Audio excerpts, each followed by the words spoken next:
Chapter 401. Gu Yao looked at the speechless faces of everyone and couldn't help but chuckle. Looks like my subordinates did much better work than I expected. I never expected them to be able to maintain the disguise for such a long time. Gu Yao laughed. He then looked at Qing Yuan-tiu before asking, "So I assume my brother is in trouble." Master Wu Zun has been taken in by the royal court for questioning. They are investigating the disappearance of the mercenaries and the cultivators along with the commoners. Qing Yuan-tiu answered. I see. I guess I'll have to get him back later on. By the time we're done here, all the accusations will be nullified. Gu Yao replied. The Supreme Elder and Peak Master, Yi Deng, drew out their weapons and got ready to attack. The Supreme Elder had a spear as his weapon, while the Peak Master had a fan. From the spirit chi fluctuations that were coming from the two spirit weapons, Lin Mu could tell that they were at the high grade. This was the second time he was actually seeing a high-grade spirit weapon in someone else's hands. These weapons looked rather simple, but Lin Mu could tell the difference between them. The spear of the Supreme Elder was a pure forging type of spirit weapon, while the fan that the Peak Master Yi Deng was using was an enchantment type of spirit weapon. "Oh, you think you can fight me?" Gu Yao taunted. "It doesn't matter. We will still stop you," the Supreme Elder replied before stabbing forward with his spear. Tilde. Before the spear could stab into the body of Gu Yao, though, it was stopped by his finger. The blood streams that were flowing around wrapped around his hand like a gauntlet, and he stopped the attack like that. "Impossible," the Supreme Elder exclaimed. "Ahaha, if it was about a year ago, this would have been enough to injure me greatly. But I'm afraid you all are too late," Gu Yao replied before flicking the spear away. The Peak Master waved the fan in his hand, and an illusory fan that was 10 times as large formed in the air. This fan was made out of orange flames and spread out towards Gu Yao. "Small tricks," he uttered before flicking his index and middle finger together upwards. With that gesture, a wall of blood rose from the blood pool and easily blocked the flaming fan. It was instantly doused and nullified, leaving Yi Deng breathless. Not only had that attack taken a lot from him, but it being blocked had also damaged him slightly. Wu Hai too decided to give up on the pretenses and showed his true strength. Waves of spirit chi rose from his body as they spread in the area. Lin Mu and the 2 disciples of the Tri-Cauldron Peony sect couldn't help but notice this. "Peak stage core condensation realm," Quan Hong exclaimed. "Unity flipping fist," Wu Hai chanted before his hands were covered in a white glow. His fist was blocked by the blood wall again, but this time the blood wall actually flickered as if affected by the attack. "Oh, that's a rather unique technique. Didn't think my little nephew would be able to hide his capabilities so well from his father," Gu Yao said before laughing. "Ha! The blood of the Gu clan runs within you too. I knew that no child of the Gu clan can be as useless as Wu Zun told me." Wu Teng, who had been knocked to the side by Qing Yuan-tiu, was finally able to stand back up, but his condition was not good. He had been caught off guard and was injured by a rather strong attack. Qing Yuan-tiu was also at the mid-stage of the core condensation realm like him, plus her technique focused completely on offensive power. Though what astounded Wu Teng even more was his brother's strength. He would have never expected that his brother, who didn't like socializing and cultivating, would one day be so much stronger than him. He couldn't imagine how much effort would it have taken to hide it for so long.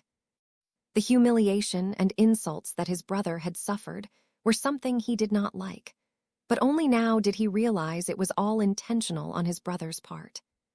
Wu Teng gritted his teeth in frustration. He hated the fact that he couldn't do anything right now. He hated that he was injured by a sneak attack and caught off guard. But the thing that he hated the most was that this man Gu Yao was actually related to them. At first, Wu Teng was absolutely opposed to it, but now that he took another look at the man, he could recognize the facial features. They were a bit similar to that of his father and even his own. Plus, there was this gut feeling deep inside him telling him that Gu Yao was his blood-related uncle. Wu Teng had never expected that he still had other family, except for his mother and father left. From what his father had told them, he knew that Wu Zun was an orphan and had grown up poor. Gu Yao looked at Wu Hai and shook his head. While you are powerful, you still have a lot to learn, Gu Yao said before waving his hands. A blood-red glow appeared on his body and spread around the area. I should have done this from the start, Gu Yao muttered. The Supreme Elder and Peak Master tried to defend themselves against the blood-red wave of energy, but found it to be helpless. As soon as the blood-red energy touched their bodies, they were stuck. It was as if their bodies had been frozen, and no matter what they tried, they couldn't move. Tilda slick tilde. Streams of blood flowed out from the blood pool and wrapped around the bodies of everyone here. Lin Mu was the same as others and found it impossible to move. If even peak-stage, nascent soul realm cultivators could be affected by this skill, then it was obvious that it would be impossible for him too. What is this? The Supreme Elder uttered with great difficulty. This will make it easy. Now you all just relax until the process is completed. Once it is done, all your sufferings and troubles will go away. Gu Yao replied with a toothy grin that terrified the people that looked at him. Lin Mu chanted the calming heart sutra to see if it worked, but found it useless. He then tried the severing heart sutra and gained a little control over his body, enough to struggle a bit. Why are you doing this? Lin Mu questioned. Seems like we have a rather talented person amongst us. I never expected someone at your cultivation base would be able to resist the blood binding seal. Gu Yao said before spirit sense extended from his body and touched over Lin Mu. Oh, what's this? I sense something familiar on you. Spatial chi traces, not just that. Gu Yao spoke before his eyes went wide in realization. You have the plate. You have the beast storage treasure, don't you? Gu Yao asked. Chapter 402. My master's name is Zukong. Lin Mu couldn't even begin to imagine how Gu Yao found out that he had the beast storage treasure on him. The plate was damaged and could not function anymore. Even the spatial fluctuations on it were gone, leaving behind bare traces. Not to mention, the beast storage treasure wasn't even on his body, but rather in the ring itself. Lin Mu and Zukong were extremely sure that no one could perceive the ring on Lin Mu's finger. How do you know this? Lin Mu questioned, confusion apparent on his face. Oh, so you admit. As for your question, I know the person who that beast storage treasure belonged to and that it is rightfully mine. Gu Yao replied. A new link appeared in Lin Mu's mind, and a great revelation appeared to him.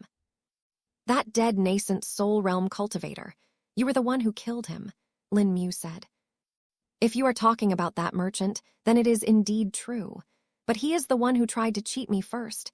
He got what he deserved. No one can disrespect the blood of Gu and live to tell the tale, Gu Yao said in a fierce tone. An image formed in Lin Mu's mind as the string of events started to make sense to him. The traces of the invader on Gu Yao, him killing the merchant, and him doing the blood sacrifices. Wait, if that invader came from the great slumber beast who was in the beast storage treasure, then for him to get infected by it would require them to come in contact, wouldn't it? Also, it is obvious that the merchant was not from this world. Then how did he appear here?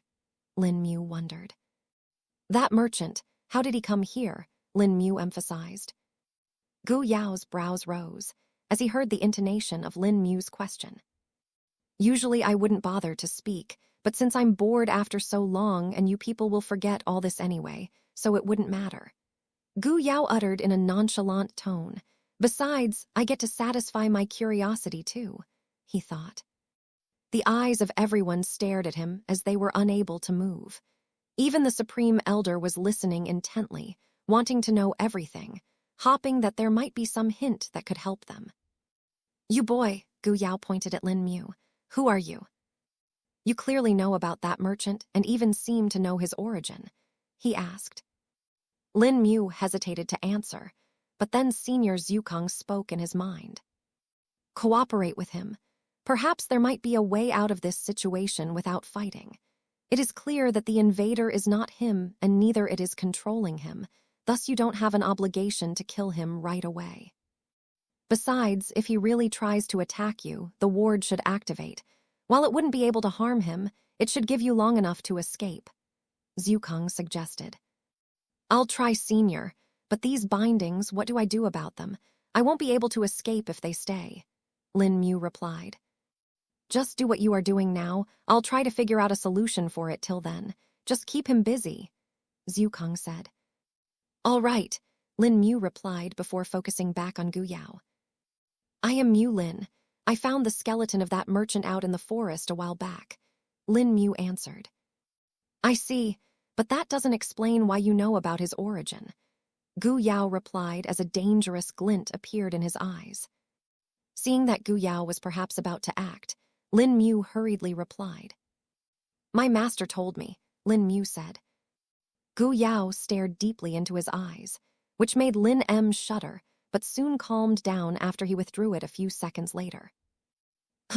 At least you are not lying now even if you did about your name, Gu Yao stated. Lin Mu would have flinched had it not been for the bindings that restrained him. He can detect lies. How? Lin Mu wondered with surprise. There are many methods to do that, but in his case, it is just pure experience. He is far too old for you to deal with directly, Zhukang explained. Now then, tell me the name you this master of yours. If he can perceive the origin of that merchant, then he shouldn't be someone unknown. Who is he? Someone from the top 10 sects, Gu Yao questioned directly. The Supreme Elder had an expression of shock on his face, and so did the other, just that it was not visible. Should I tell him Senior? Lin Mu asked. Go ahead, it does not matter in the long run. What will he do even if he knows my name? Zhukang replied. Lin Mu internally nodded and took a breath before speaking. My master's name is Zhukang, Lin Mu revealed. Tilde. An invisible wave of aura appeared on Lin Mu's body as soon as the name was spoken. No one in the chamber sensed it, not even Lin Mu. Gu Yao heard the name and tried to remember if he knew anyone by that name. Wu Hai was also intrigued, as this was the first time he heard the actual name of Lin Mu's master.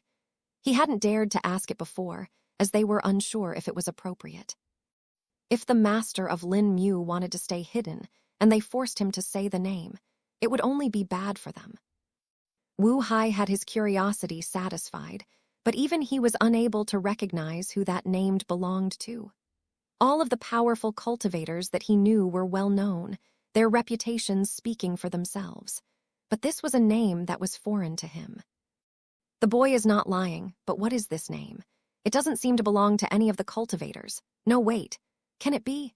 Could it be one of those old monsters? Gu Yao wondered. Chapter 403, Servant. Gu Yao knew that the beast storage treasure wasn't something that could be identified by just anyone. Even in the top sects, there were barely a handful of people who may recognize the symbols on it. This reduced the pool of potential candidates to a handful. Your master, what is his cultivation base? Gu Yao questioned again. This time his eyes glowed in red, and it seemed to have affected Lin Mu. And don't try to lie this time, I'll know if you do, he added. Is this one of the techniques that Senior Zhukang mentioned? Lin Mu wondered. The others were also listening to the question, and Wu Hai was particularly interested in this as well. I do not know, Lin Mu straightway said. What? Gu Yao asked, feeling a bit bewildered. I do not know what his cultivation base is, Lin Mu said again. Gu Yao glared at Lin Mu, and his eyes glowed with a red light. But even after a minute, he seemed to be unable to sense anything. He's not lying, he really doesn't know, Gu Yao realized. Even if Gu Yao had doubts about the authenticity of this information, the technique he was using confirmed that Lin Mu was not lying. While Gu Yao was thinking of this, Zhukang was telling Lin Mu something else. Can you move your right hand now? Zhukang questioned. Yes, I can move the fingers a little bit, Lin Mu answered. Good, that should be enough. Now this is what I need you to do, Zhukang started explaining. The more Zhukang spoke, the more Lin Mu was excited. If the method that Senior Zhukang had just told him worked, then it would be possible for him to get freed from the bindings. But for this method to work, Lin Mu needed more time, and for that, he would have to distract Gu Yao for more time. Why did you do this? Lin Mu questioned. Why? To get what's rightfully mine, of course, and to destroy the empire, Gu Yao answered. His words shocked everyone in the chamber. If words such as these were spoken in public, that person would be swiftly executed for treason against the empire. The empire was the supreme ruler of the world, and the people were its subjects. The Gu clan from 100 years ago, so you belong to them. Lin Mu spoke in an understanding tone. Oh, you actually know about this. That's interesting. The emperor did his best to erase all traces of our existence, and yet someone knows about it, Gu Yao said in an impressed tone. But how were you able to survive when the Gu clan was exterminated back then? Lin Mu questioned. The emperor greatly underestimated us. We knew that it wouldn't be good to stay in the open anymore, and thus we decided to hide. We sacrificed a majority of our clan to hide a few in resources. We had vowed to have revenge against the empire, Gu Yao said with fervor. So this place, these ruins, they are the inheritance that the Gu clan got all those years ago, Lin Mu stated. Gu Yao tilted his head as he was rather surprised by Lin Mu's words. He had not expected this piece of information to even be known to anyone. Even in his clan, there were only a handful of people that knew about it, and they were all dead except for him. Enough talk, time to finish this all, Gu Yao said hurriedly before waving his hand. Lin Mu could tell that the man was flustered after having this fact revealed. Even Lin Mu didn't know that this was the inheritance that the Gu clan obtained back then. According to what Jiang Wei had told him, the site of the inheritance was unknown and that it was destroyed. But by linking all the runes and chambers that existed in this place, it was obvious to Lin Mu that it was the inheritance site that the Gu clan gained. Even the existence of the Gu Legion became obvious because of it. So the Gu clan went into hiding and established the Gu Legion. But to make things easier for them, they also made a cultivation sect called the Autumn Valley Sect and made their cultivators legitimate.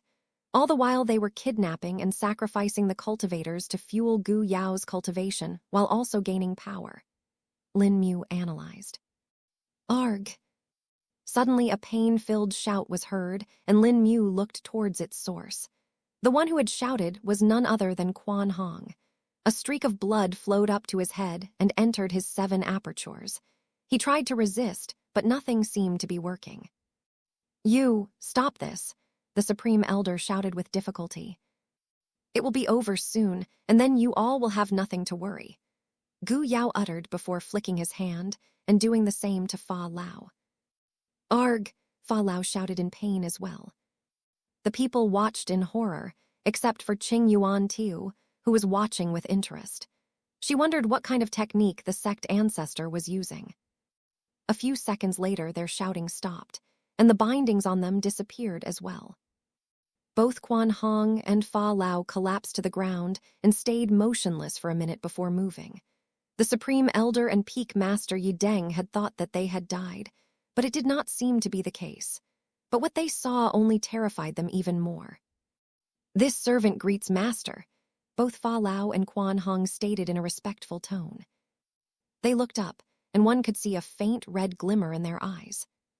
You fiend, what did you do to them? The Supreme Elder questioned with rage.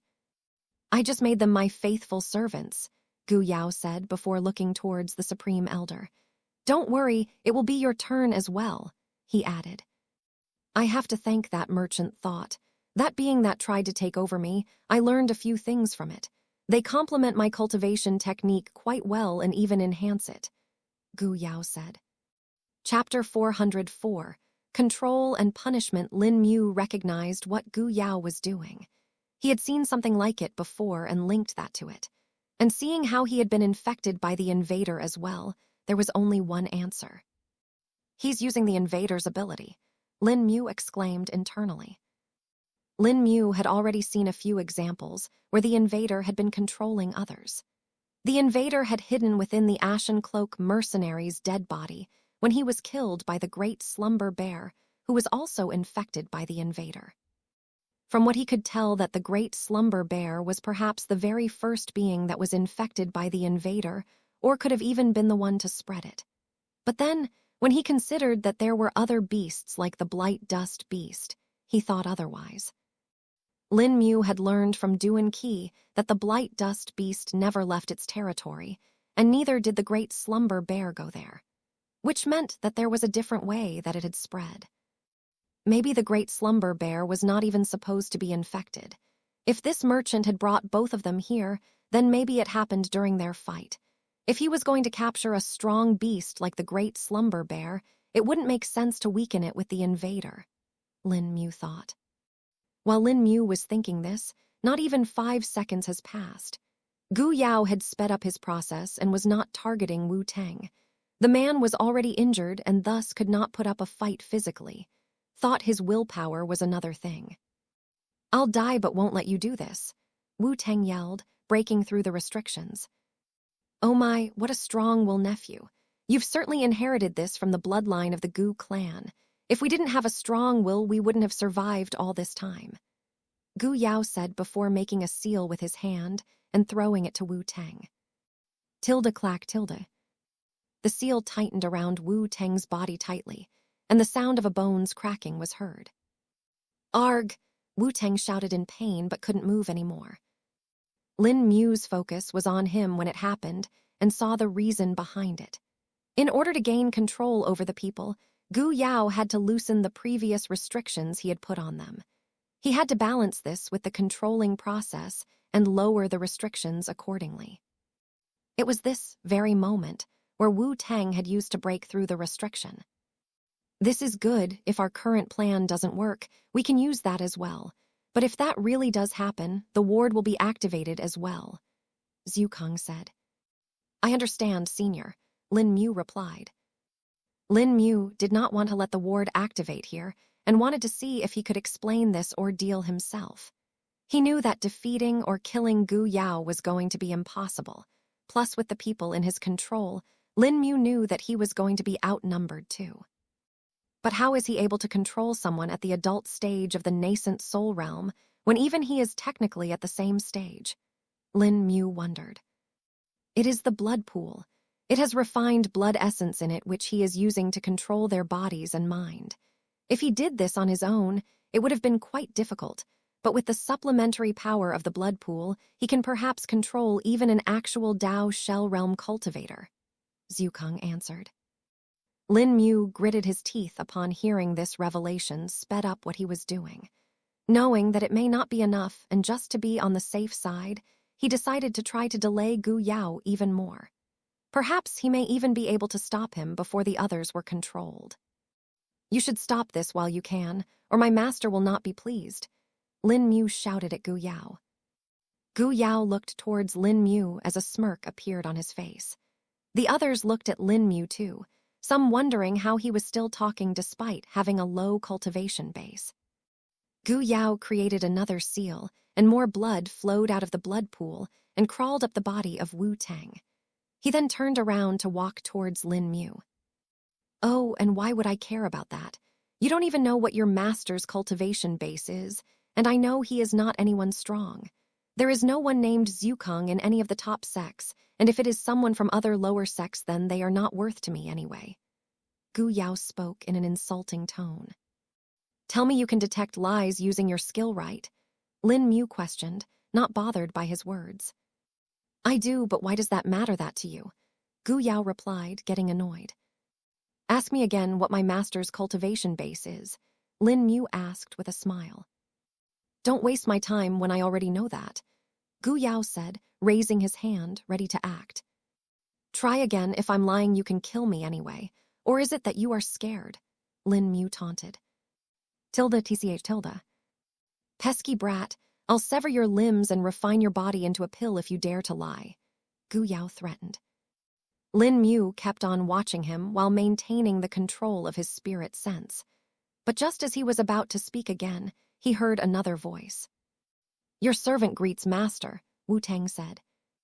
Gu Yao had succeeded in controlling Wu Teng as well. Good, good. Now on to the next one." Gu Yao looked at the remaining people before settling on Peak Master Yideng. He flicked his hand, and more blood streams covered Yideng. Now where were we? Ah yes, your upcoming punishment, Gu Yao said while looking at Lin Mu with an evil glint in his eyes. Chapter 405. Above Immortal Ascension Realm. Gu Yao was feeling both ecstatic and anxious at the same time. Ecstatic because his plan was finally in its second phase, and anxious because of Lin Mu. He was still confused about how or why the restrictions and seals were not working on the boy. He could understand the case with the supreme elder of the Tri-Cauldron Peony sect, as the man was near to him in terms of cultivation base. While in the case of Wu Teng, it was because of his willpower and him lowering the restrictions back then. Another thing was their bloodline itself. The bloodline of the Gu clan flowed in both of his nephews, and it was also why his skills wouldn't work properly on them. Gu Yao himself was unsure about the things that he had learned from that invader. He knew that it was a rather different kind of invader and was perhaps quite powerful.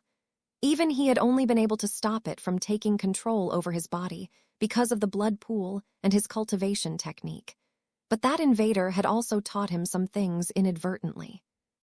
While trying to free himself from its control, Gu Yao was able to learn the methods it used. Seeing that they were rather useful, he adapted them into his own cultivation technique and created the human controlling blood curse. He also knew that the technique was not absolute and came with its own set of conditions. One of the conditions being that the technique needed a large quantity of blood essence and also needed a specific formation array to work. That was the reason why he had not left this chamber. If he wanted to, he could have left at any time, but he was staying here willingly, waiting for the prey to walk in. The gate that blocked the entrance and the barriers around it were a kind of a test that would only allow a strong cultivator to pass. Gu Yao had been ready the entire time and continued to grow his blood essence reserves while waiting. The more time he stayed hidden, the more blood essence he would obtain and the stronger cultivators he would be able to control. When Wu Zun was summoned by the king of the Shuang Kaiyan kingdom, Gu Yao knew that it wouldn't be long before their existence was revealed to the world.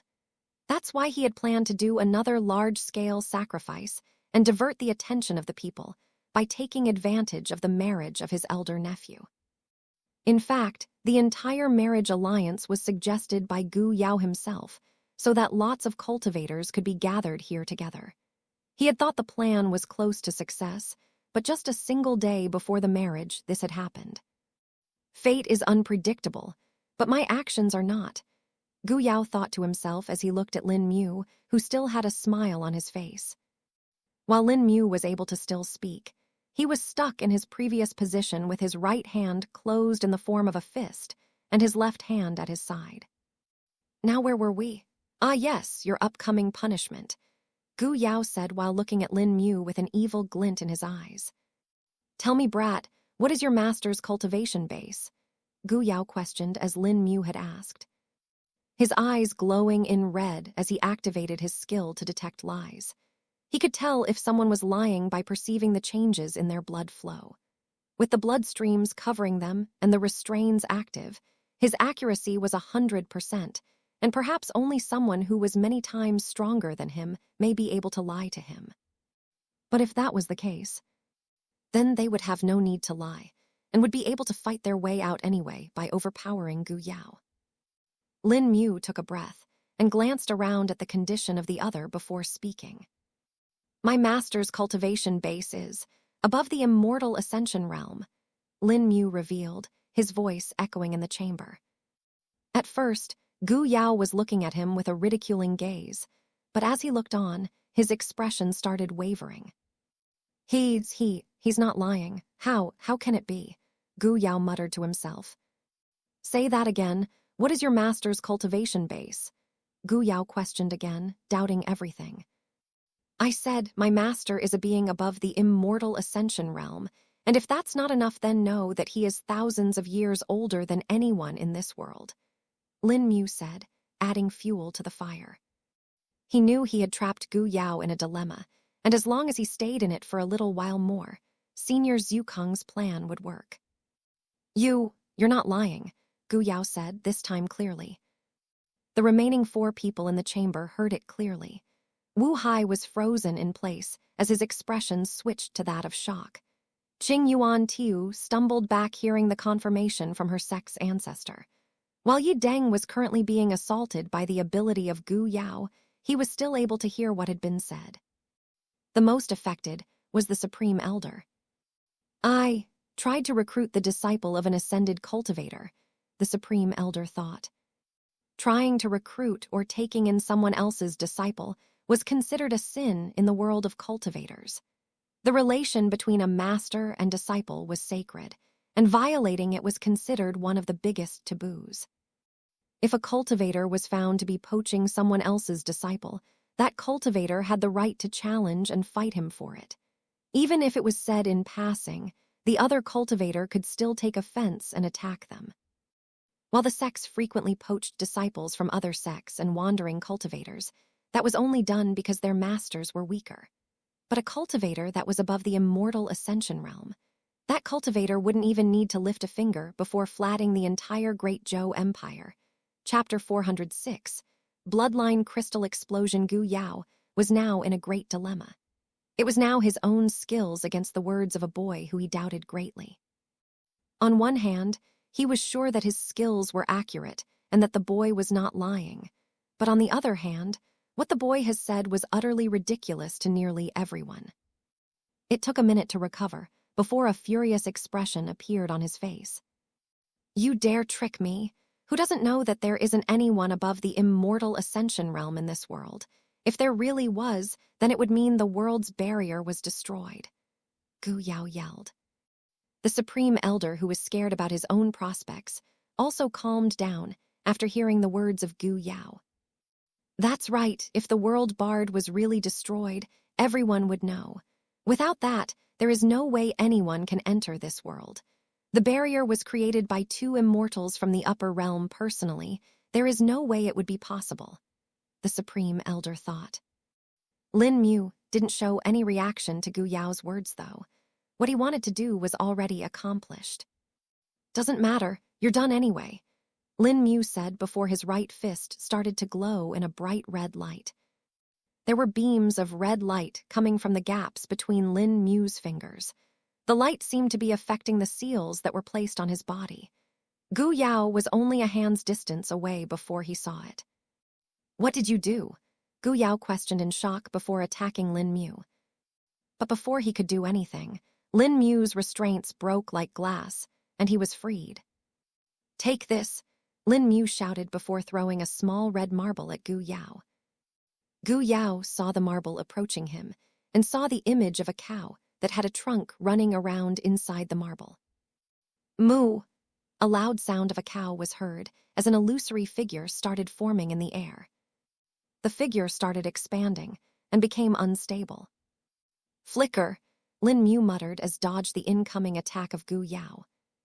Blink! He said as he reached his companion that was closest to him, Wu Hai. He picked him up and threw him to the other side of the chamber. With Lin Mu's raw strength, it was an easy task. Blink! He used again to teleport to the Supreme Elder and throwing him near Wu Hai as well. Phase! Lin Mu muttered as he passed straight through Qing Yuan Tiu, who had decided to block him. Huh, how? She said in shock before she was clocked at the side of her head. The attack wasn't strong enough to kill her, but it was enough to knock her away. Blink! Lin Mu used to get to the peak master Yi Deng.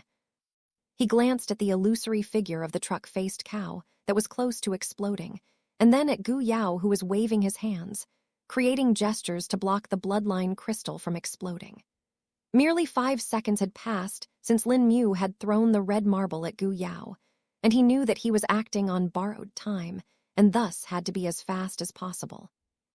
Not bothering with any kind of etiquette, Lin Mu grasped the leg of the peak master Yi Deng, which was pointed up to the back, as he was frozen in that position. Holding it tightly, Lin Mu swung him hard before throwing him to the same place where Wu Hai and the Supreme Elder were. Lin Mu barely had less than 2 seconds left, and there were still 3 people left. But he didn't know if it would be worth saving them as they were under the control of Gu Yao. You can get one of them for now. They haven't received any orders from Gu Yao and thus haven't acted. Zhukang informed. Lin Mu realized that even during all that he had done, the 3 servants had not acted even if Qing Yuan Tiu had done so. This meant that they couldn't act unless given specific orders verbally. Lin Mu blinked to Wu Tang and tackled him to the other corner, not caring for any injuries he may cause him for now. Tilde Xing tilde. The waves of energy from the bloodline crystal of the trunk faced, Cao reached the peak and started exploding. You will pay for this, Gu Yao shouted before creating a blood dome around him. Lin Mu paid him no mind and just muttered, Fade. Lin Mu appeared inside the parallel space just a moment before the explosion happened, and he took a breath of relief. Now on to the next part, Lin Mu muttered before moving to the area where he had thrown the 4 men to. He had already extended his spirit sense there beforehand, and thus didn't have a problem getting there. Him throwing the 4 men to the corner was just a way to minimize the injuries to them. Lin Mu was betting on the fact that the explosion from the bloodline crystal would make Gu Yao lose control of the skill that he was using. This would cause the peak master Yi Deng and Supreme Elder to get freed, and perhaps even Wu Tang. If that happened, Zhukang had told Lin Mu that the 2 nascent Soul Realm experts should be able to defend themselves. And even if they didn't, they should have some defensive treasures on them that should protect them. Lin Mu had a good idea that Wu Hai had one of the defensive treasures and had thus thrown him to the side as well, though he didn't know if it would be enough to bear the explosion of a bloodline crystal. The explosion of a bloodline crystal had the same power as that of a spirit core explosion. When a beast or a cultivator had no choice and still wanted to defeat their foes, they would explode their cores as a final gambit. Chapter 407. Flipping the odds, since the bloodline crystal was formed from the beast core of the trunk-faced cow along with all of its vitality and spirit chi, Lin Mu was sure that it would be even stronger than that, if not the same strength. Zhukang had told Lin Mu that the detonation of a spirit core or a beast core could have the same power as that of the attack of a nascent soul realm. Another aspect of this was that the explosion of a beast or spirit core could cause a large amount of spirit chi waves that could disturb control skills like the one that Gu Yao was using. But what Lin Mu had done wasn't something that could be done carelessly. In fact, no one would have thought that a bloodline crystal could be made to explode like this. A properly refined bloodline crystal was far too precious to be used as an expendable item like this. If someone wanted to use it as a bomb, there were far more cheaper alternatives that could be used without much problem, and they would not be as dangerous either. A second Lin Mu reached the area where he had thrown the 4 men, Wu Hai, Wu Tang, Yi Deng, and the Supreme Elder. He ate another earth and chi pill and waited for a couple more seconds before deactivating the skill fade and reappearing in the real world. Tilde rumble tilde. The chamber was still shaking due to the explosion, and cracks were spreading all around. Lin Mu immediately spread his spirit sense around to get an idea of the area and saw a barrier set up where he was standing. Inside the barrier, the Supreme Elder and the Peak Master Yi Deng were standing, maintaining the barrier. The barrier had a multitude of cracks on it and looked like it would break any moment. Yi Deng and the Supreme Elder were injured as blood dripped out of their mouths and noses. Their clothes were torn in multiple places, and the Peak Master's leg was bent at an awkward angle. It was evident that it was now broken. Lin Mu looked for the other 2 people and found them to be in a slightly better condition. Wu Tang was knocked out and his head was bleeding. His ribs seemed to be broken as well at the place where Lin Mu had tackled him in. Wu Hai was lying on the ground and was conscious. There were some scratches and cuts on his body along with his clothes being tattered, but there was also a blue glow protecting him. The glow was coming from a pendant that he had on his neck. It had been hidden beneath his clothes all this time, but now it had been revealed due to the explosion. Tilde shatter tilde. But the pendant did not last for long as its energy ran out, and it shattered into multiple pieces. At least they are alive, Lin Mu muttered to himself before turning around to look at the main culprit. The blood pool was now destroyed as the blood had been burned due to the explosion, and the stone borders of the pool had also broken due to the force of the explosion. Lin Mu looked for Gu Yao and saw a sphere made out of blood floating in the air. He also saw a few body parts lying around the blood pool and quickly identified them. They belonged to none other than the disciples of the Tri-Cauldron Peony sect Fa Lao and Quan Hong. But there was one person that was missing, Qing Yuan Tiu. The woman was wearing a different type of clothes, and her physique was also different, thus it wouldn't have been hard for Lin Mu to identify her remains. But they did not seem to be here. He quickly spread his spirit sense to the full and did a scan of the chamber. There she is.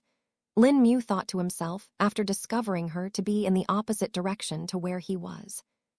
Looking at Qing Yuan Tiu, Lin Mu saw that she was still alive. The armor that she was wearing had protected her for the most part, but her face was still burned. Large burn wounds could be seen on her head as her hair had melted and stuck to her skull. Her fingers were also burned badly, and bones could be seen poking from the flesh. Overall, Lin Mu could tell that there wasn't much she could do anymore. But the danger was not over yet. The main culprit was still alive. Peak Masters, Supreme Elder, quick, Lin Mu called them. The two nascent Soul Realm men finally snapped out of their reverie and noticed Lin Mu was standing near them. They had fallen into a strange kind of daze and had barely been able to gain control of their bodies. Because they were being restrained before, they weren't able to fully defend themselves against the explosion of the bloodline crystal. Their defensive treasures activated, but weren't able to last for long. But even then, they gritted their teeth and achieved their own defensive technique to defend against the force of the explosion, albeit with injuries. The Supreme Elder flew forward, and so did Elder Yi Deng, reaching Lin Mu. They didn't know what to say to Lin Mu now that he had pretty much saved them. But one thing was sure, they could no longer doubt the background of the boy. Even if he didn't have a master that was beyond the immortal ascension stage, he definitely had someone powerful backing him. There was no way he would be able to have skills such as these otherwise. Surviving an explosion like that with no injuries, breaking out of a seal that even they were unable to from, and even saving them. None of these feats were something that should have been possible for someone that was in the Qi refining realm. They even had a doubt whether the person in front of them really was a boy, or it was an old cultivator that had returned to his youth, and was now pretending to be a weak cultivator. Chapter 408. Battling Gu Yao, the blood dome that was created by Gu Yao had become a blood sphere sometime during the explosion. Lin Mu and the other two elders couldn't tell what was happening inside it, but it was obvious that Gu Yao was planning something. "We need to kill Gu Yao, or there will be a lot of problems," Lin Mu stated. "Yes, we cannot let him escape. Just the blood sacrifices are worthy for him to be executed," Supreme Elder replied with anger in his eyes. The Peak Master Yi Deng flicked his hand, and the fan-shaped spirit tool appeared in his hand. "Why are we waiting then? Kill!" Yi Deng shouted before flying forward. He waved the fan, and blades of wind formed in the air, before attacking the blood sphere. Tilde clink tilde. It was as if metal was hitting metal, and no damage could be seen on the blood sphere. "Damn it, it's much more tougher than I expected," Yi Deng said before attacking again. The Supreme Elder summoned his spear and made a gesture with his free hand, lighting a flame onto the spear tip. "True flame extermination spear," the Supreme Elder canted before throwing the spear with all his might. The spear streaked through the air, leaving behind a trail of orange flames. But just as it was about to hit the blood sphere, it suddenly expanded and turned into the shape of a shield. "You think you can defeat me like this? Humph!" Gu Yao, who had been hidden in the blood sphere all this time, revealed himself. The blood shield blocked the true flame extermination spear, but not before being damaged by half. There were cracks on the shield, and the spear was flickering with flames. "Return," the Supreme Elder ordered, and the spear flew back into his hands. "Gu Yao, hear your crimes. You have sacrificed countless humans, both commoners and cultivators.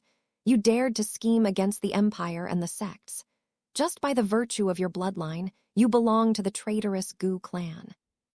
Thus, in the name of the Supreme Elder of the Tri-Cauldron Peony sect, I hereby condemn you to death, the Supreme Elder declared. The aura of the Supreme Elder skyrocketed as intense waves of spirit chi emanated from him.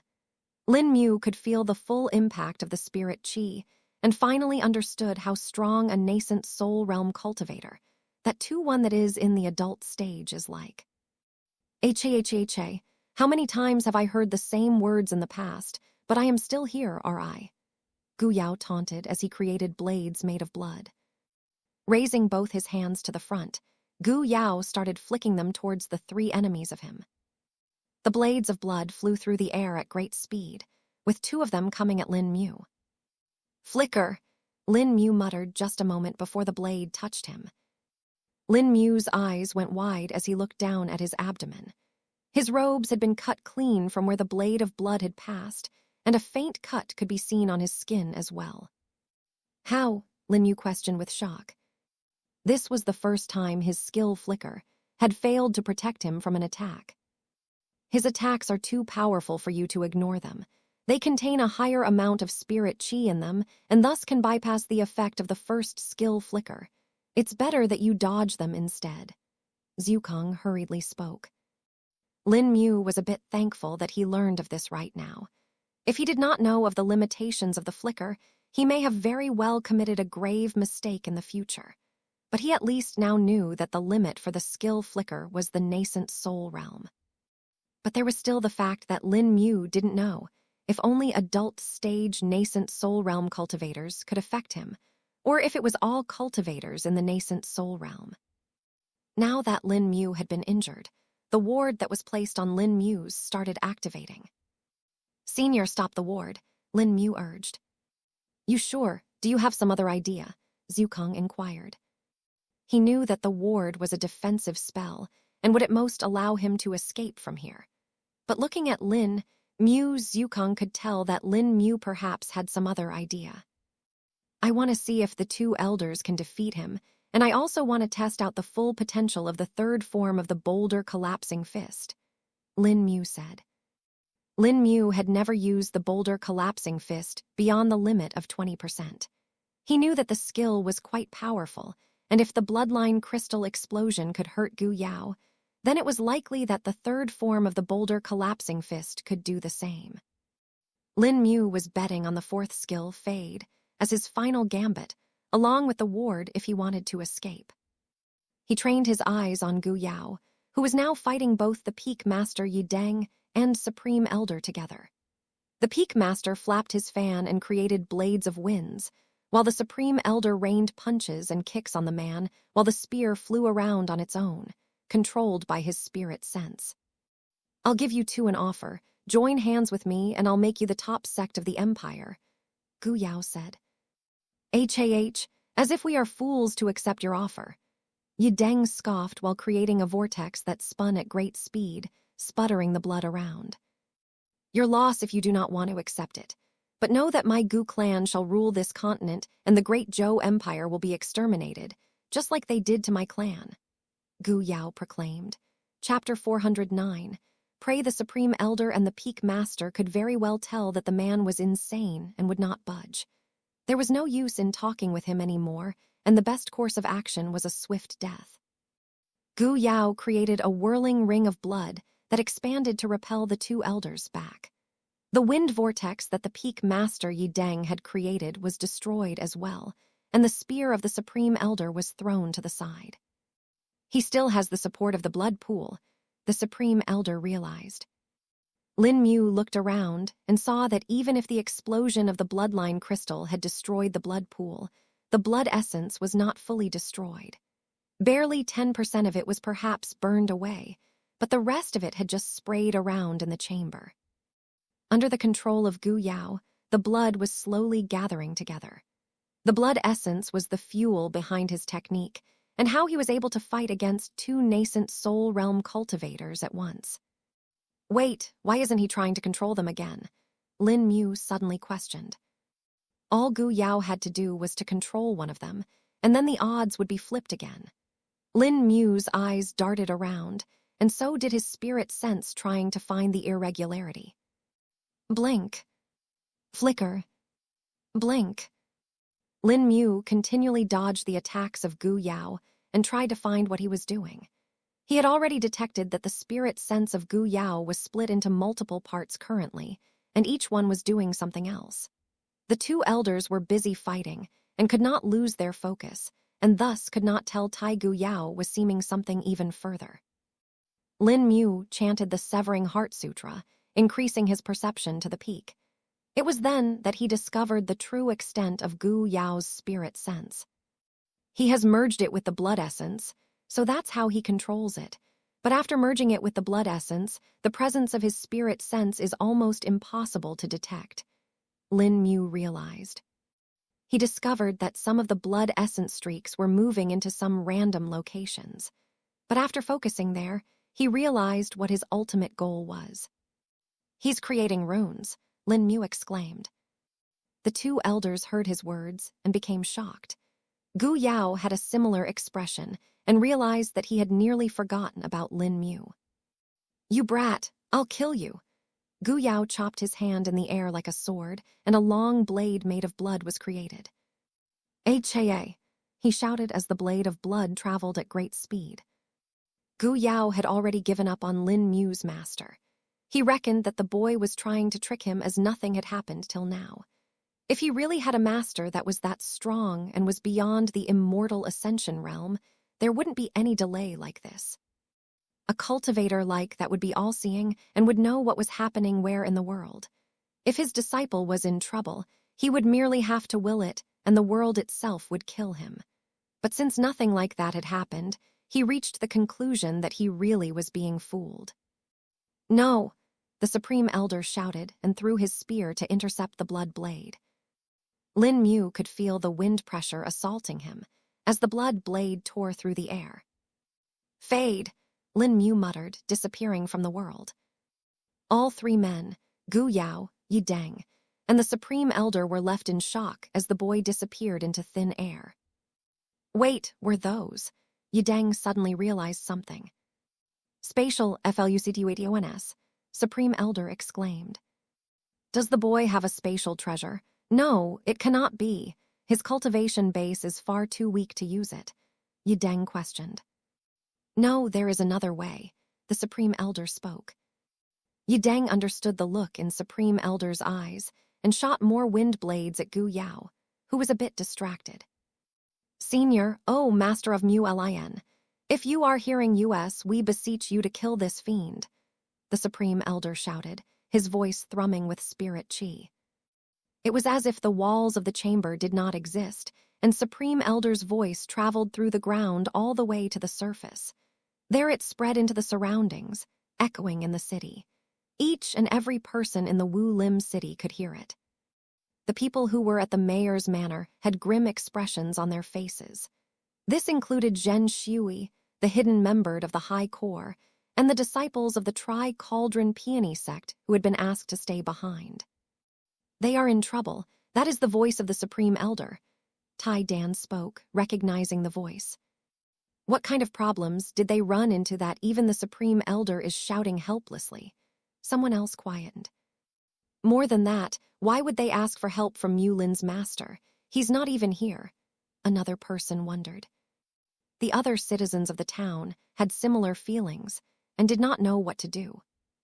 At the alluring Wisteria Pavilion, Yue was grooming her hair when she heard the voice of the Supreme Elder. She bit her lip as the name of Mulin echoed in her voice. "Will he be fine?"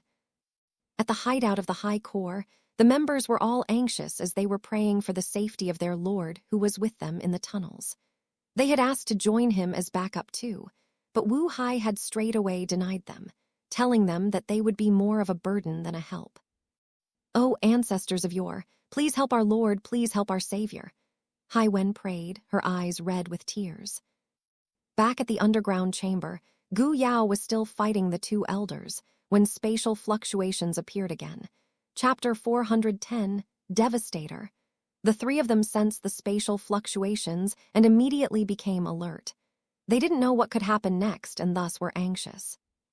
The Supreme Elder had called for help from the master of Lin Mu, and was wondering if it was him that had taken away Lin Mu, or perhaps he was the one that was coming to help them. But when the fluctuations ended, they saw something that shocked them even more. A few meters away from Gu Yao, Lin Mu had appeared, but he did not look the same as he did 10 seconds ago. His body seemed to have grown a couple of sizes, and his clothes were stretched taut. His eyes were bloodshot, and his face was red as well. Veins popped out on his head and neck while his muscles throbbed. He was standing in a punching posture and was looking at Hu Yao. His face was one of utter malice, and a terrifying aura could be perceived from him. In front of him, even Gu Yao's blood aura seemed to be lacking. "What are you?" Gu Yao muttered in shock. Right now, Lin Mu did not seem to be just a peak stage qi refining realm cultivator. Rather, his presence was horrifying to even Gu Yao and the Supreme Elder. "Get back," Lin Mu ordered. The Supreme Elder and the Peak Master Yi Deng instantly understood that this was intended for them, and they rapidly flew to the back. They didn't know what was going to happen, but they knew better than to stay there for now. A smile appeared on Lin Mu's face as he said, "Boulder Collapsing Fist, Third Form Devastator." The skin of Lin Mu's hand was torn open as a pink ribbon of energy was released from it.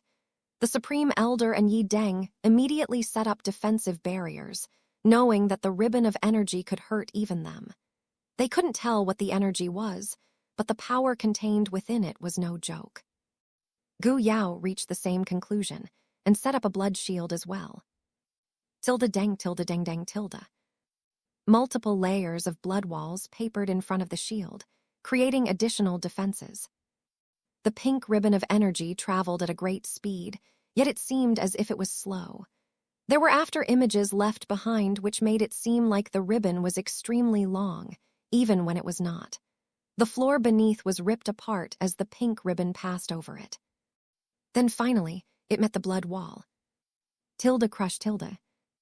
Tilde shatter tilde.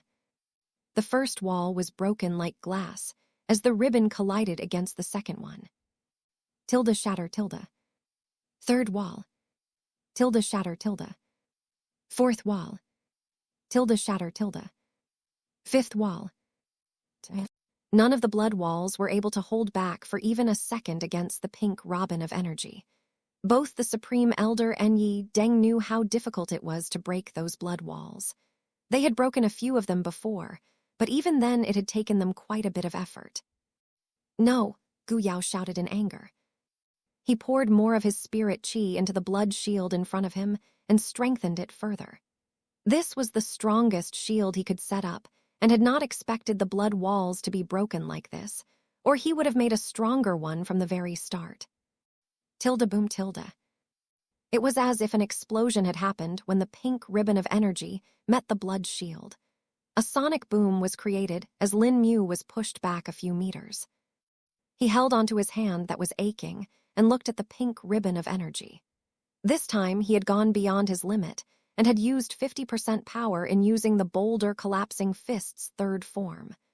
Zhukong had told him that he shouldn't use it more than 30%, even if his cultivation in the body-tempering realm had reached the peak. Lin Mu needed to be undisturbed if he wanted to use the third form of the Boulder Collapsing Fist, and thus the parallel world was the perfect for it. Lin Mu knew that this would not be enough, as the attack power of the technique would barely reach that of a causal attack of a nascent soul realm cultivator. He did not want that as it would be blocked easily. Thus he went beyond 40%. But this was too much for his body and would have destroyed his arm. A solution immediately presented to Lin Mu as he remembered the effects of the Burning Heart Sutra. Not only did the Burning Heart Sutra raise his physical strength, but it also reinforced his durability. Lin Mu chanted the Burning Heart Sutra and then used the technique. During this, he discovered another ability of the Burning Heart Sutra. He realized that any technique that used vital energy would be boosted when using the Burning Heart Sutra. The sutra seemed to have the ability to amplify it, and thus Lin Mu made the decision to boost its power to a full 50%. This was the maximum that he would be able to handle, and even then, his hand would probably be disabled for a few days. Even if alchemical pills such as the 4 vessels restoration pill were used, he wouldn't be able to use it to its full capacity. This was not because of the physical injury, but rather because of the strain that would be put on his meridians.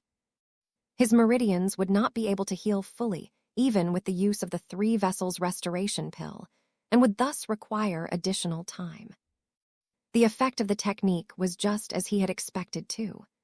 The 3rd form of the boulder collapsing fist was able to break multiple blood walls easily, and now the only thing stopping it was the blood shield, which was the most powerful defensive skill of Gu Yao.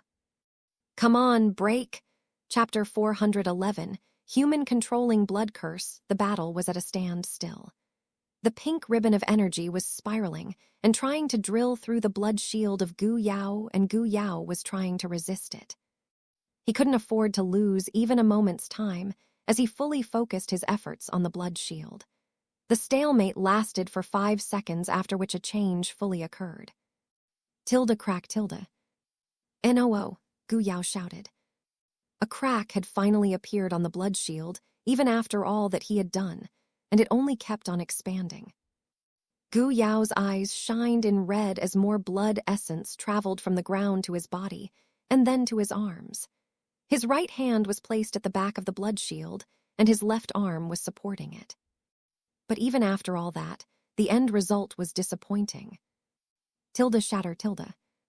The pink ribbon of energy broke through the blood shield and directly met the right hand of Gu Yao. The flesh of his palm was ripped apart as the pink ribbon continued onwards. Gu Yao gritted his teeth as he made up his mind. "Blood essence ignite," he shouted.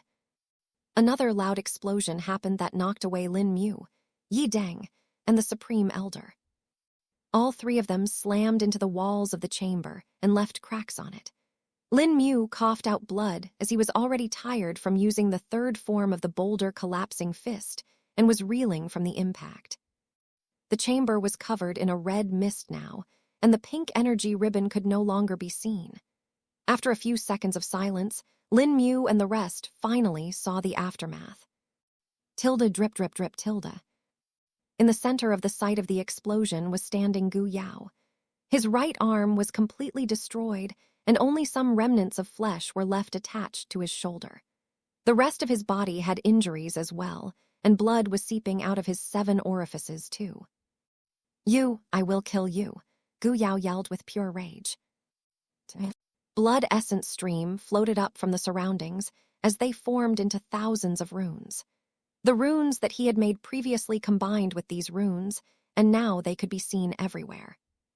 "I didn't want to waste my progress by using this right now, but you left me no choice," Gu Yao said. Tilde tremble tilde.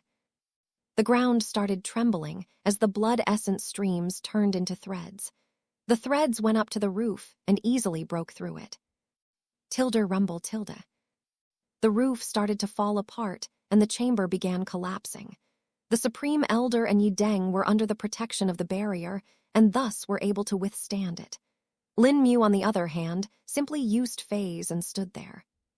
He couldn't fully move yet as his spirit chi was in disharmony. He was chanting the Severing Heart Sutra to control it, but still needed some time. "Seems like we've run out of options," Lin Mu said in an unwilling tone. "Indeed, time for the final gambit," Zukong asked. "I want to see what his aim is, besides I can't move yet," Lin Mu said in a nervous voice. He then pulled out a bunch of healing pills and stuffed them in his mouth, not caring which ones they were. He had plenty of them and had to be ready for anything now. The pills took effect rather quickly as their medical properties spread across his body. The internal injuries and the flesh wound on his hand healed, leaving behind scabs. The small cuts and bruises he had suffered also healed. Lin Mu quickly checked his spirit chi and saw that he now had less than 50% of it left. He had used a lot of due to how many times he used his skills, and then he had also used the boulder collapsing fist, which was at a higher power level.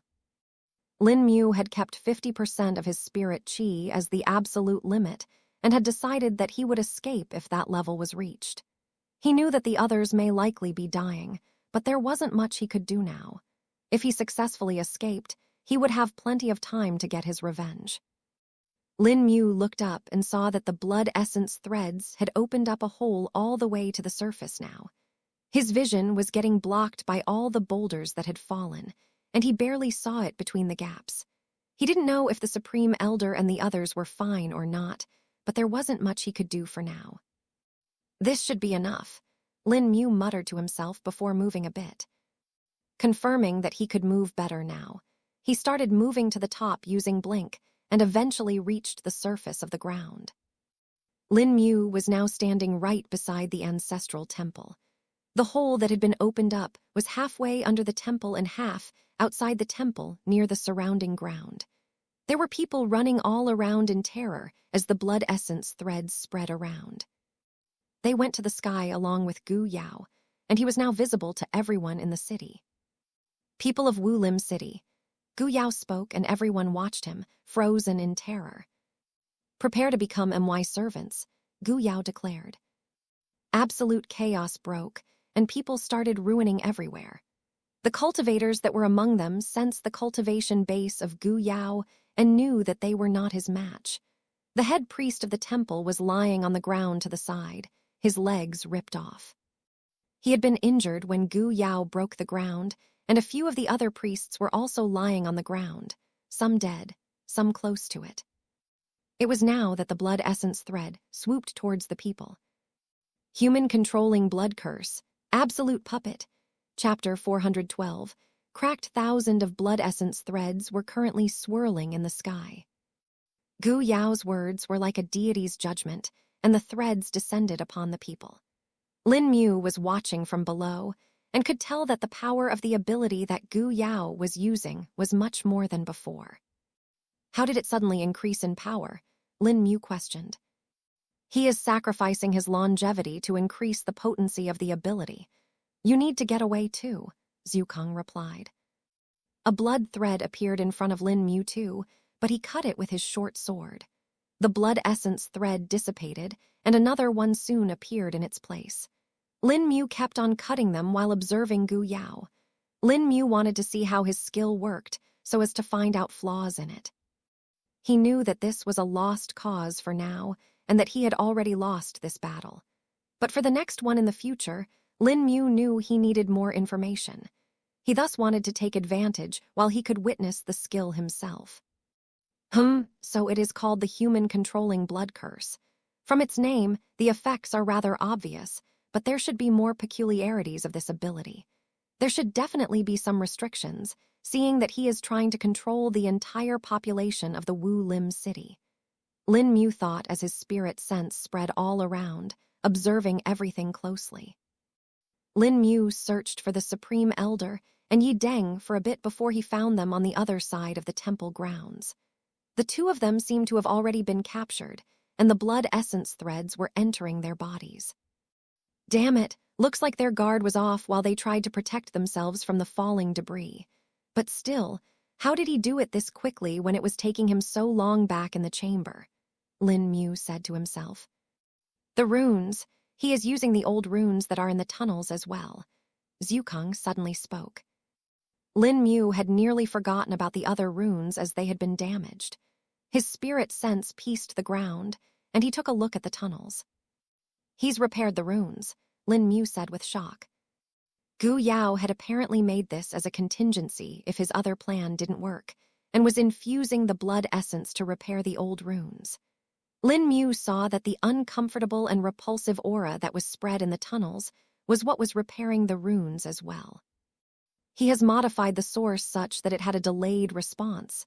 The runes were always ready to be repaired, he only activated it now. Even I missed it somehow. This method is rather peculiar, Zhukang explained. By now Gu Yao had taken control over half of the population of the Wu Lim city, and Lin Mu still wasn't able to find anything that could be done. He had been continuously chopping the blood essence threads, and had finally caught the attention of Gu Yao again. You pest, you should have died down there, but now your luck has run out. I'll refine you alive for years to come, Gu Yao shouted. Lin Mu gave him a glace before muttering. Activate the ward. It was as if the entire city had fallen dead silent at once. Gu Yao too felt his vision getting dark and found himself in a pitch-black space. "Wow, what is this?" he said in shock, feeling a bit disoriented. Then it happened. 10 golden yellow eyes the size of huge temple bells opened in the distance. A terrifying presence was exuded from them, and they stared at Gu Yao. The man shuddered with fear and couldn't understand what was in front of him. This was the strongest being he had seen, till now, and could not comprehend what its cultivation base would be. In the real world, the air started to tremble, and even the ground started to shake. Lin Mu became alert and asked, "What is happening?" "I'll try to do something more. You start running," Zhukang replied in a stern voice. Tilde gulped tilde. Lin Mu nodded his head in acceptance and took one last look at the people before sighing to himself. He jumped on the short sword and controlled it to fly towards the northern town. He had to get little shrubby before anything happened to him. Lin Mu didn't want to leave it behind, and his next goal was in that direction anyway. At the Sky Precepts sect, the start-catching peak. "Alarm! Alarm!" Disciples were running around shouting in terror. The elders were sweating like they were in a desert and controlling the star-catching formation that was going haywire. "There's no other choice, inform the patriarch," the high elder spoke. "What should I exactly tell him, high elder?" Another elder that was low in ranking questioned while trembling. Disturbing the patriarch could be a grave mistake, and if they were joint to do it, they needed to have a legitimate reason for it. The star-catching formation array had a few incidents like this before, and the patriarch had already grown sick of it. He had ordered that unless it was of grave importance, the matters should not be taken up to him directly. In exchange, he had increased the authority of the high elder of the star-catching peak so that she could take care of most troubles on her own. This had worked for the past few months, but then suddenly this had happened. The star-catching peak had lost a lot of their disciples a year ago, and they did not want a repeat of that again. Thus they now had different protocols that they followed, and the number of elders assigned to the star-catching peak was increased as well. The junior elder waited for the response of the high elder and shuddered when he heard it. "Tell the patriarch the world's barrier has been cracked." Chapter 413, IMXUKONG. Inside the mysterious ring, the altar was calmly glowing, yet the spatial energy was swirling in chaos. It was swirling around Zhukang, who was floating a long distance away from the ethereal altar. He was currently using the spatial energy he had to accumulate to strengthen the link between his main body and the avatar. "Bah, seems like summoning more of my cultivation base is impossible. It is too far away," Zhukang said in frustration. "Looks like I'll have to use my own store of it. It doesn't matter, I'll be able to recover it back in a few months," Zhukang spoke after thinking a bit. "Hopefully the drain on the ward will be lessened as well.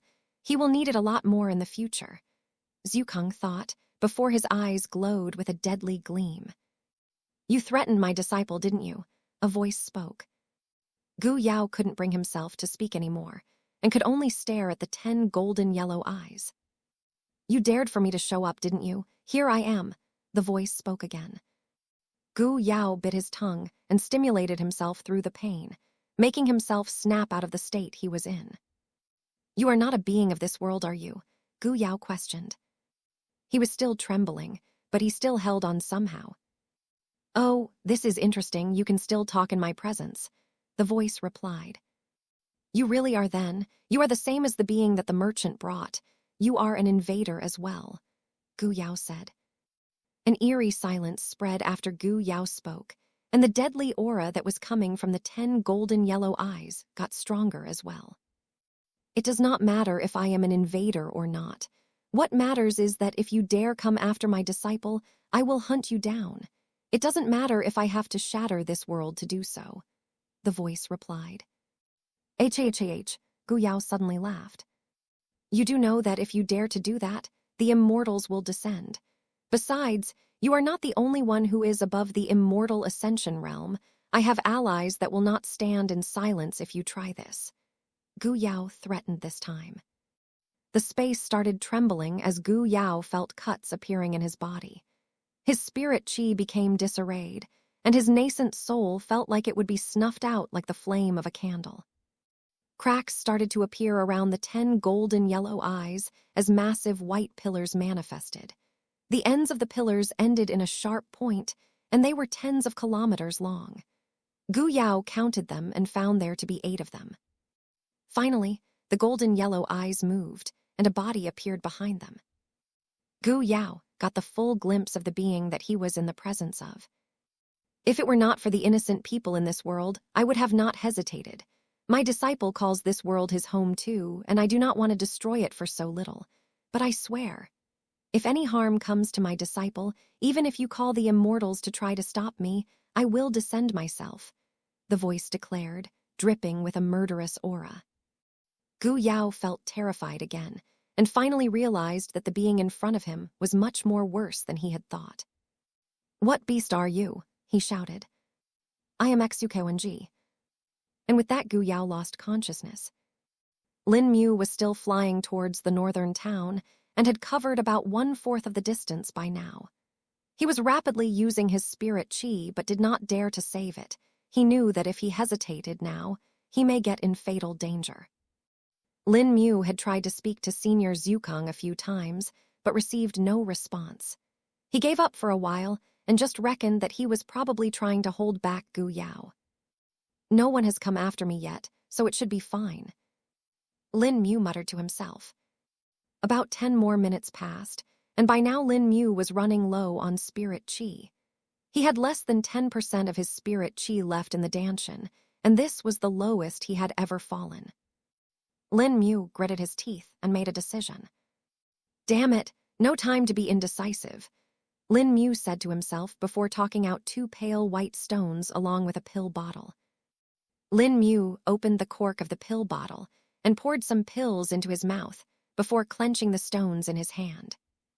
Waves of spirit chi came from his body as he released more and more of it. What Lin Mu had eaten were none other than the mid-grade basic chi pills, and the stones he was holding were also mid-grade spirit stones. He knew that this was the fastest way to replenish his spirit chi and also to continue flying. The mid-grade spirit stones replaced the spirit chi he was using for flying and reduced the drain on his danshan, while the mid-grade basic chi pills were replenishing the spirit chi in his danshan. He was chanting the Severing Heart Sutra as well, so as to rapidly assimilate the spirit chi. Just like this, Lin Mu's attention was split into multiple tasks, and he pushed himself to his full potential. Unknown to him, his body's conversion from normal physique to the Xianshan physique had started again. He was already at 99% completion, but it was those fractions of the last percent that were the hardest for him to progress in. But Lin Mu kept on soldering on and flew at his max speed, replacing the spirit stones that crumbled into dust while using them. By now 20 minutes had passed, and he was almost at the northern town. "Little Shrubby, come out," Lin Mu commanded. Chapter 414. I'll return soon. Lin Mu's command reached Little Shrubby through the link he had with him, and the beast came rushing out of the house.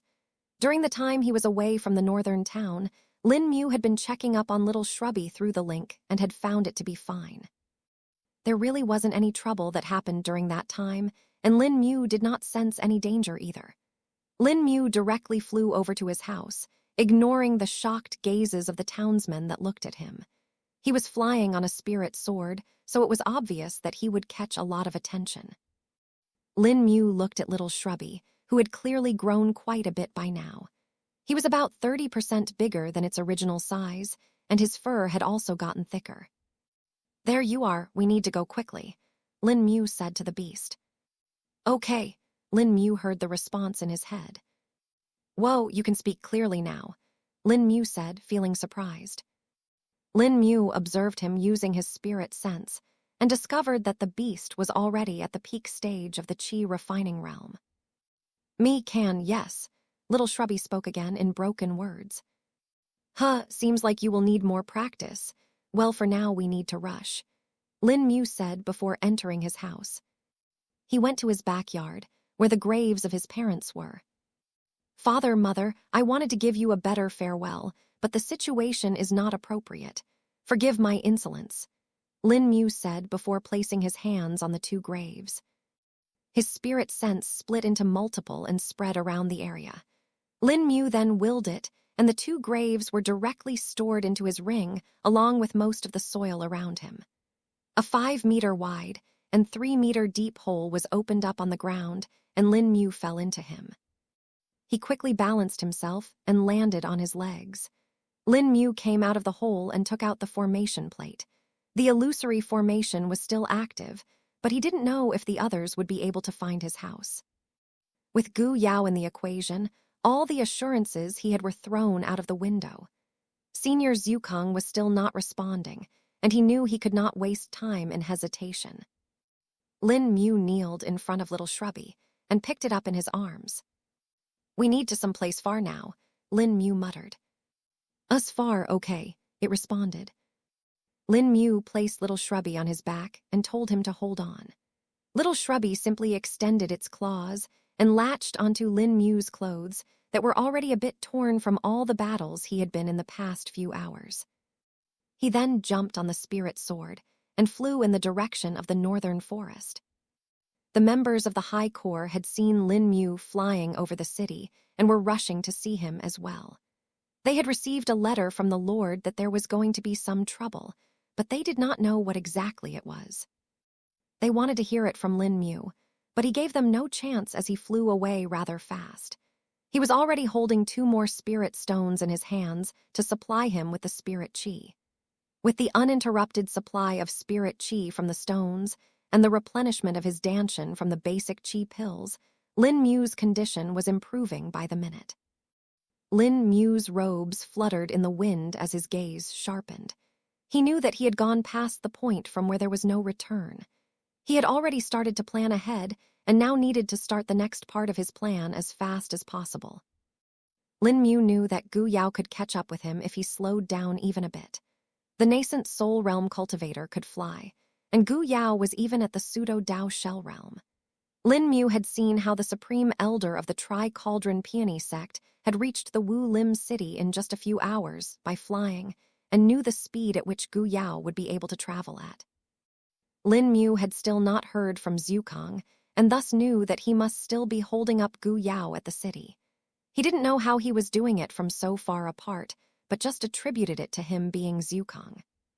2 hours passed like this, and Lin Mu had crossed over 400 kilometers like this. But this did not come without a cost. His meridians were aching due to the constant use of large amount of spirit chi, and his store of spirit stones had also been reduced by about 50. Lin Mu landed on the ground and placed the short sword in the sheath. "We'll continue on foot from there," Lin Mu said. "Okay," little Shrubby replied in the same manner as before. It didn't seem like he had much of an opinion in what Lin Mu said, and simply followed what he was saying. They started running, and Lin Mu remembered how fast little Shrubby really was. His speed had increased even more now that he had reached the peak stage of the chi refining realm. In fact, he was faster than what Lin Mu was when he was flying on the short sword. "I guess there really wasn't a need for me to carry him, huh? It could have easily outrun me if I left him to it," Lin Mu thought. Lin Mu looked around and scanned the area with his spirit sense. He was able to somewhat recognize the area and knew that he had traveled about 1/10 of the distance to the cave where the great slumber bear was sleeping in. Lin Mu took a deep breath before opening his eyes that shined with determination. "I'll return soon." Chapter 415. Far from home, about 3 days had passed since Lin Mu had escaped from Gu Yao, and right now he had covered most of the distance to the cave of the great slumber bear. Lin Mu let out a cloud of steam from his mouth as he looked around the snowy tundra. About a day ago, he had reached the point where snow was still present in the area, and now it was getting more and more dense. He reckoned that by the time he reaches the cave, the area would be no different from when it was winter. In the depths of the northern mountains, there was no difference between winter and summer. There was snow all around the year, and the wildlife had already adapted to this. But this also meant that the beasts here would be hardier and tougher. Last time Lin Mu was lucky since the roar of the great slumber bear had scared most of them off. But now he had to fight with the beasts that he came across. Luckily, though, he had not needed to fight against a core condensation realm beast till now. He had encountered a few of them, of course, but he was able to avoid them by going around. Also, perhaps because it was the summer, there was still an abundance of prey, which led to the spirit beasts being less aggressive against him. They would only attack him if he got too close, or if they were naturally aggressive type beasts. Since Lin Mu was focusing on getting to the cave as fast as possible, he wanted to reserve his spirit chi and not use it in fighting. He was mostly using it to travel fast and reach the cave. But Lin Mu was not invincible and had to rest every night, or he wouldn't have been able to last this long. Thankfully, he had a rather large amount of food in his ring, and he was able to cook it whenever he needed it. Another thing was that Senior Zukong had still not responded to Lin Mu. He had gotten worried, and thus had checked the inside of the ring, only to find him floating around the ring in silence. His eyes were closed, and the spatial energy swirled around him, slowly being absorbed into his body. Guessing that he was relatively fine and was just resting, Lin Mu decided to wait till he woke up himself. It was near the evening, and thus Lin Mu had decided to take a break for now.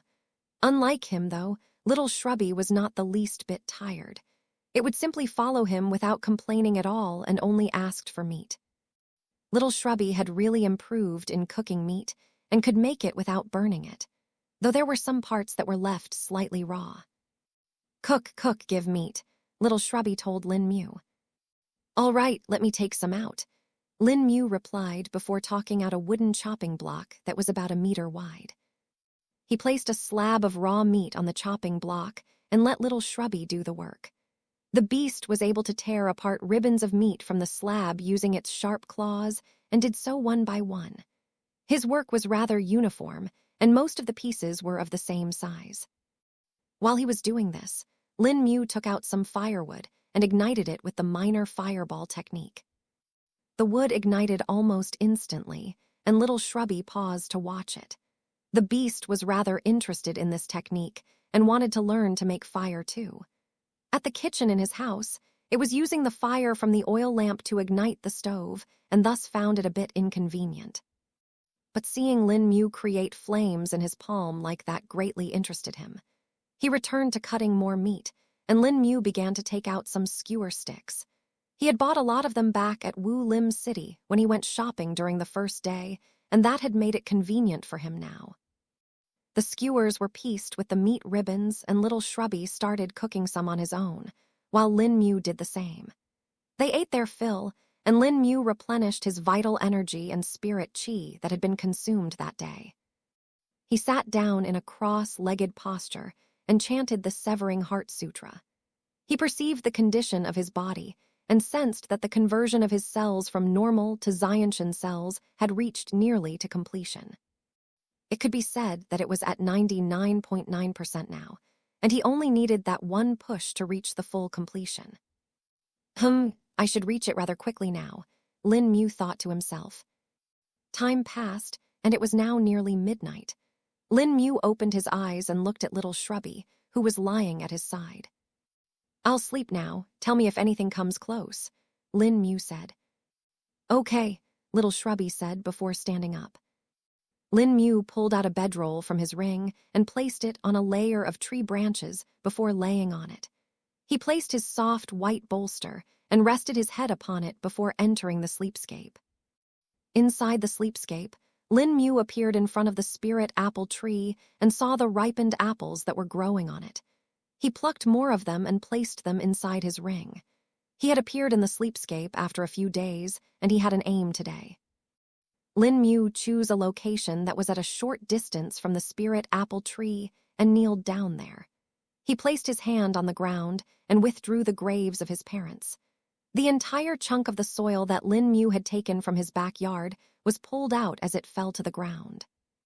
Then, as if it had a mind of its own, the ground of the sleepscape melded with the soil from the graves, and they automatically leveled to become the same as they were before.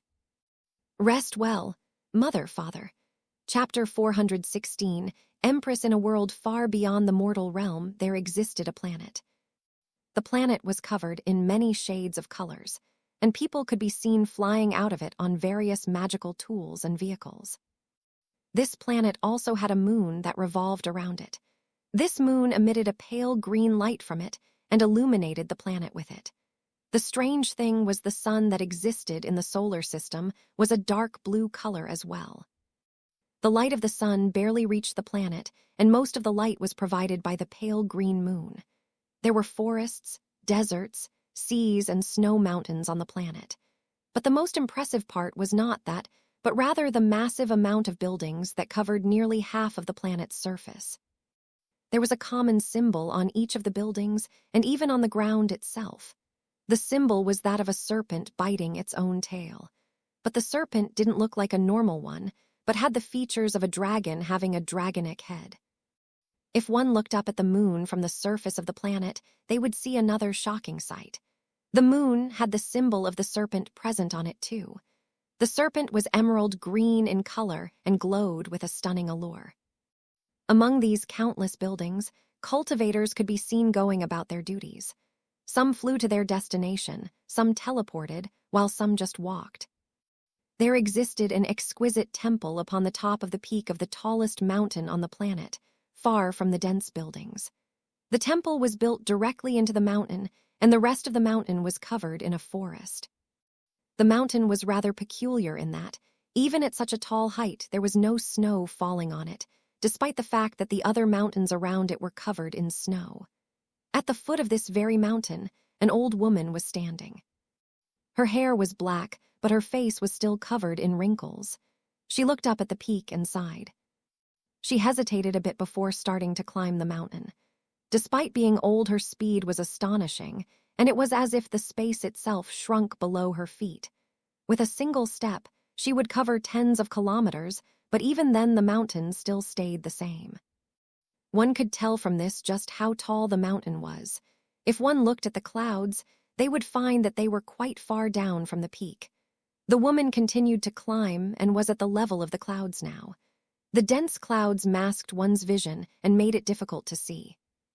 The woman had just entered the cloudy forest when suddenly an explosion happened. She didn't seem fazed by it and quickly dodged it. "HMPH, stop this," she spoke. Tilda hissed Tilda. From behind the foggy forest, a giant head appeared. Its features were still hidden, but the glowing red eyes could not be missed. "The mountain is forbidden for entry. No one is allowed." A deadly voice came from the giant head. Tilda gulped Tilda. The woman gulped in fear as she finally witnessed what the voice belonged to. It was a massive snake, just head of which was bigger than tens of elephants combined. "It is urgent, tell the Empress. His presence was detected," the old woman spoke. Tilda hissed Tilda. The hissing sound of the snake instilled fear into the old woman's bones, but she still held on. "Whose presence?" the snake questioned. The old woman took out an octagonal mirror from her spatial storage tool and showed it to the snake. As soon as the snake saw it, his pupils went wide and it recoiled from terror. "HIM, you found HIM," the serpent spoke in a mixture of terror and excitement. "Yes, we finally found his signs. Now please let me meet the Empress," the old woman pleaded. The snake paused for a bit before nodding his head. It moved to the side and spoke. "Go ahead then. I'll inform the rest to let you proceed unobstructed." "Thank you, Senior." The old woman cupped her hands in respect before heading forward. The serpent looked towards the peak and let out a low hiss. But there was a strange power contained in it such that it traveled very far and reached the entire mountain. The old woman did not hear this and simply continued on her journey. It took her a day, but she finally reached the exquisite temple at the top of the mountain peak. The woman took her first step upon the temple grounds and stopped. She kneeled on the ground and kowtowed 10 times and stayed in the same position without moving. An entire day passed before a voice was heard. The voice was cold, and yet it was as if bells were chiming together with it. "Who are you?" the voice questioned. The voice belonged to a woman and held a fierce aura within it. I am the 57th generation ancestor. May the Holy Empress grant me an audience." The old woman responded with utter respect. Her head was still planted upon the floor, and she did not dare even an inch. "Come," the woman's voice spoke. "Yes, Empress," the old woman replied before standing up. She walked forward and passed through a grove of trees before reaching the main part of the temple. There were lanterns glowing in everywhere, and fireflies floated around. Under the mystifying glow of the moon, a woman stood at the entrance of the temple. She had red hair and a face that was so beautiful any mortal, whether a man or woman, would die out of pleasure upon seeing it. Her eyes emerald green with slit-like pupils similar to that of a snake.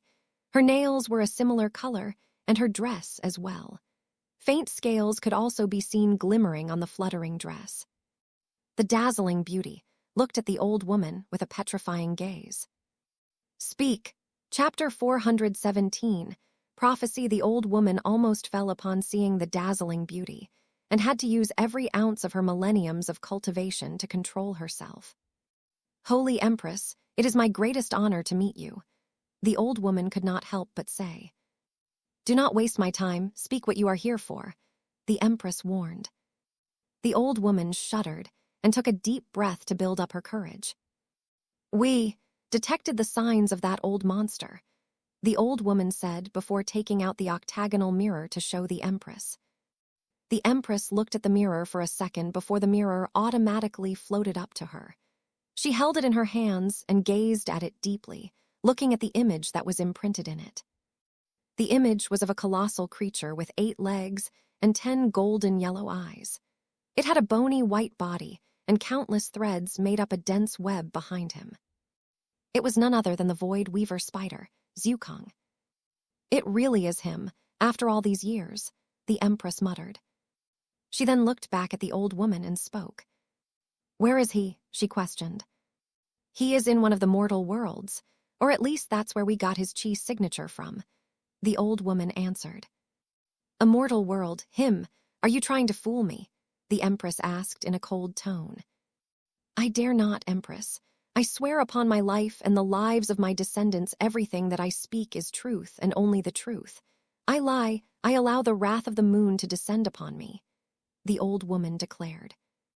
As soon as her oath was completed, a wave of chi came out of nowhere and surrounded her body.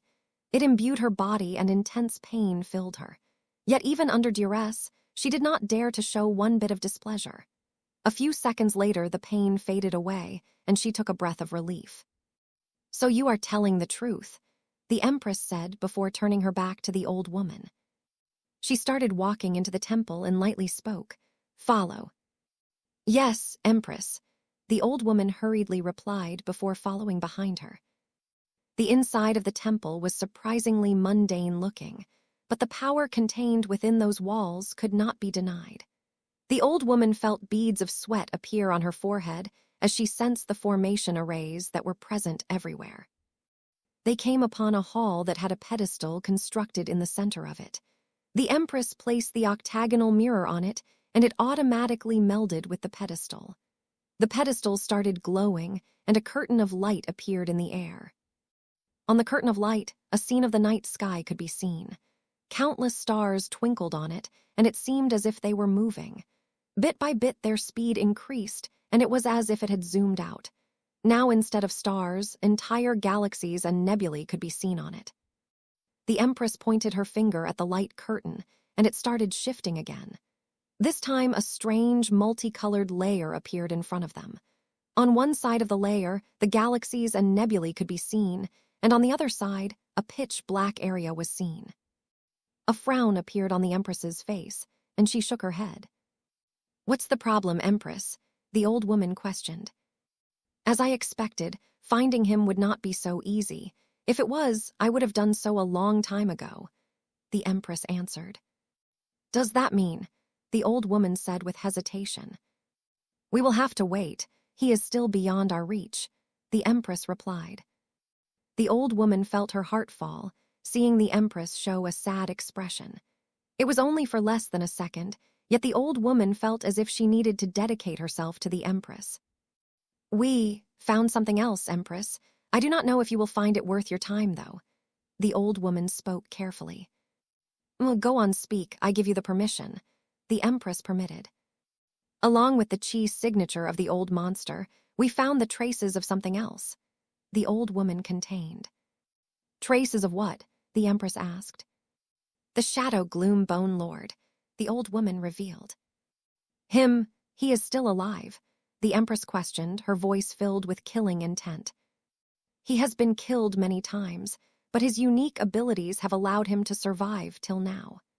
5 millenniums ago, the Eastern Celestial Court mounted an offense against him and exterminated the main body of his consciousness. We believe that it may be one of the fragments of his avatar that had been wandering the void. The strange thing was, we felt its traces on the same world as that of the old monster. The old woman explained. Humph, a dead man whose time has long passed dares to linger on still, the Empress uttered with malice. Does the Empress want us to interfere? The old woman questioned carefully. No, we cannot break the rules of the Celestial Court. As long as he stays in the mortal world, we cannot touch him. The Empress spoke with disappointment. Seems like fate does not favor us, the old woman signed. The Empress's eyes glowed slightly upon hearing her words. Fate, huh? The Empress muttered. You said something, Empress, the old woman responded. The Empress looked the old woman in the eyes and lightly shook her head before speaking. Tell me, what is the progress on the 7 ancestral serpents? What has happened in these past 7 generations? We were able to retrieve one of the 7 ancestral serpents about 25,000 years ago, but the rest of them are still missing. The old woman answered. Which one is it, and what state is it in because I haven't sensed it? The Empress questioned further. It is the 3-clawed pteropython, but sadly it is in a fossilized state and we haven't been able to revive it. The old woman answered. Good, bring it to me, I'll do it myself, the Empress ordered. As you command, Empress, the old woman replied before hurrying to complete her task. After the old woman was gone, the Empress walked out of the temple and stared at the pale green moon. I will fulfill the prophecy one day, Mother. I swear upon my honor as the Empress. And when that day comes, the Serpent Moon's sect will bathe in the rain of glory. Chapter 418, A Surprise Tilda Shing Tilda. Tilda splatter Tilda. The short sword soared through the air as it cut the neck of a snow fox. Before the beast could even let out a cry, its life was ended and it collapsed on the ground. Almost got me, Lin Mu muttered. It was the 5th day, and Lin Mu was woken up by the howl of a few beasts. He had thought that they were somewhere far away, but he suddenly detected something approaching him at a rapid speed. Little Shrubby saw it too and tackled the beast with all its force before it could touch Lin Mu. Lin Mu, frankly, did not expect for Little Shrubby to do that, as he could very well use Flicker to dodge it. But he was still touched, nonetheless.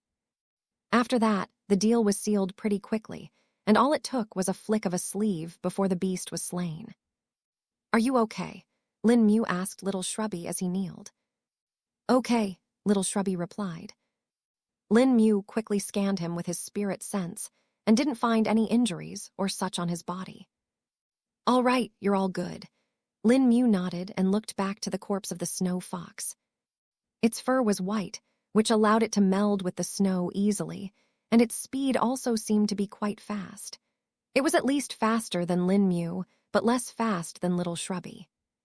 Oh, it's actually at the early stage of the core condensation realm, Lin Mu said, feeling surprise. He quickly found the core of the beast and dug it out.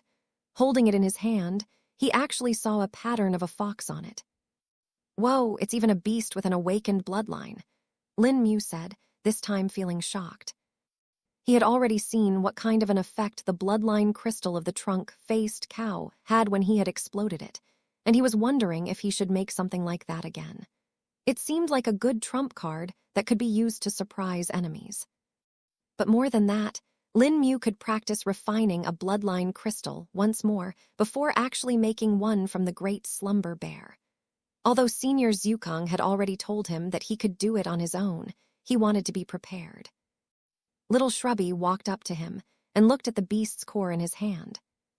"Want," he said. "You want it, you can't have it, I need it to practice," Lin Mu denied. The beast seemed a bit disappointed but quickly recovered. "Okay," it replied. Lin Mu nodded his head and stored the corpse of the snow fox and the core into the ring. He checked upon Senior Zukong and saw that his eyes were twitching. Ahem. Seems like he's gonna wake up soon, Lin Mu thought. He glanced at the spatial energy streaks and found them to have calmed down a bit. They weren't moving as fast as they were a couple of days ago. Zukong waking up was important to Lin Mu, as without him, refining the bloodline of the great slumber bear would be an extremely difficult task. "Come on, let's continue," Lin Mu said to Little Shrubby and started running ahead. Little Shrubby followed behind, and they traveled through the snow, leaving behind footprints that soon faded away due to the snow that kept on falling. This part of the journey was getting a bit hectic for Lin Mu, as his legs kept on getting sunk in the snow. "Bah, we'll just fly," Lin Mu decided, and controlled the short sword to float in front of him. He picked up Little Shrubby and jumped on it. Flying on the short sword was incredibly convenient, and it didn't even take him 10 minutes before they reached the mountain where the great slumber bear was sleeping in. Lin Mu was going to leave Little Shrubby on the smaller cave on the other side of the mountain, as he didn't want it to get hurt during the process. Lin Mu could see signs of beasts around the cave and guessed that one of them may have made this their nest. He quickly scanned the cave with his spirit sense and did not find anything in there. Was I mistaken? Lin Mu wondered. They stepped into the cave, and halfway there, Little Shrubby stopped in his tracks. "Not like," he said. After hearing his words, Lin Mu realized that the aura of the great slumber bear may be keeping the beasts away. They would come close to check the cave, but would run away after sensing the aura of the great slumber bear. "All right, you stay in this part when I go ahead," Lin Mu said. "Okay," Little Shrubby replied. Lin Mu was going to check the condition of the great slumber bear for now, as he wanted to wait till Senior Zukong woke up. He also wanted to see what was the cultivation base of the great slumber bear now, and if it had fully recovered from the invader or not. Back then, it was still expelling the invader from its body and was violent. In order to expel the invader, it had to consume its cultivation base and remove it bit by bit. According to Senior Zukong's estimation, the beast would have reached the early stage of the core condensation realm by the time it expelled all traces of the invader from its body. "Here we go," Lin Mu muttered before using phase and walking through the end of the cave. It was still damp like the last time he had come in, but the chill had reduced quite a bit. The inside of the cave was much warmer than the outside. "This is a bit unusual. It shouldn't be this warm," Lin Mu thought after sensing the increase in the surrounding temperature. He could tell that it was at least twice as warm as outside in here. Only when he reached the main cave, where the great slumber bear was sleeping, did he find out why. Chapter 419. Refining the snow fox bloodline. Lin Mu was standing some distance away from the huge beast that was sleeping in the cave. It was curled up against the wall of the cave, and steam could be seen coming out of its mouth and nose. "Damn, so the warmth in the cave is due to its body temperature," Lin Mu muttered. The great slumber bear's condition was much better than before, and it had recovered completely. There were no more bone spurs on its body, and the black patches had disappeared as well. Lin Mu could see the triangular pattern on its body much clearer than before. Lin Mu chanted the Severing Heart Sutra and sensed the faint fluctuations of spirit chi that were coming from the great slumber bear. Since he couldn't use his spirit sense due to the chance of him walking the beast up, Lin Mu could only do this. "What?" Lin Mu exclaimed in his mind so as to not alert the beast. How did it reach the peak stage of the core condensation realm so fast? Lin Mu wondered. The spirit chi fluctuations coming from the beast were quite faint, but they were still enough for Lin Mu to tell that. "This is gonna be difficult, isn't it?" Lin Mu muttered to himself. He returned back to the other cave and sat down on the ground. He started thinking about whether he would be able to kill the beast or not this time. He had been able to successfully injure Gu Yao, who was at the pseudo-Dao shell realm, thus he knew he could do it forcefully if he needed to. But he needed the entire body of the great slumber bear if he wanted to refine the bloodline. The more parts that were lost, including blood, the lesser his success rate would become. May as well practice for now, Lin Mu decided. He took out the corpse of the snow fix and also a small barrel to collect its blood. The snow fox was much smaller than the trunk-faced cow and thus would not have the same amount of blood as it. He had not wasted much of its blood back when he killed it, as he had stored it rather quickly. Lin Mu held its body over the barrel upside down and let the blood flow out of the neck. The blood started dripping into the barrel and was fully drained after 10 minutes. Now that this is done, the next step is to set up the runes, Lin Mu recalled. He took a small amount of blood from the barrel and started writing runes on the floor of the cave. Then fully the ground was solid rock and thus he didn't have much problem in writing the runes. If it was soil or dirt, the runes would not have been properly written. About 30 minutes later, he completed this and got ready for the next step. He placed the barrel in the center of the formation and then the corpse of the snow fox. Finally, placing the core of the beast, he started pouring his spirit chi into the formation and started the process. The runes lit up, and the corpse of the snow fox floated up. Streams of blood rose from the barrel and started wrapping around the corpse. The core of the snow fox started humming as a small illusory figure of a snow fox appeared in the air. This figure was much fainter than the trunk-faced cows, and Lin Mu understood this was due to the bloodline being lower ranked than the trunk-faced cows. The rest of the process went rather smoothly, and about an hour later, Lin Mu had the bloodline crystal of the snow fox in his hand. He looked at the red crystal and saw the imprint of the snow fox inside it. Lin Mu looked through the beast records he had and discovered that the bloodline ability of the snow fox was enhanced camouflage. Their fur would meld with the snow, and their aura would be surprised as well. So this is why it was able to get close to me despite being in the range of my spirit sense. Lin Mu understood. While the bloodline ability was useful in a snowy area, it wouldn't come in handy in other regions. It was not that an idea appeared in Lin Mu's mind. What happens if I give the bloodline crystal to little Shrubby? Lin Mu wondered. He knew that beasts could improve their own bloodlines by consuming other beasts, but this was in the case of raw meat and unrefined cores.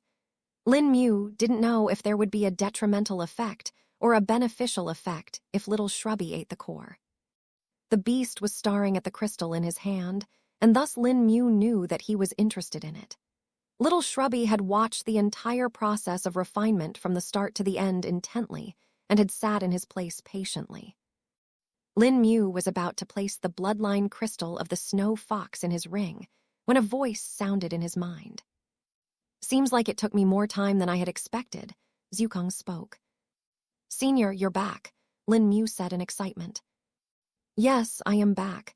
I didn't think that expending my spatial chi would end up having such an effect, Zhukang replied. What exactly happened back then? Lin Mu questioned. Well, when the ward activated, I knew that I had to stall Gu Yao for longer than normal. Even if he wasn't able to act, he could very well send his newly acquired servants after you. He had already controlled the Supreme Elder and Yideng by then, Zhukang answered. He did, Lin Mu said with shock. Yes, he did. That's why I had to ensure that he would be in no condition to speak for a while. For that, I had to use more of my cultivation base, which ended up with me tearing a hole in the world's barrier. This led to the world's will suppressing me, which took me 5 days to get out of. Zhukang explained. Chapter 420. A different method. After hearing the explanation given by Senior Zhukang, Lin Mu finally understood the level of trouble that had been caused. Though now he wondered what Gu Yao was up to. What happened to Gu Yao now, Senior? Lin Mu questioned. I do not know, but the mental strain I put on him should be enough for about 3 days. I think he probably woke up 2 days ago, Zhukang estimated. 3 days ago? Wait, if he was unconscious all this time, doesn't that mean we could have attacked him then?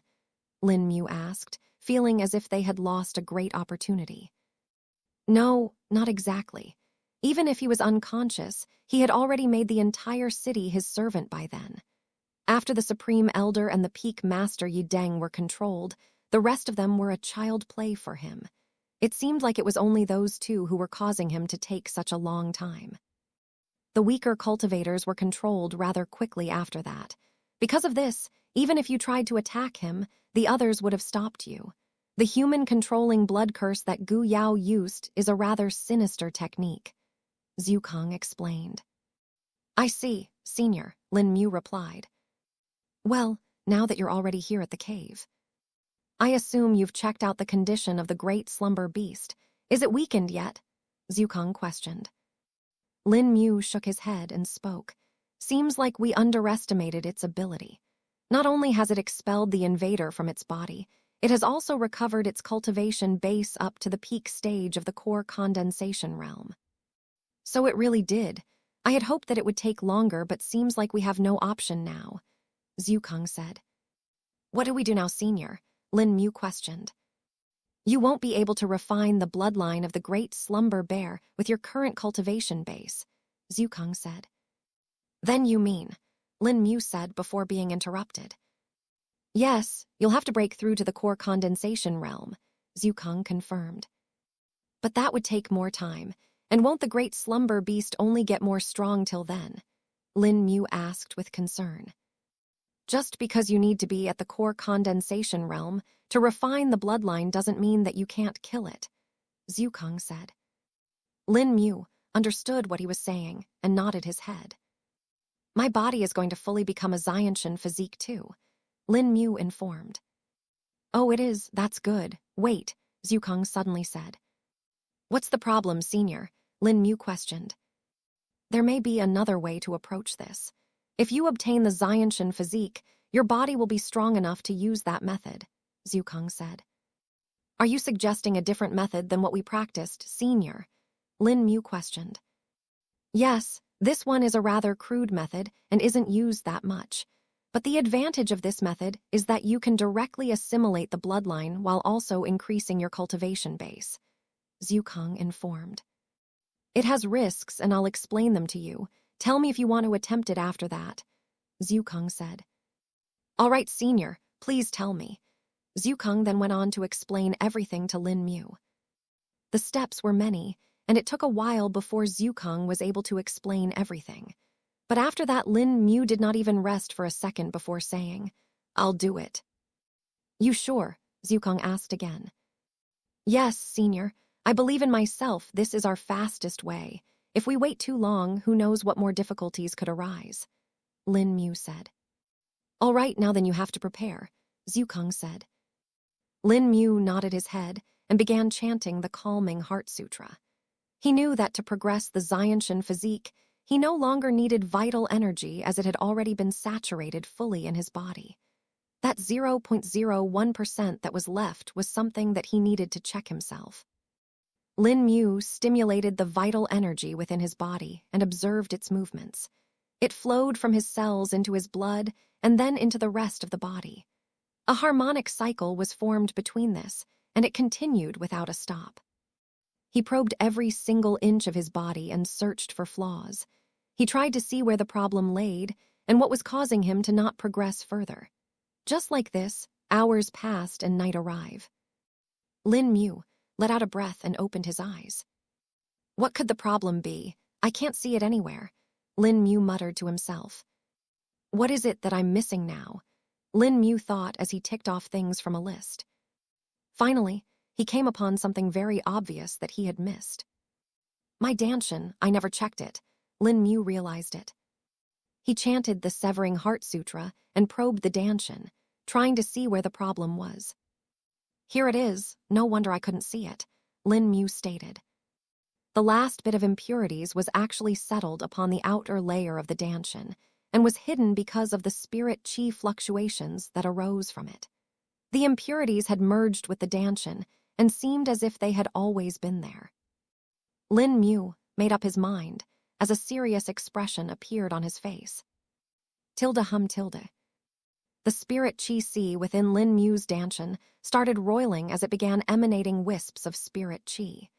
The wisps tried to enter the meridians due to the dantian becoming full, but Lin Mu had blocked them. He forced the medians shut and kept on increasing the amount of spirit chi wisps in the dantian. Bit by bit, the pressure on the walls of his dantian started increasing, and Lin Mu felt as if knives were goring him from the inside. He gritted his teeth and continued doing what he was, not faltering even for a second. Another hour passed as the howls of beasts could be heard from afar when the sound of something shattering could be heard. Chapter 421. Spirit chi flame and Xianshan physique within Lin Mu's body. A change was happening. The layer of impurities that had been merged with the dantian was being forcefully separated from it. This was being done by pushing out the spirit chi wisps from the dantian. Instead of letting them pass into the meridians like normally, Lin Mu was pushing them out of the pores in his dantian. If someone else were to try this, they would likely cripple their dantian forever or even explode it. But because of Lin Mu's saturated vitality, the damage was being repaired just as it was being caused. Large beads of sweat appeared on Lin Mu's forehead, and he bore through the pain. This was no easy task, and many would have given up a long time ago. But with Lin Mu's own determination and the assistance of the Severing Heart Sutra, he held on. Finally, the layer of impurities cracked like the shell of a hard-boiled egg, and a burst of spirit chi came out of the dantian. A stream of vital energy started repairing his dantian, and he focused on removing the impurities. He couldn't remove these impurities in the normal way by coughing them out or exhaling them. They were far too dangerous, and it was likely that they would taint the other parts of his body if he tried to use that route. It was now that the voice of Senior Zhukang rung out in his mind. "Control your spirit chi wisps and condense them," Zhukang spoke. Lin Mu knew that doing this normally would result in the spirit chi wisps being converted into liquid drops, and wondered why Senior Zhukang would suggest him this, but he could not afford to doubt him now, and did as he was told. The spirit chi wisps were surrounding the impurity shell outside the dantian, and Lin Mu began to condense them. He had already gotten habituated to the entire process, and thus didn't have as much of a problem.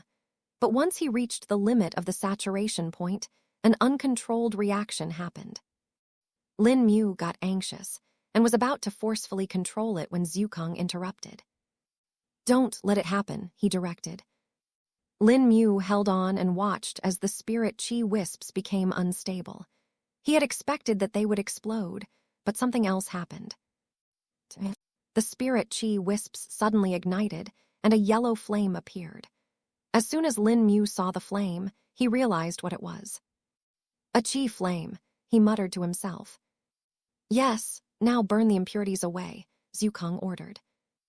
Lin Mu paused the chi flame into the impurities, and they started burning. The flames started to reduce after the first impact, but then Lin Mu made more of them.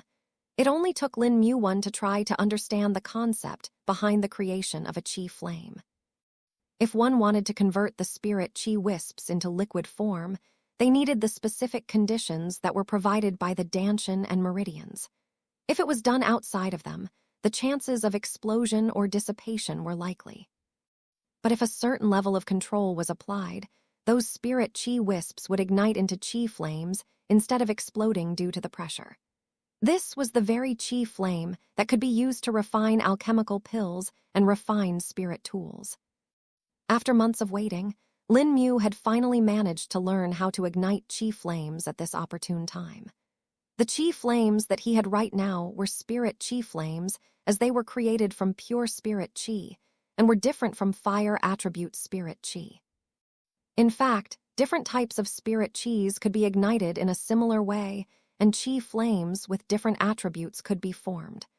This was one of the more complex methods of using spirit chi, and not many could achieve this. The fire attribute spirit chi flame was the easiest to ignite, as it matched its basic features.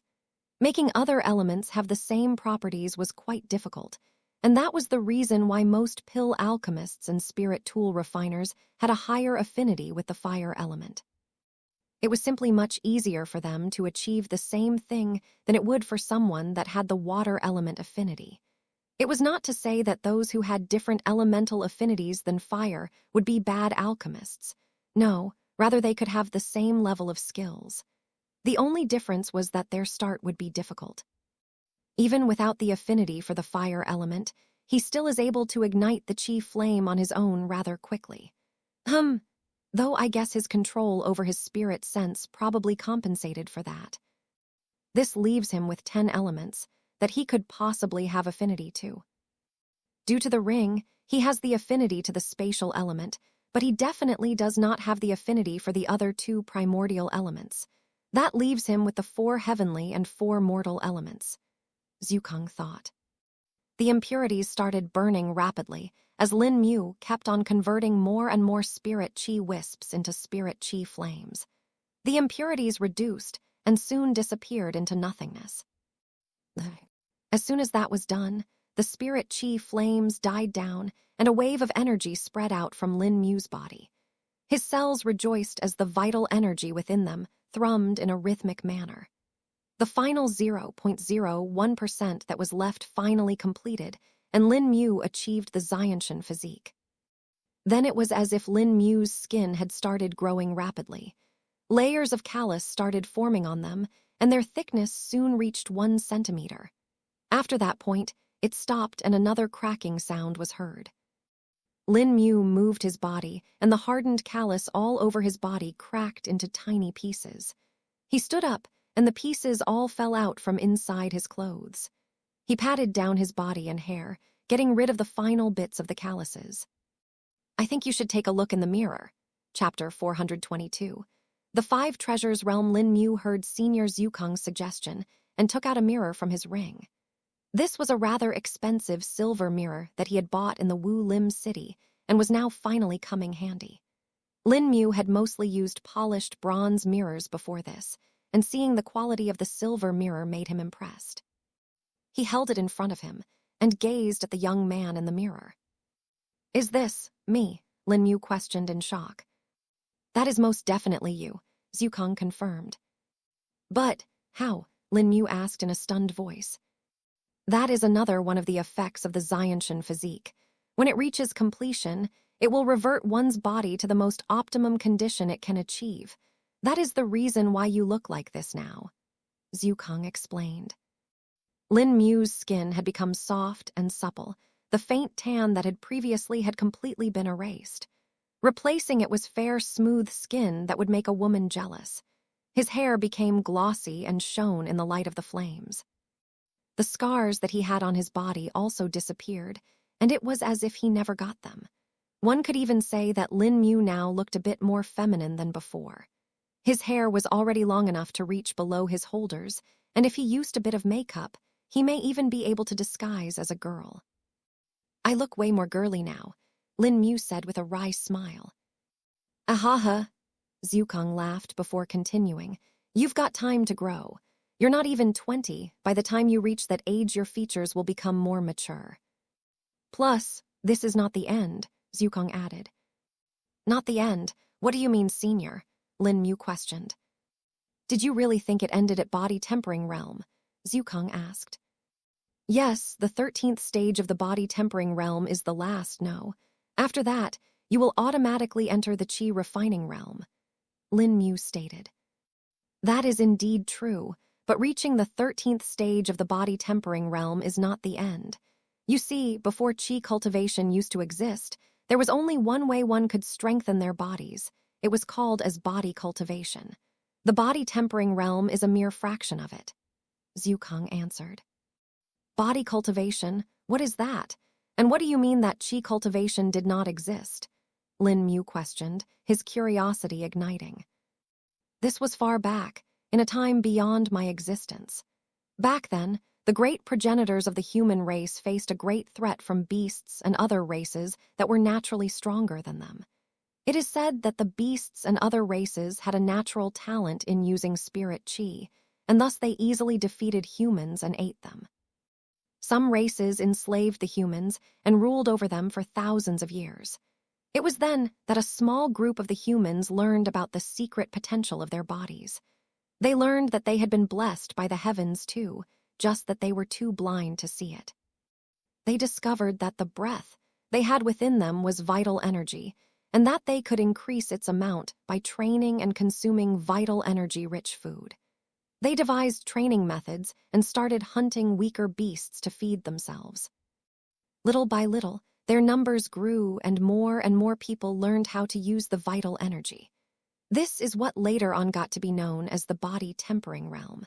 But this was not the end, as they didn't enter the chi refining realm automatically like us, after reaching the 13th stage of the body tempering realm.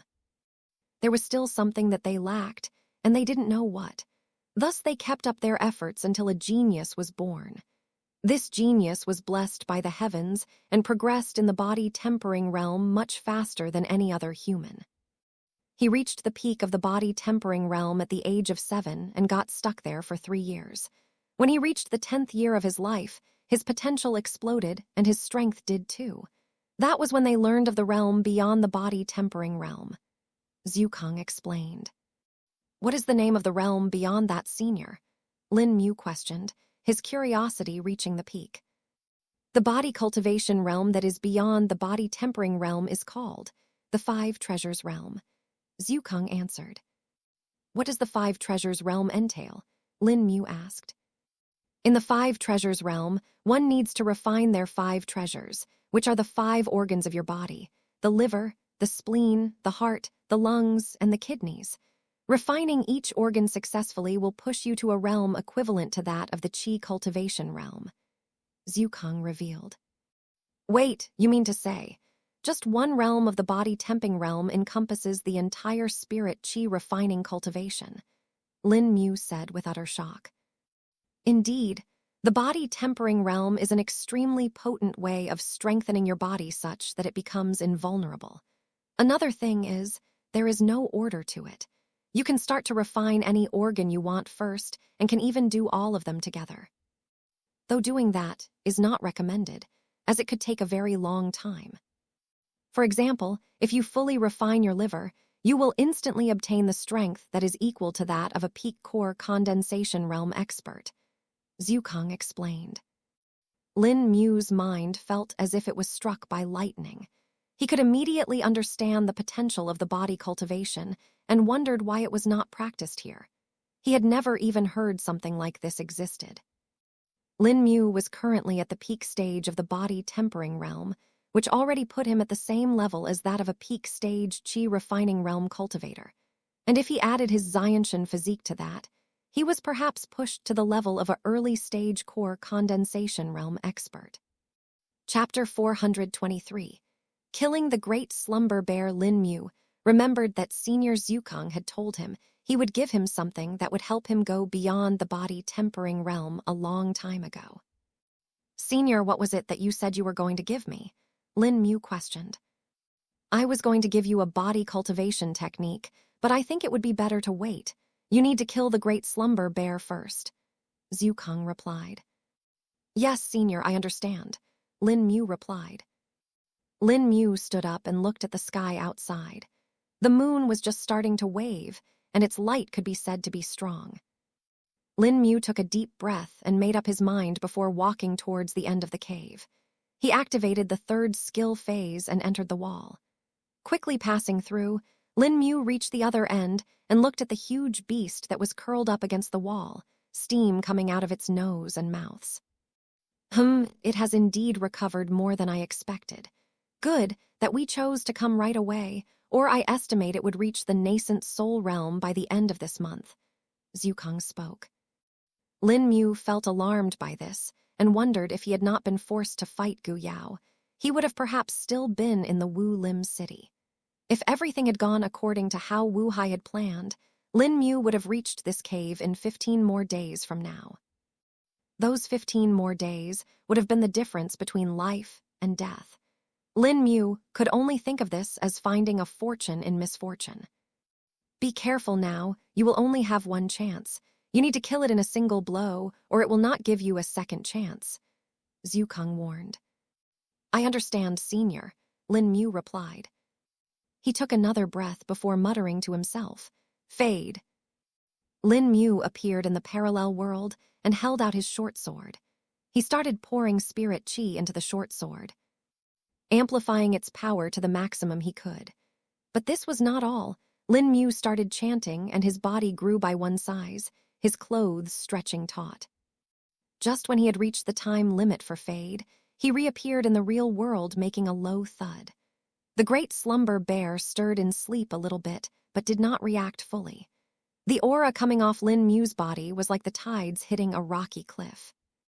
He blinked to the top of the great slumber bear's head and thrust the short sword deep into the head of the beast. His entire body's weight was behind it and was further amplified by the burning heart sutra. When the short sword hit the skull of the beast, Lin Mu could feel the impact traveling through the short sword. If he did not have the effect of the burning heart sutra, perhaps he would have even lost hold of the short sword. The great slumber bear had woken up the moment Lin Mu had appeared above its head. His aura was simply too strong to be ignored, and even the great slumber bear was startled by it. Even when the short sword was halfway through its head, it was trying to stand up. Alas, the power contained within the short sword was still potent and passed through its head, embedding into the rock floor below. Hoo-hoo tilde. Lin Mu took labored breaths as he saw the beast that was on its last breaths. Even now it was letting out breaths, and its eyes stared at Lin Mu. It's still not dead, Lin Mu questioned with shock.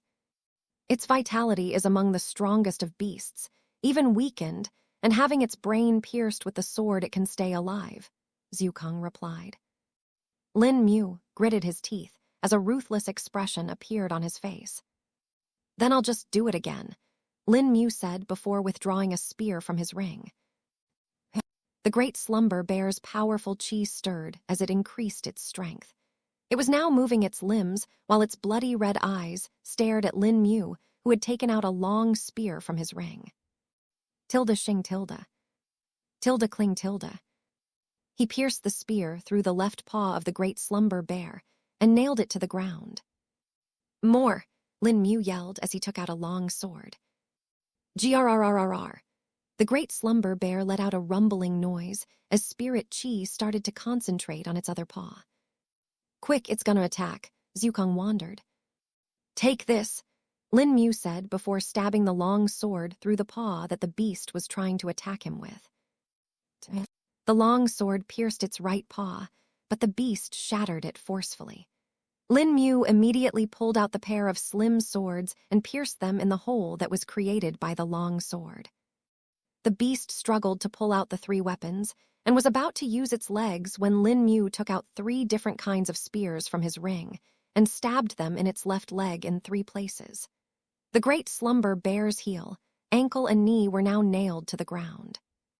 Lin Mu then took out the battle axe from the ring and slammed its blade into the only free leg of the beast. But this was not enough, as the length of the blade was not enough to keep it trapped. Lin Mu raised his hand in the air and willed it, making a large rock appear. The rock fell on the axe, burying even deeper into the leg of the beast and into the rocky floor. This rock was none other than the deep ocean iron ore that he had obtained a long time ago. Finally, he took out the iron thorn spear he had obtained from Jiang Wei. Lin Mu hadn't used it since then for fighting, and had only practiced with it in his sleepscape. The great slumber bear's powerful chi stirred as it increased its strength. Hey, Chapter 424, Devour Lin Mu's hair flapped around as his bloodshot eyes gleamed. The black thorn spear was thrumming with power, and it had already reached the maximum limit of what it could hold for now. Take this, Lin Mu shouted. The black thorn spear was stabbed deep into the chest of the great slumber bear and pierced its heart, nailing it to the rock floor. Lin Mu and the great slumber bear stared in each other's eyes as unwillingness appeared in the beast. Rest in peace. I vow to use your bloodline and take it to the apex. Lin Mu spoke suddenly. He knew that he was killing a beast that had actually not wronged him. But like Senior, Zhukang had said this was the ruthless cultivation world, and he was now a cultivator. This was the least he could do for the beast, and thus he did. It was as if the beast understood his words or the intentions behind it as it gave up on struggling anymore and closed its eyes. A minute later, the steamy breaths of the great slumber bear had stopped, and Lin Mu confirmed that it was now completely dead. "It is done," Lin Mu muttered as he looked at the still warm body of the beast. "What are you waiting for? Quickly take out its core and store the body in your ring. Don't waste the blood," Zukong urged. Lin Mu nodded and hurriedly dug out the core from the beast's chest, and then placed his hand on the beast, storing it along with all of the weapons in his ring. The only weapon he had lost in this was the long sword which had been shattered by the great slumber beast's attack. Lin Mu looked at the handle of the long sword, as that was all which was left, the blade having been split into multiple pieces, fallen on the ground.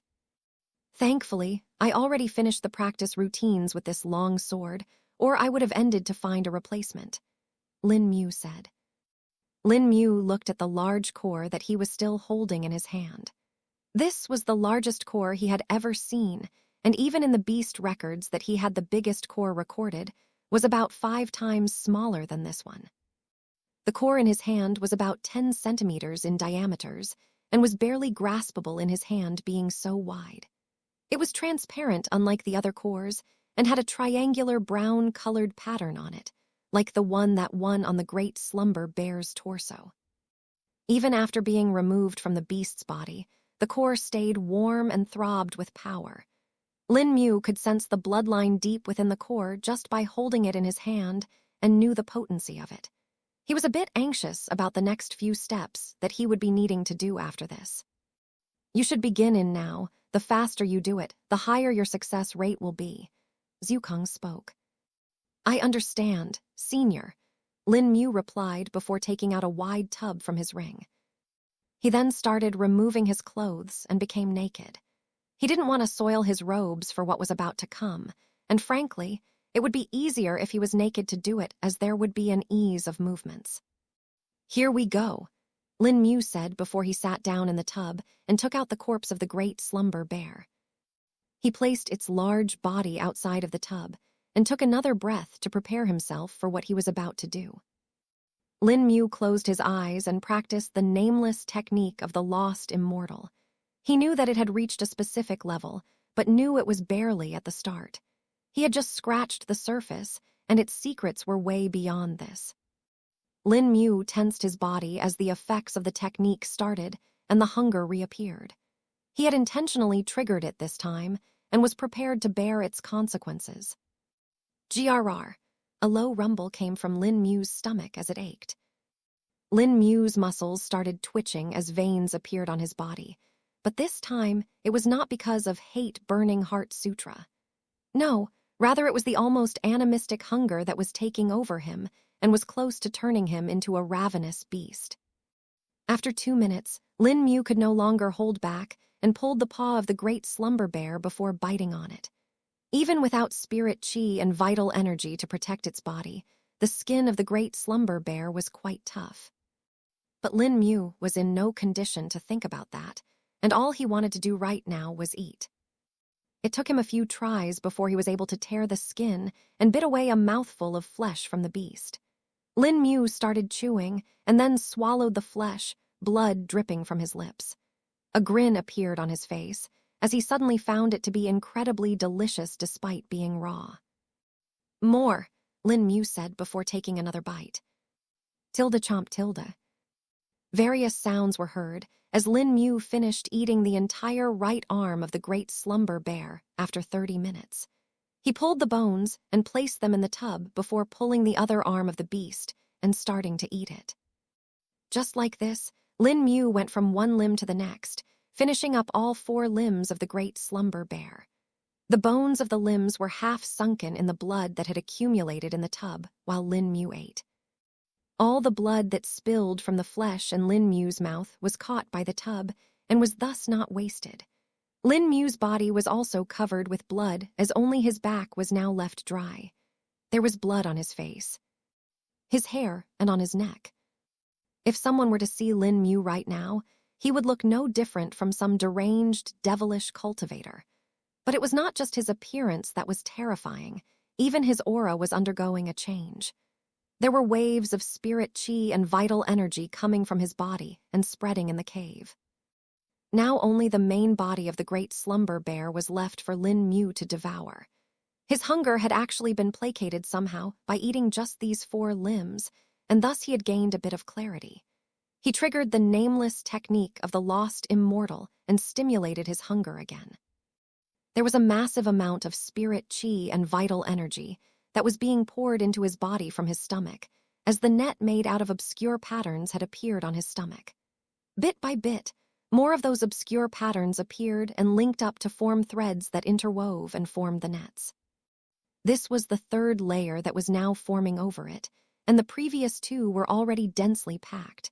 They were gray in color and caused his stomach to look as if it was made out of some kind of a metal.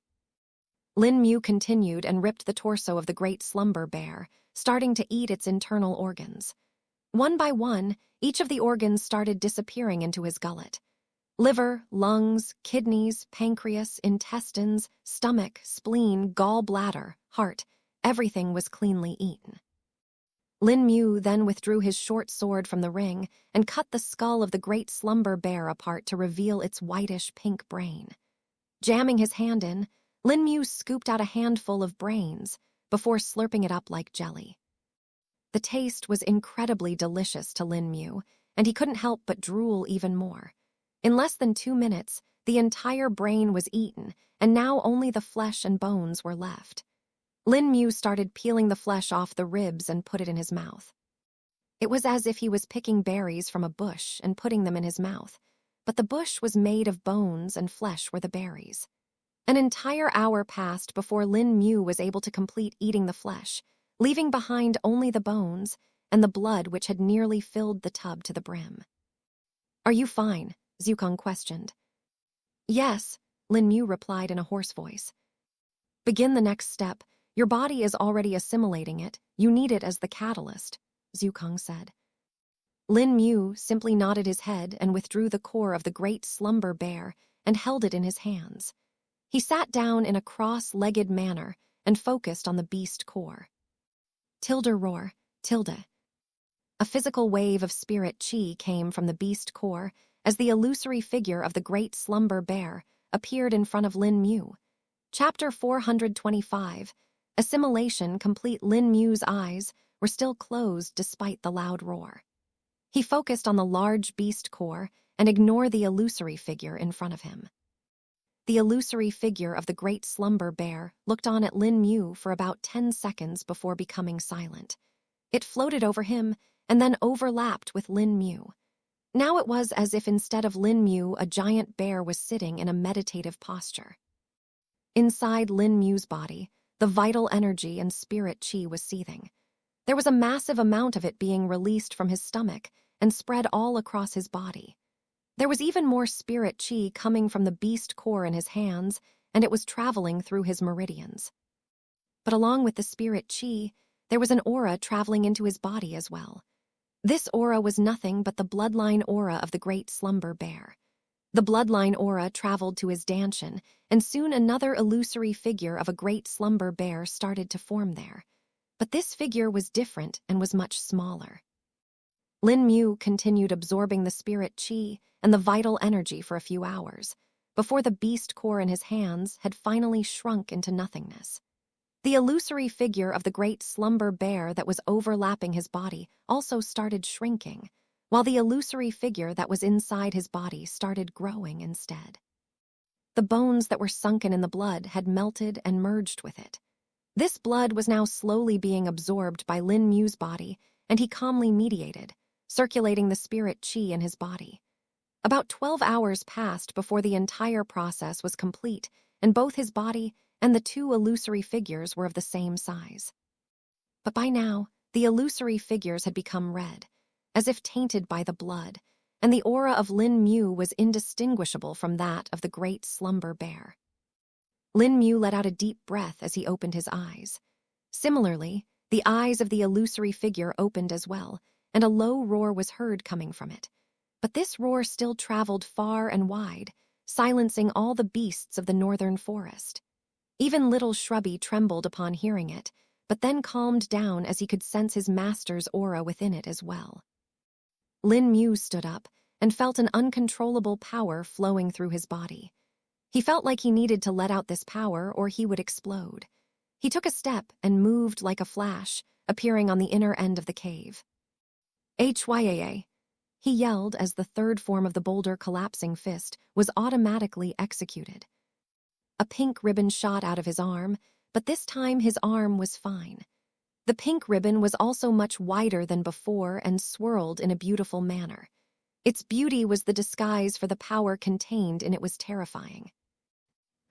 The pink ribbon came in contact with the cave wall and instantly passed through it, pulverizing it in the process. In less than 2 seconds, it had traveled the length of the wall and had come out of the other end, where little Shrubby was. Thankfully, it had already sensed the danger and escaped the cave. The pink ribbon faded away, but now before widening the entrance of the cave. A thick dust cloud covered the interior of the cave now as the crushed rocks swirled in the air. Lin Mu punched out with his other hand, this time the power contained within it being lesser than before. Still, the punch was enough to generate a jet of wind that blew away all the dust and rocks that were in the cave. The debris shot out of the cave like bullets and shredded the trees that were outside the cave. After letting out 2 punches, Lin Mu finally felt better and didn't feel like exploding. That was too much, Lin Mu muttered to himself as he started to feel drowsy now. Hey, it's already starting, Lin Mu thought to himself. This was none other than the effect of the bloodline ability of the great slumber bear. Well of slumber. If it had not been for the fact that Lin Mu's body was still assimilating the bloodline in it, he would have directly fallen asleep right then and there. But there were still some things he needed to do, and that too very quickly. Lin Mu blinked in the direction of little Shrubby and called out to him. Little Shrubby. There was silence for a second, before the faint sounds of footsteps could be heard from near the entrance of the cave. Here, little Shrubby said. I'll be sleeping for a while soon, so I need you to be careful, okay? Lin Mu said. The beast seemed a little confused, but then nodded its head in understanding. Okay, he said. Lin Mu looked at the entrance of the cave that was nearly twice as big now and sighed. I can't let it stay open like this while I sleep here, Lin Mu muttered to himself. He went to one of the walls of the cave and punched it again. This time he used controlled force and was able to create cracks in the wall. He then slid his fingers in the cracks and pulled hard. Come on now, break, Lin Mu shouted. Tilde crack tilde. Tilde rumble tilde. A large chunk of the cave was pulled out by Lin Mu. The chunk was nearly half the size of the cave's entrant and was 2 meters tall. Lin Mu carried it to the entrance and put it there, blocking half of the entrance. He went back and pulled out another piece that was smaller than the previous one. He put it at the entrance again, this time only leaving a quarter of the space left open. If you want to go outside, you can go from here, Lin Mu pointed. Okay, it replied simply. Lin Mu then removed a bowl and placed it on a relatively flat rock. Chapter 426. Aftermath. Little Shrubby looked curiously at the bowl as Lin Mu put a large amount of beast cores in there. There were almost 100 beast cores in it. That would be worth a fortune if he were to sell them. You can eat them when you want. These should be enough to last you a long time, Lin Mu said. He didn't know how long he would be sleeping, and thus wanted to prepare some things for little Shrubby.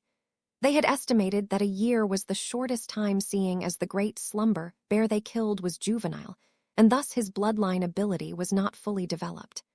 Lin Mu was betting on this, and thus had prepared all the beast meat enough to last a year. He then started to take them out and triggered the nameless technique of the lost immortal, stimulating his hunger again. Lin Mu knew he had to force himself to eat this. Even if he had a large amount of vitality from the great slumber bear's meat, there was still a chance it may extend beyond a year's time. The drowsiness was being surprised by his intense hunger, and thus he was able to power through.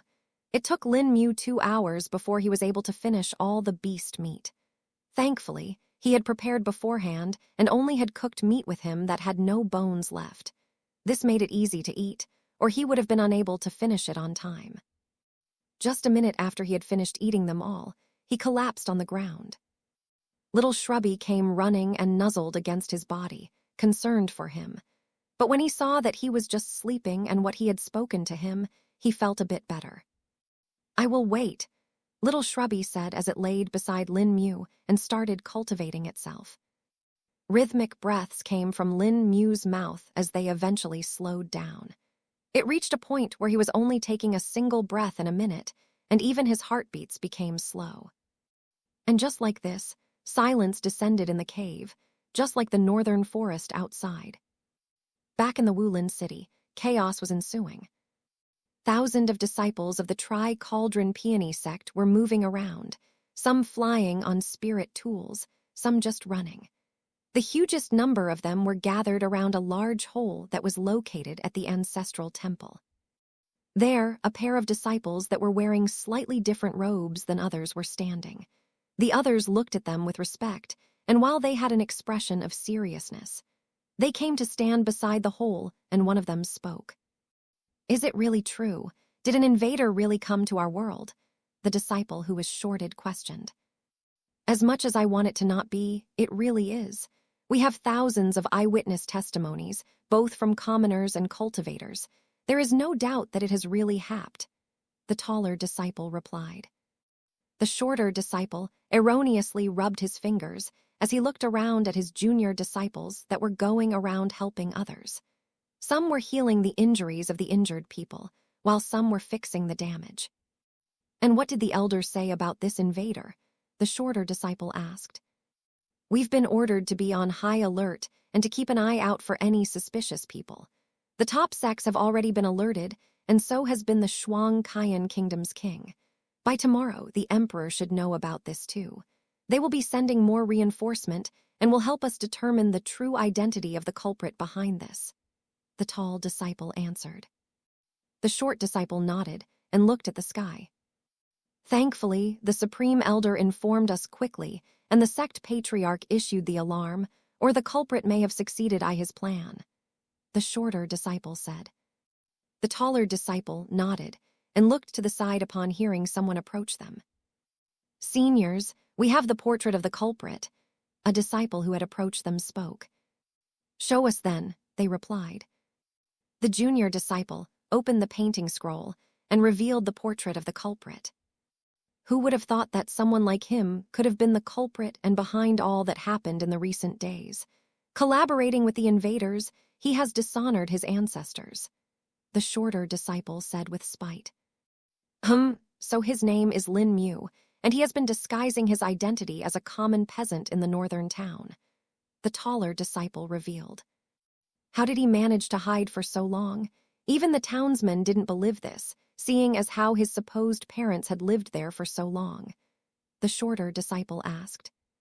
"He has been backed by the northern tribes apparently and was sneaked in here a long time ago. They controlled 2 peasants and made them act as his parents while killing their real son. This way he was able to hide for so long. He may look young, but he is an old cultivator who used forbidden arts to hide his age," the taller disciple explained. "Truly dangerous. I just hope the top sects are able to handle this," the shorter disciple muttered. At the Sky Precept sect, a similar scene of chaos could be seen. At the grand palace of the sect, the patriarch was sitting on his throne while the 2 supreme elders sat beside him. The entire hall was filled with people, and they all had nervous expressions on their faces. The patriarch stood up, causing the hall to quiet down. "As you may all have learned by now, the spatial disturbances were indeed caused by an invader trying to enter our world. This was all a conspiracy hatched by the northern tribes and has been in motion for a long time. The main culprit that we know of is a boy called Lin Mu, who we suspect is an old cultivator that may have been in hiding for a few hundred years. You all have already received the details, and thus should be able to learn more on your own." The patriarch spoke and looked at the faces of everyone. "Now hear my decree. An official hunt of the utmost importance is to be launched for the person called Lin Mu. He is to be brought to the sects, either alive or dead. Any person found associating him will be considered guilty and killed without hesitation," the patriarch declared. Discussions started among the people in the hall, and they all agreed with the contents of the decree. A black-robed elder walked forward, who was none other than head elder Han. I'll be taking over the star-catching peak for the time being, and we'll resume the repairing process. The star-catching formation is greatly damaged, and the elders of the peak have borne the backlash in the stead of the disciples. I hope that you all will give your all and find this culprit who has caused this great upheaval in our lives. Head elder, Han said in an emotional tone. Flames of determination ignited in the eyes of everyone as they all agreed. Yes.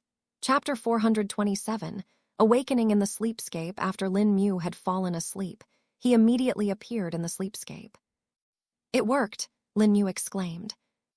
He looked around the sleepscape and confirmed that he truly was in there. Senior Zhukong, Lin Mu called out. In the next second, Zhukong appeared in an orb of light in front of Lin Mu. Ah, good, very good. It worked just as we had hoped, Zhukong said. Indeed, Senior. Even at the end, I had some doubts whether it would work, but now this is a big relief to me, Lin Mu replied. Now then, I guess it's time for you to begin the second part of your plan, Zhukong stated. Yes, Senior. I can already sense the spirit qi increasing in my body. I feel like I'll reach the core condensation realm rather quickly, Lin Wu said. It should be an eventual increase that should speed up as more time passes, Zhukong replied. I guess I should start practicing then, Lin Mu said before taking out a dual-sided sword. He started performing the moves and furthered his progress with the 1,000 armament blade scripture. Now that his body would automatically be cultivating, Lin Mu would be able to practice the rest of his skills in the sleepscape. One of the things that he wanted to finish up was none other than the 1,000 armament blade scripture. It was this very weapon's manual that had allowed him to battle against so many cultivators. Had it not been for it, his fighting potential would have reduced by a half. But now he had the opportunity to practice it to his heart's content. Once he began, he practiced for over an entire day before stopping due to the mental exhaustion he was feeling. You should take a break. There are still some things we don't know about the sleepscape, and you shouldn't strain your mind or you could harm yourself, Zhukong warned. I understand, Senior, Lin Mu replied before sitting down with his back against the spirit apple tree. He took out the wooden slip that was the legacy treasure of the lost immortal and opened it. He had not read his memoirs for a while now and wanted to learn what had happened after they were trapped in the mine and discovered by the search party. Words started appearing on the wooden slip, and Lin Mu started to read them. The lost immortal and his master were discovered by a search party, and soon a battle started between them. The first one to attack was none other than the lost immortal himself. He knew that he couldn't let these people escape, and thus had to kill them before they reported back to the others. He and his master were able to kill 2 out of the 5 people in the search party before they alerted the others using a communication jade slip. The remaining 3 cultivators fought the pair of master and disciple, but eventually died as well. Knowing that they won't have much longer, the 2 started to find a shortcut. They traveled up the tunnels and reached an area that was very close to the entrance. They could even hear the voices of the guards there and had to hide quickly. After a bit, an opportunity arrived, and they were able to dig further. Due to being close to the surface, it took them less than 6 hours before a beam of sunlight shone upon their faces. They rejoiced for a short time before forcibly calming themselves. They had already been found out and knew that there would be guards looking for them. They almost had an encounter with a core condensation realm guard, but the old man managed to get them away by using a special technique. But this came with its own disadvantages. The old man became quite exhausted shortly after, and the 2 of them had to rest in a suitable place. They knew that going to a town or a village was not a choice, and thus they had to hide in the forests around the mines. They had not even traveled 50 kilometers away from the mine, and thus there was a great chance that they would be found out. The coming 2 days were tense as the lost immortal kept an eye out without sleeping a single minute. The old man finally recovered on the 3rd day, and they started their journey again. The lost immortal asked him about the technique that he had used, and the old man explained that it was a technique that burned longevity to use normally. but he had instead diverted it to use up his vitality instead, which could be restored. Lin Mu stopped after this point as he felt like his mental energy had been restored and he could begin practicing again. He repeated the same cycle multiple times and would learn from the memoirs of the lost immoral in the resting time. Sometimes, instead of practicing the 1,000 armament blade scripture, Lin Mu would learn the Tao script from Senior Zukong and even a few formations that he knew. Bit by bit, Lin Mu was furthering his skills until he felt a change in his body. The time has arrived, Lin Mu muttered as he closed his eyes. Time passed as the summer turned to autumn. In a cave in the northern mountains, a faint thrumming of heartbeats could be heard. It was coming from deep inside the cave, and one couldn't tell what kind of beast it belonged to. The heartbeats kept on getting stronger and stranger until a strong wave of spirit chi came from the cave. The wave of spirit chi spread all over the mountain and scared off the beasts that lived there. A vortex of spirit chi formed around the mountain and started to get sucked into it. The beasts instinctively stayed away from it and watched from afar as the clouds parted in the sky. This lasted for an hour before silence descends in the mountains again. Chapter 428, Core Condensation Realm. Lin Mu opened his eyes in the sleepscape as they slightly glimmered. Excellent, Zukong said. You knew this was gonna happen, Lin Mu questioned. With your foundation that is extremely stable, it was merely a question of time. Zukong chuckled. Hee hee. Lin Mu laughed a little bit as well before hearing Senior Zukong speak again. Anyways, congratulations on becoming the youngest cultivator to ever reach the core condensation realm in this world. Zukong spoke. Only now did Lin Mu realize the reality. The publicly known person who held the record before Lin Mu was none other than the crown prince of the Great Zhou Empire, and he had reached the core condensation realm at the age of 20. But Lin Mu, on the other hand, was still about 16 years old, and his birthday was still 6 months away. Lin Mu's eyes lit up as he reveled in this achievement for a bit before calming down. He now wanted to see the difference in his body and sat down cross-legged and chanted the Severing Heart Sutra. Almost immediately, he felt his meridians that were being filled with spirit chi that flowed like a river. Lin Mu trailed down to his dantian and saw his core that floated there. The core looked vastly different from what Lin Mu had seen before, though. It did not look pale white like that of Hai Yingji's core. Instead, it was a silvery gray, almost the same color as that of the mysterious ring. But that was not all. There was also a pattern printed on his core. This, the great slumber bear, Lin Mu muttered. Indeed, the bloodline had been fully assimilated by your body, and due to the uniqueness of the bloodline's skill, Well of Slumber, it has presented the bloodline crest on your core. Zukong spoke. Lin Mu opened his eyes upon hearing Senior Zukong's words and had a question pop in his head. Wait, Senior, you mean the pattern that is on my core? It can be in different places as well, Lin Mu questioned. Yes, depending on the type of beast the bloodline belongs to, the bloodline crest will appear on different parts of your body that correspond to the ability. Since the Well of Slumber corresponds to the cultivation, it has appeared on your core, Zukong explained. Ah, I see now, Senior. Lin Mu nodded his head in understanding. He closed his eyes again and checked his capacity for spirit chi. Unlike before, his dantian was almost completely empty, and only the core could be seen floating in the center of the dantian. His entirety of liquid spirit chi had been condensed into this one core and could now contain even more than before. Lin Mu observed for more time, as the spirit chi from his meridians eventually reached his dantian. But here the process had changed. The spirit chi that entered his dantian was in the form of wisps which then gathered together to form clouds. These clouds of spirit chi floated around at the top of his dantian and grew in size. This continued for a while until they became extremely dense and then finally started raining. The spirit chi wisps started being converted into liquid form automatically, which shocked Lin Mu to no end. Before he had to put a lot of effort to refine the liquid spirit chi, but now it seemed to be happening automatically. Senior, There are clouds of spirit chi in my danshan that rain down liquid spirit chi, Lin Mu said. Oh, really? I didn't know that the bloodline of the great slumber bear could do something like this. They are far too rare, and thus there isn't much information about it. Besides, no one was able to survive long enough to tell what exactly happens with the bloodline. Another thing is that no one was at the chi refining realm when they refined and assimilated the bloodline. Thus, what you are experiencing is completely undocumented, Zhukang explained. I understand, Senior, Lin Mu replied and went back to observing his danshan.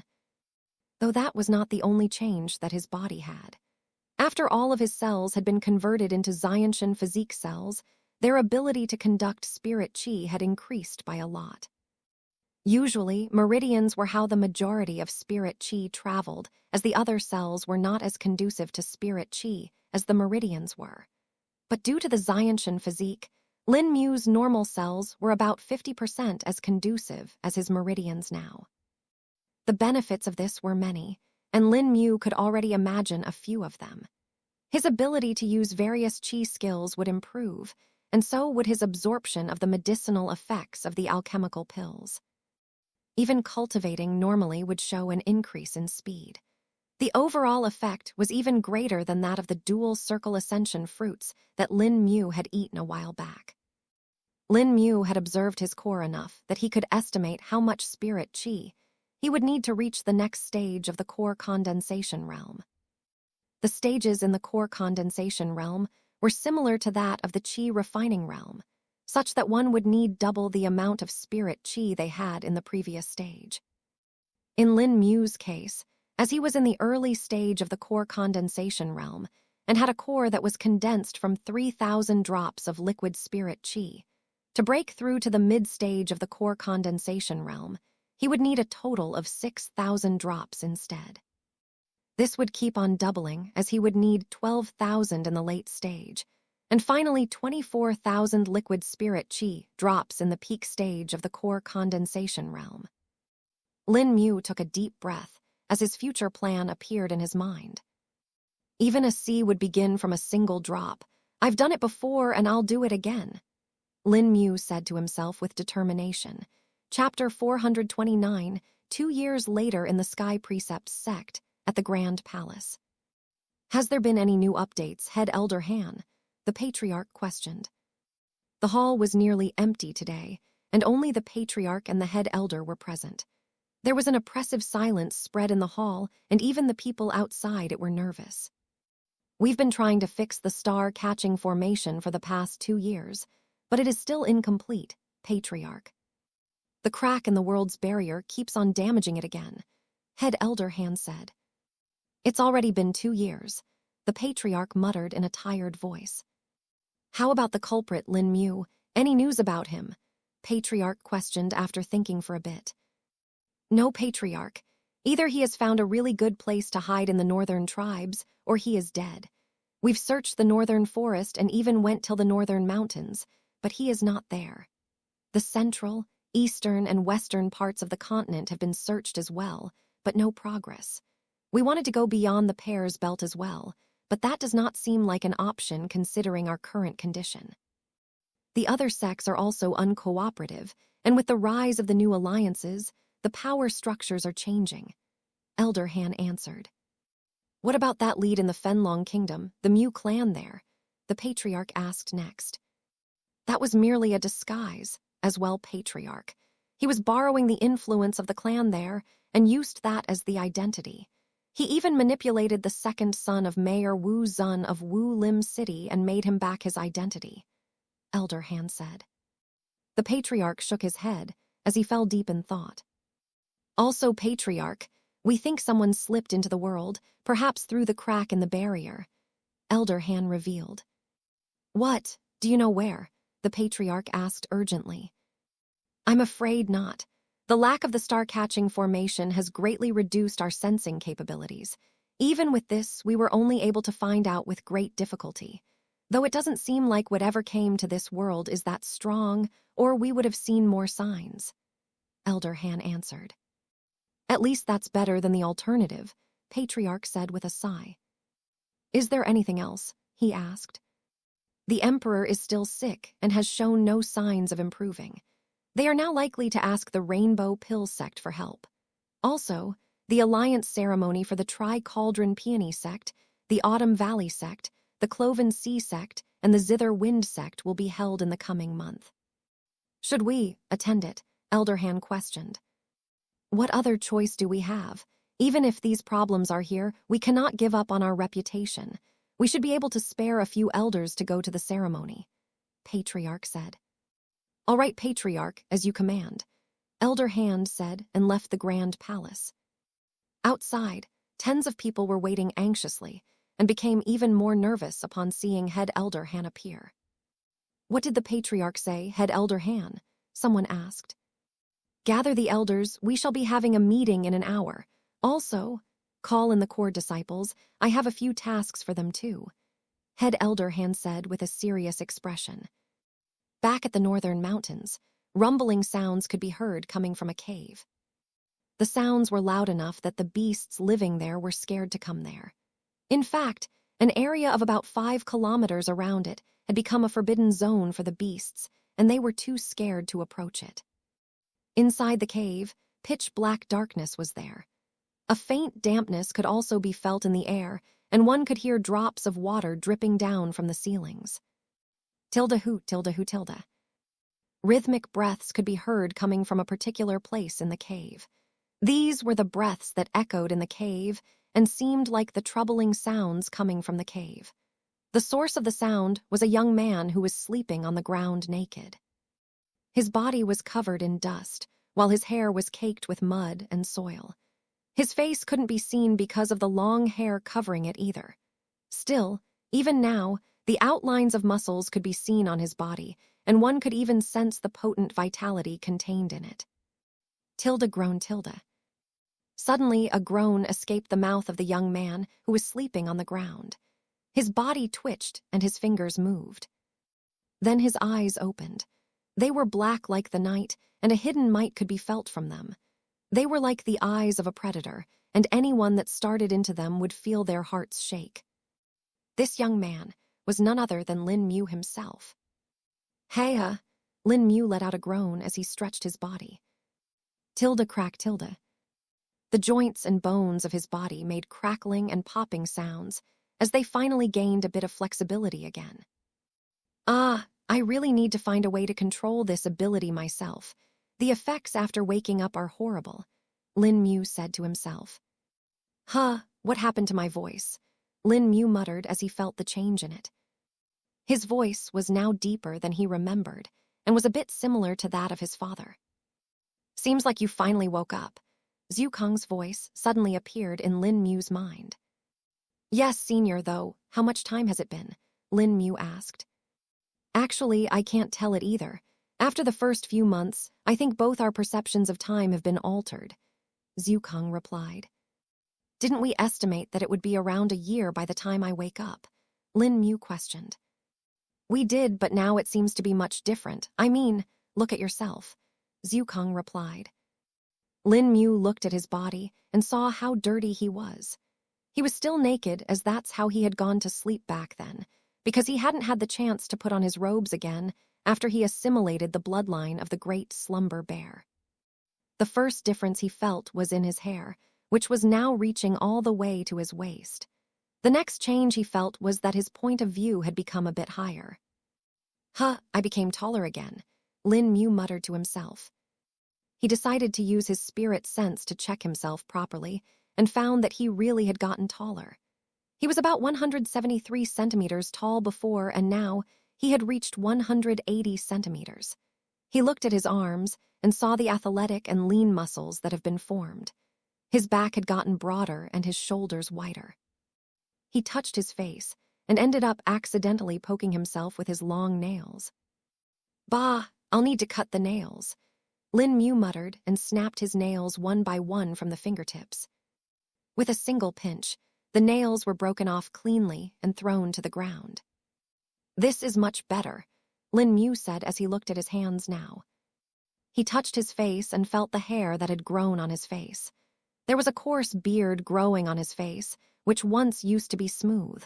It was hidden beneath the dirt and thus was heard to perceive normally. I need to get clean first. This feels very uncomfortable, Lin Mu said before taking out a barrel of water from his ring and placing it on the ground.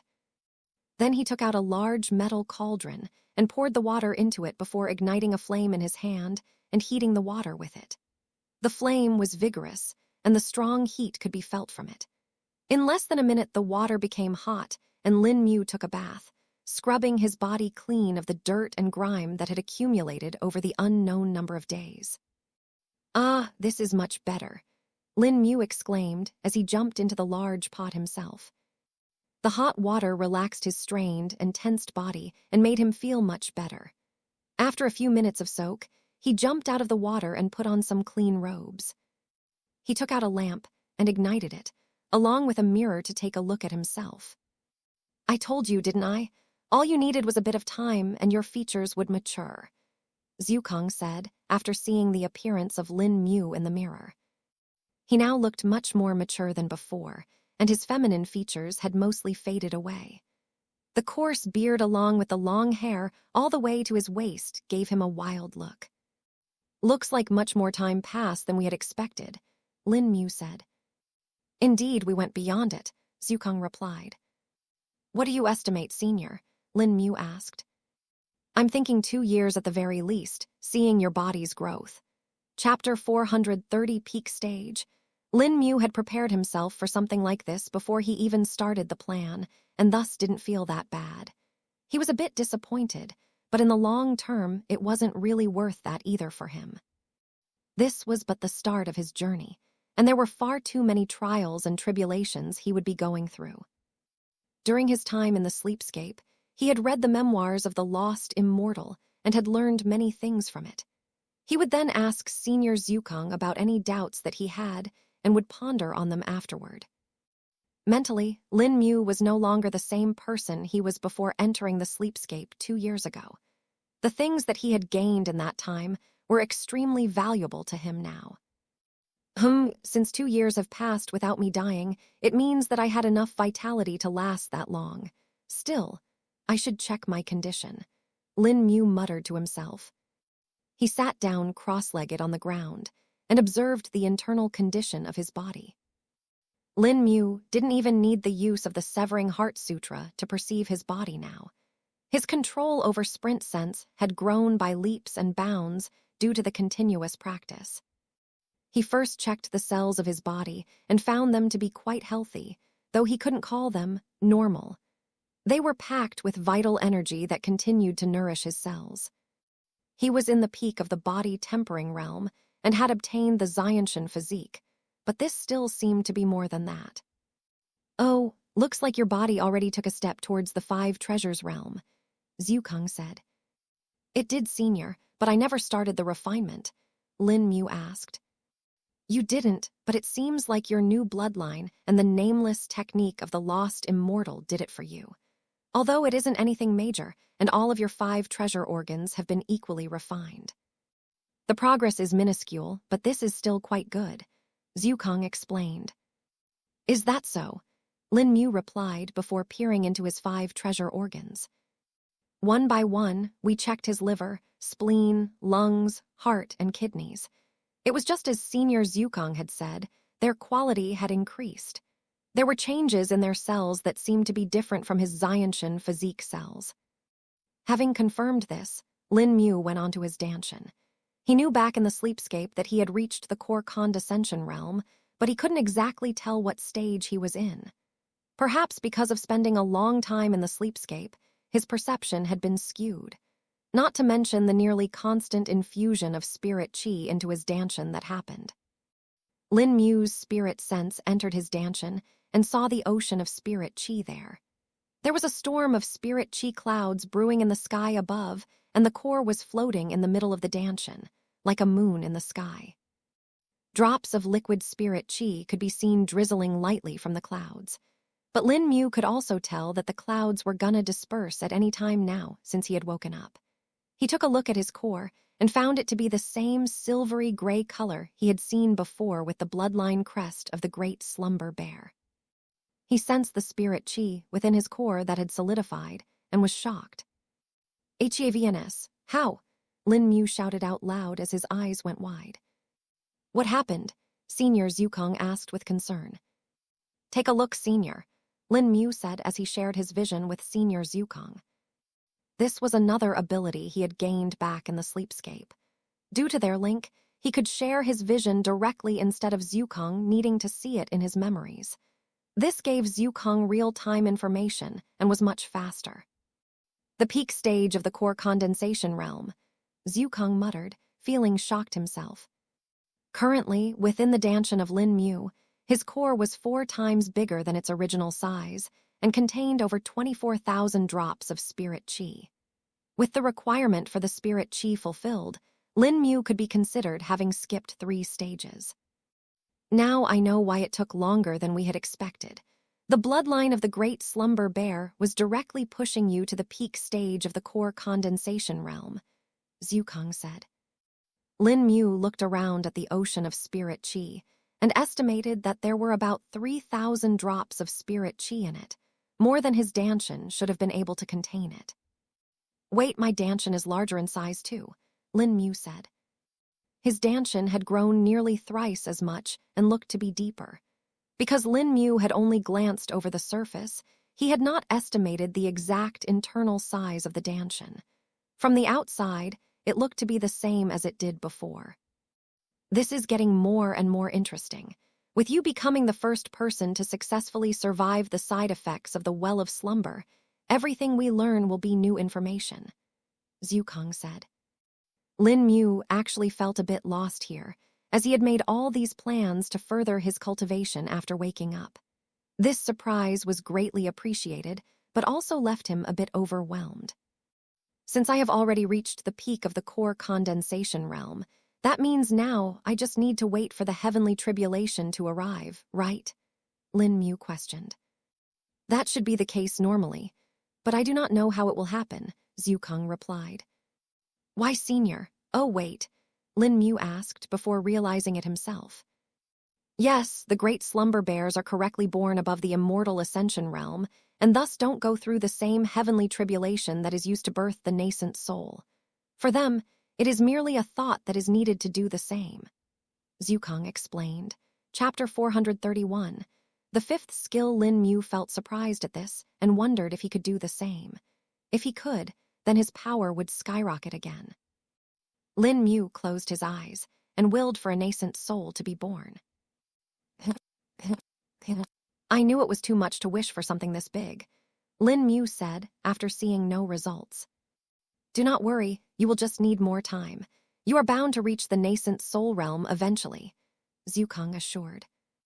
Lin Mu nodded his head and checked for any other changes that he may have had. It was now that he remembered something. "Wait, every time I progressed my cultivation base, the ring gave me a new skill. Why hasn't it done yet?" Lin Mu wondered.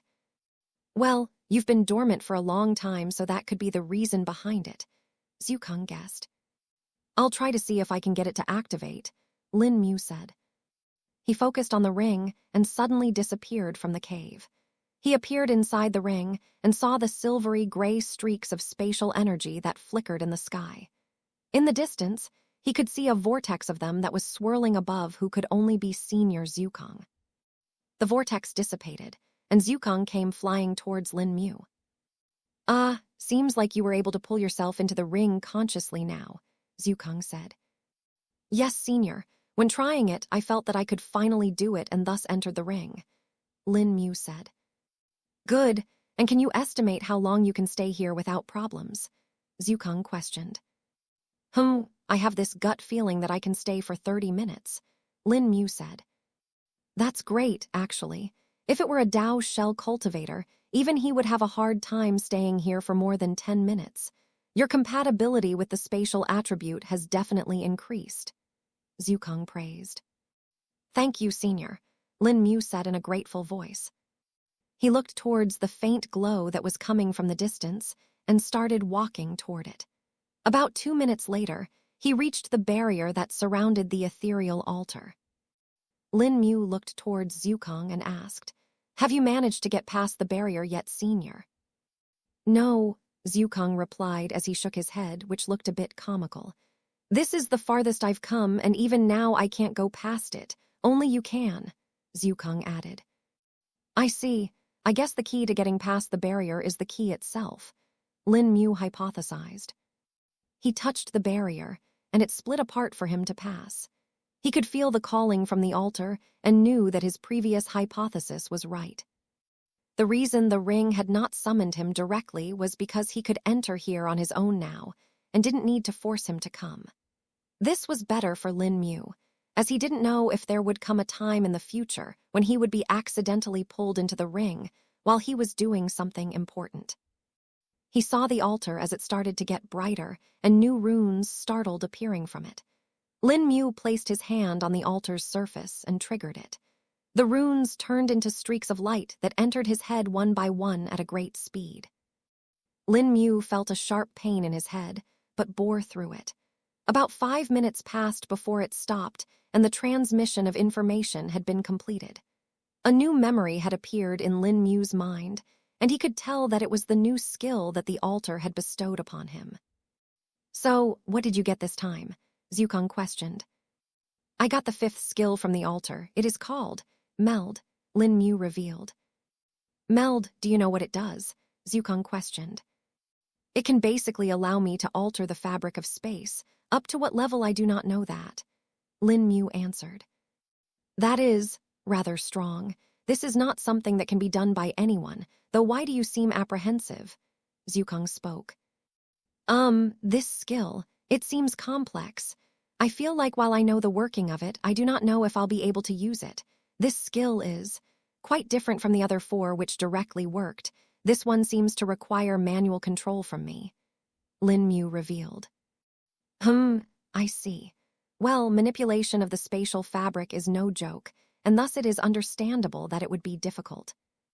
Your previous 4 skills focused on a particular aspect of spatial manipulation, and thus could be used automatically, I think, but this one had more functions than just one, Zhukang explained. I'll have to use and see it myself. I cannot do it here. I must return to the real world, Lin Mu stated. Let's go back then, I'll observe, Zhukang replied. All right, senior, Lin Mu said, and willed himself to leave the ring. Lin Mu appeared in the real world and felt a bit disoriented for a second before recovering. We'll take a few tries to get used to that, he thought. He then focused his mind on the 5th skill Meld and triggered it while targeting the wall in front of him. Suddenly, a large chunk of his spirit chi got drained in an instant, which made him flinch. Tilde crack tilde. Lin Mu held his head, which was spinning now, and tried to calm himself down before looking at the wall that he had targeted. What is this? Lin Mu muttered in confusion. The part which he had particularly targeted was now popping out of the wall. It was as if a brick had been moved from a large wall, and that's what it looked like to him, except it was a large part of the rock wall instead of a brick. The part of the wall was about 2 meters wide and was poking out of the wall halfway.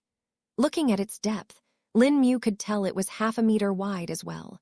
Chapter 432, Complex Skill. Lin Mu walked closer to check what had exactly happened and spread his spirit sense. It got cut off from the wall and pushed out, Lin Mu thought, observing the internal part of the wall. He held onto the rock and pulled it out. The rock fell to the floor and made a loud sound, spreading vibrations through the ground. Lin Mu looked at the edges and sides of the rock and found them to be smooth. In fact, the entire rock was a perfect rectangle that had been cut out of the wall. I think I can explain what the skill did, Zhukang suddenly spoke. Oh, you do. Please explain to me, senior, Lin Mu requested. The 5th skill allows you to manipulate the fabric of space, right? What it did here is it displaced the fabric in the place around the rock, which caused it to move out.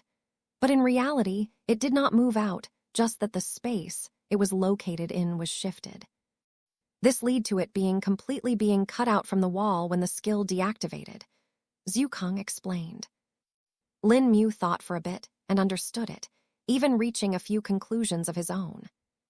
Wait, senior, this means that as long as the skill is active, I can move parts of such objects around and then put them back without them breaking. Lin Mu asked for clarity. Yes, it should be possible. As the object self is complete and connected, what you are doing is creating a gap between the particles of the objects. As long as the skill is active, the gap is maintained while keeping the object connected. But when the skill deactivates, the gap returns to its original size, leaving behind the object as it could not be reconnected autocratically. Zhukang answered. I see, Lin Mu muttered. He could think of many ideas and uses for the skill, but then his mind went back to the consumption of the skill. Just as I expected, Lin Mu muttered, seeing his Danshan. What's the problem? Zhukang asked. Take a look, senior, Lin Mu replied, sharing his vision with Zhukang. Ah, of course if it's consuming attribute-less spirit chi, the consumption would be great, Zhukang stated. A single activation of the 5th skill meld had consumed about 1,000 drops of Lin Mu's spirit chi. Thankfully, he had plenty of liquid spirit chi in his Danshan, for now thus it didn't affect him as much. But this alone had put the skill at the highest consumption skill in Lin Mu's list of skills. Lin Mu could think of a lot of prospects in which he could use this skill offensively, but he would have to consider this to be a trump card rather than a regular use skill. Besides, Lin Mu knew that he had to gain better control over the skill if he wanted to use it in a battle. This skill was likely to hurt even himself if he made a mistake during its use. The great drain on his spirit chi could also become a shackle for him in a prolonged battle. The practice for it will be a bit strenuous and the consumption great. Had it not been for the great slumber bear's bloodline, it would become quite difficult for me, Lin Mu muttered to himself. The bloodline ability, Well of Slumber, would activate even when Lin Mu was sleeping normally. The long slumber that Lin Mu had fallen into after assimilating the bloodline was not likely to happen for a while, and he would know when it would happen again. This way, Lin Mu could increase his efficiency by making his sleep time his cultivation time. Another thing was that he had not checked the difference between the efficiency of the Severing Heart Sutra and the bloodline's capacity to absorb spirit chi. At first glance, the bloodline ability seemed to be much faster, but it also had the additional cost of requirement vital energy to maintain its operation. Whereas the Severing Heart Sutra could continually absorb spirit chi without any additional cost. The basic chi pills could even be used to speed the process, and as long as he had an uninterrupted supply, the speed of absorption could be even faster than the bloodline. I need to find a balance between both the methods, Lin Mu thought. With that out of the way, Lin Mu's mind finally freed up for other things, and he realized that he was forgetting something. His eyes wandered to an empty bowl that was lying on a flat rock some distance away from him. The bowl was covered with dust, and some water could also be seen within it. Little Shrubby, I almost forgot about him, Lin Mu exclaimed. Lin Mu closed his eyes as he focused on his connection with Little Shrubby. For the entire period that he was in the sleepscape, he couldn't really sense the connection, and thus had lost the attention of it. But now that he was awake, he had to consciously find the connection which was still within his mind, just that it had gotten a bit weaker over the time. How did the connection get weaker? Lin Mu wondered. Normally the connection between a master and a tamed beast gets broken when one of them dies. Seeing as you were in a dormant condition that was similar to that of death, there is a chance that the connection may have gotten weaker because of that, Zhukang explained. Hearing the answer, Lin Mu became anxious and spread his spirit sense around. It pierced the rocks and went all around the caves, but there was no result. The caves were empty and there was no one there. Lin Mu tried to see if he could feel Little Shrubby's position from the connection, but he couldn't. All that could be felt from the connection currently was that Little Shrubby was alive and nothing more. He couldn't even communicate with it after trying a few times. Chapter 433, Not So Little Shrubby. Lin Mu went to the entrance of the cave and saw something that surprised him. The rock that he had placed before going to sleep, it had been moved. He had placed 2 rocks at the entrance, one big that covered half of it and one small that covered a quarter. The small one was the one that had been moved. It was not set against the side of the wall, and Lin Mu could see moss covering it. It hasn't been moved in a long time, Lin Mu muttered to himself. He saw the faint drag, marks on the floor, and found them to be peculiar. These marks, they can't be created in a single push. Someone moved this rock in the same manner multiple times for it to create marks like this, Lin Mu hypothesized. But then, when he considered the moss growing on it, he didn't know when it had occurred. Putting the thought at the back of his mind, for now Lin Mu left the cave and looked outside for the first time. Everything seemed to be the same as before he slept, except some trees that seemed to have grown. There was also a rather unnerving silence in the area, which was not how Lin Mu remembered the forest being. Did something happen? A strong beast's presence, perhaps? Lin Mu wondered. His spirit sense spread around, but he still couldn't find anything of importance. The ground was still covered in a thin snow, and Lin Mu could tell that it was summer time. It should be the peak of summer, or the snow wouldn't be this thin. Lin Mu thought and summoned the short sword before jumping on it and flying to the sky. He almost fell off the short sword due to the speed at which he flew. Lin Mu had not used it for a long time, and now that his cultivation base had greatly increased, his control over the short sword had gotten a bit worse. Need to get used to it again. The power output is much higher than before, Lin Mu thought to himself. Lin Mu's sharp eyes wandered around the northern forest, and his presence piqued. He closed his eyes and took a deep breath, concentrating spirit chi in him. "Little shrubby," he shouted. His voice that had been amplified by the spirit chi echoed throughout the forest and in the mountains at the back.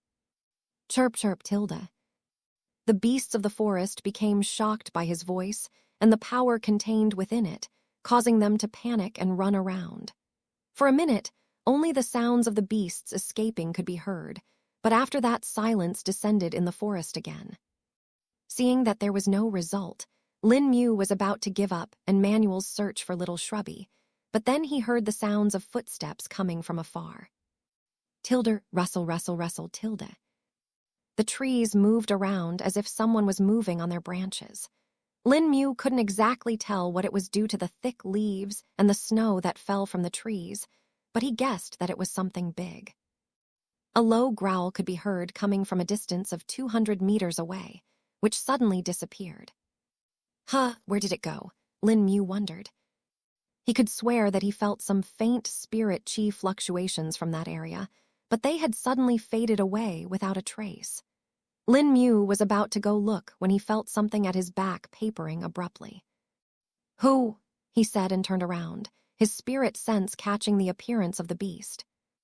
The speed of the beast was very fast. Even with Lin Mu being at the peak stage of the core devastation realm, he couldn't do much as the beast slammed into his chest. Both Lin Mu and the beast fell from the sky to the ground with a muffled thud. Lin Mu had fallen in a pile of snow that had accumulated beneath a tree and thus didn't feel any pain. Beside, his body was tough enough to tank hits like these with ease. "Naya Tilda." Lin Mu found the beast rubbing its head on his chest while growling affectionately.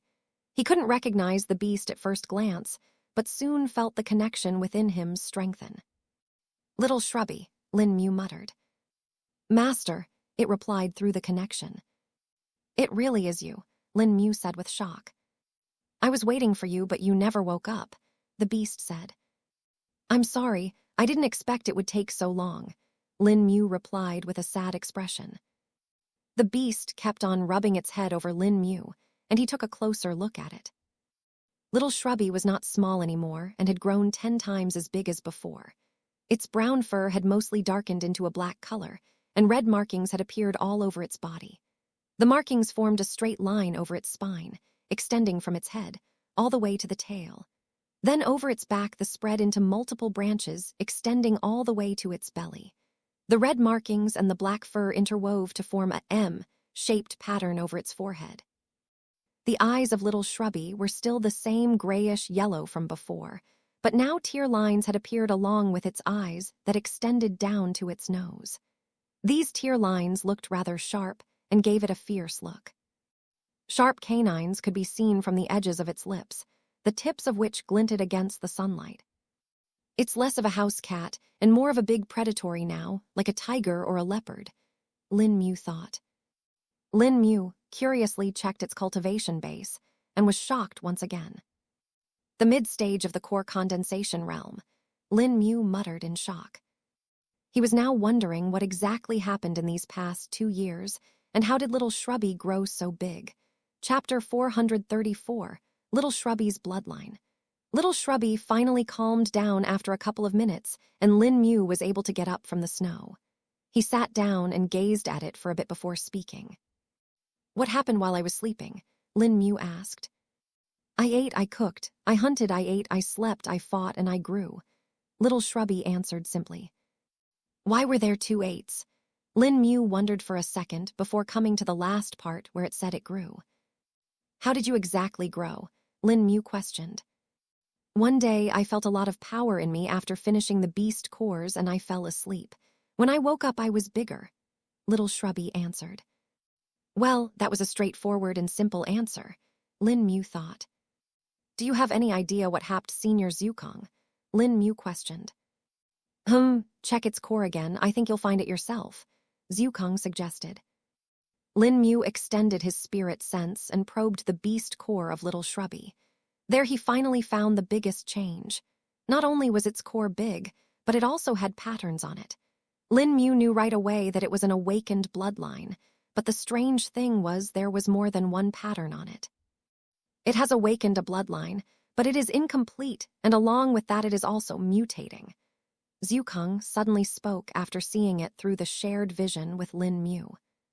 It's mutating. Will that be bad, Senior? Lin Mu questioned. Not necessarily. Its core is relatively stable, and its body seems to be normal too. From what I can tell, it was gonna awaken one bloodline, but due to the many beast cores it has eaten along with the aptitude increase due to the dual circle ascension fruit, it has resulted in this. Zukong answered. Lin Mu thought for a bit before asking again. What's the main bloodline that it has awakened? From what I can tell, it seems to be that of the Flash Fire Liger, but its physique is vastly different from that. While Flash Fire Ligers are fast, they are not as fast as it either and are much bigger in size. Every beast can have multiple dormant bloodlines hidden in them, and which one is awakened depends on their concentration and the influence of external factors such as resources and fortunate encounters. In Little Shrubby's case, if it underwent a normal awakening after breaking through to the core condensation realm, it would have become a Flash Fire Liger. But now there are multiple bloodlines mixed with it. Usually, this would either cause the beast an injury or cause it to die instantly due to the incompatibility. But they seem to be rather stable for him. In fact, his body is actively trying to adapt to the bloodlines and is mutating itself further. Zukong explained. Lin Mu was lost in thought after thinking this all and was wondering more about the bloodlines. He had hunted a lot of beasts and thus had given Little Shrubby a lot of the beast cores to eat. If what Senior Zukong said was accurate, each of those cores could have tens of bloodlines, and any combination of them could be contributing to the mutation. So what will be the final bloodline that comes out on the top, Senior? Lin Mu questioned, feeling a bit unsure. I'm thinking that it will not be any of the bloodlines that he has. Rather, the bloodlines would mutate together to form a completely new bloodline that has likely been never seen before, Zukong answered. Lin Mu was intrigued by this and was now looking forward to the day when it happens. But for now, the changes in Little Shrubby seemed adequate to him. His strength had certainly grown by a lot. Wait, Senior, currently it has the main bloodline as the Flash Fire Liger, right? What does it do? What is its ability? Lin Mu questioned. During the time Lin Mu had spent in the sleepscape, he had gone through the beast records multiple times, and he was sure that there was no mention of a Flash Fire Liger in it. He reckoned that the beast was probably not native to this world or was lost in time. The Flash Fire Ligers have great speed, and they can control fire attribute spirit chi. They can create flames from their claws and mouth that burn at high temperatures. The only disadvantage they have is that their firepower cannot be maintained for long. They are more of a single-hit attack type beasts that kill their prey instantly. Their fast speed and quick attacks ensure that their prey is surely killed, Zhukang explained. Lin Mu looked at Little Shrubby and spoke. You can use fire now, Lin Mu asked. Yes, I can make fire whenever I want now. When I grew, I learned how to use fire, Little Shrubby said. It then flexed its claws and flames ignited on them. The flames were a bright white, and it seemed as if someone had ignited phosphorus. The flames must have only lasted for 2 seconds, but the snow in a 2-meter radius around them had directly evaporated. Lin Mu felt hot on his skin and realized that his clothes had been ignited as well. Damn it! Lin Mu cursed as he jumped into the snow, snuffing out the fire.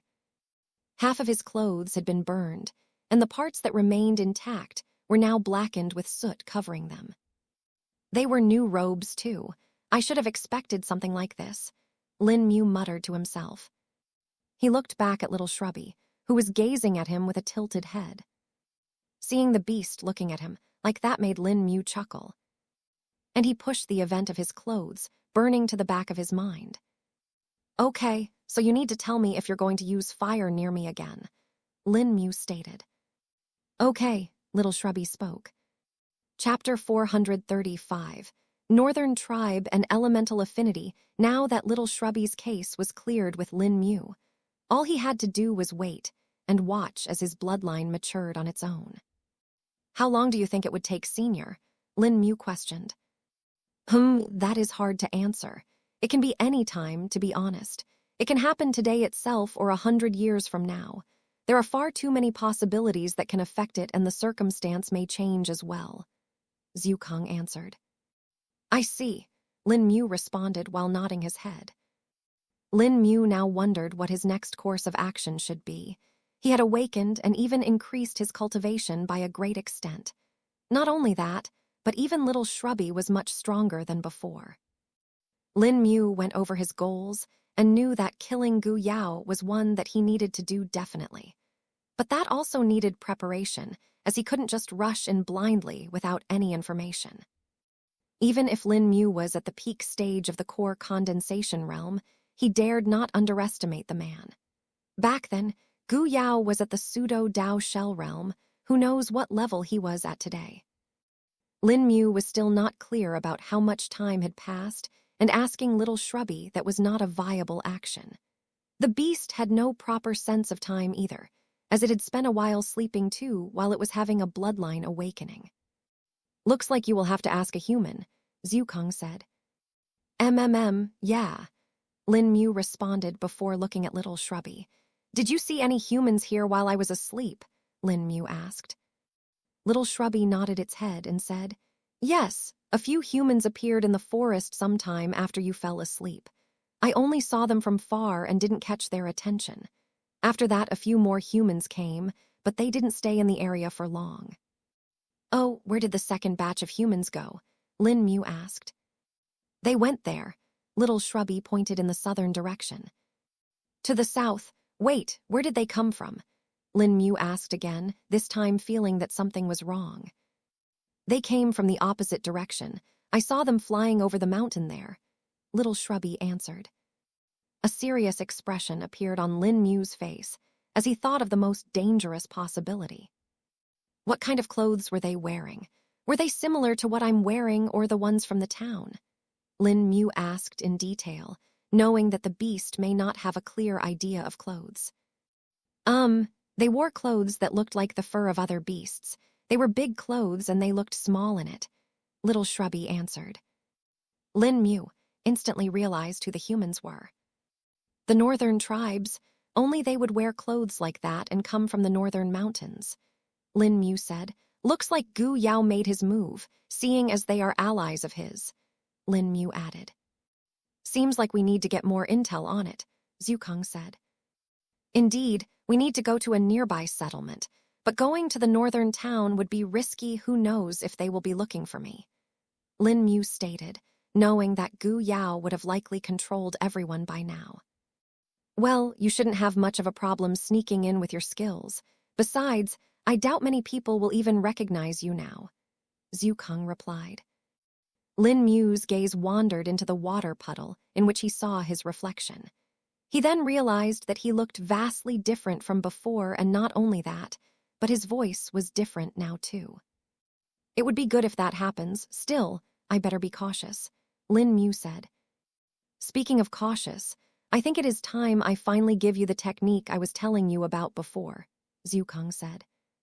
Technique? You mean the technique for 5 Treasures Realm? Lin Mu asked with excitement. Well, not exactly.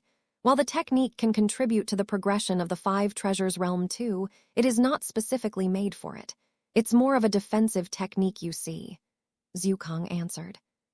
Oh, that seems interesting. What's the technique called? Lin Mu asked. The technique is called as the Mortal Strengthening Scripture. This is a rather common body cultivation technique that can be found across multiple worlds. Its advantage is that nearly anyone can use it, but the disadvantage is that the resources needed to practice it increases exponentially as you go through its stages, Zhu Kang replied. What does the technique exactly do? Lin Mu asked further. The technique is actually an earth attribute technique. Like the earthen chi pills, it increases your defense.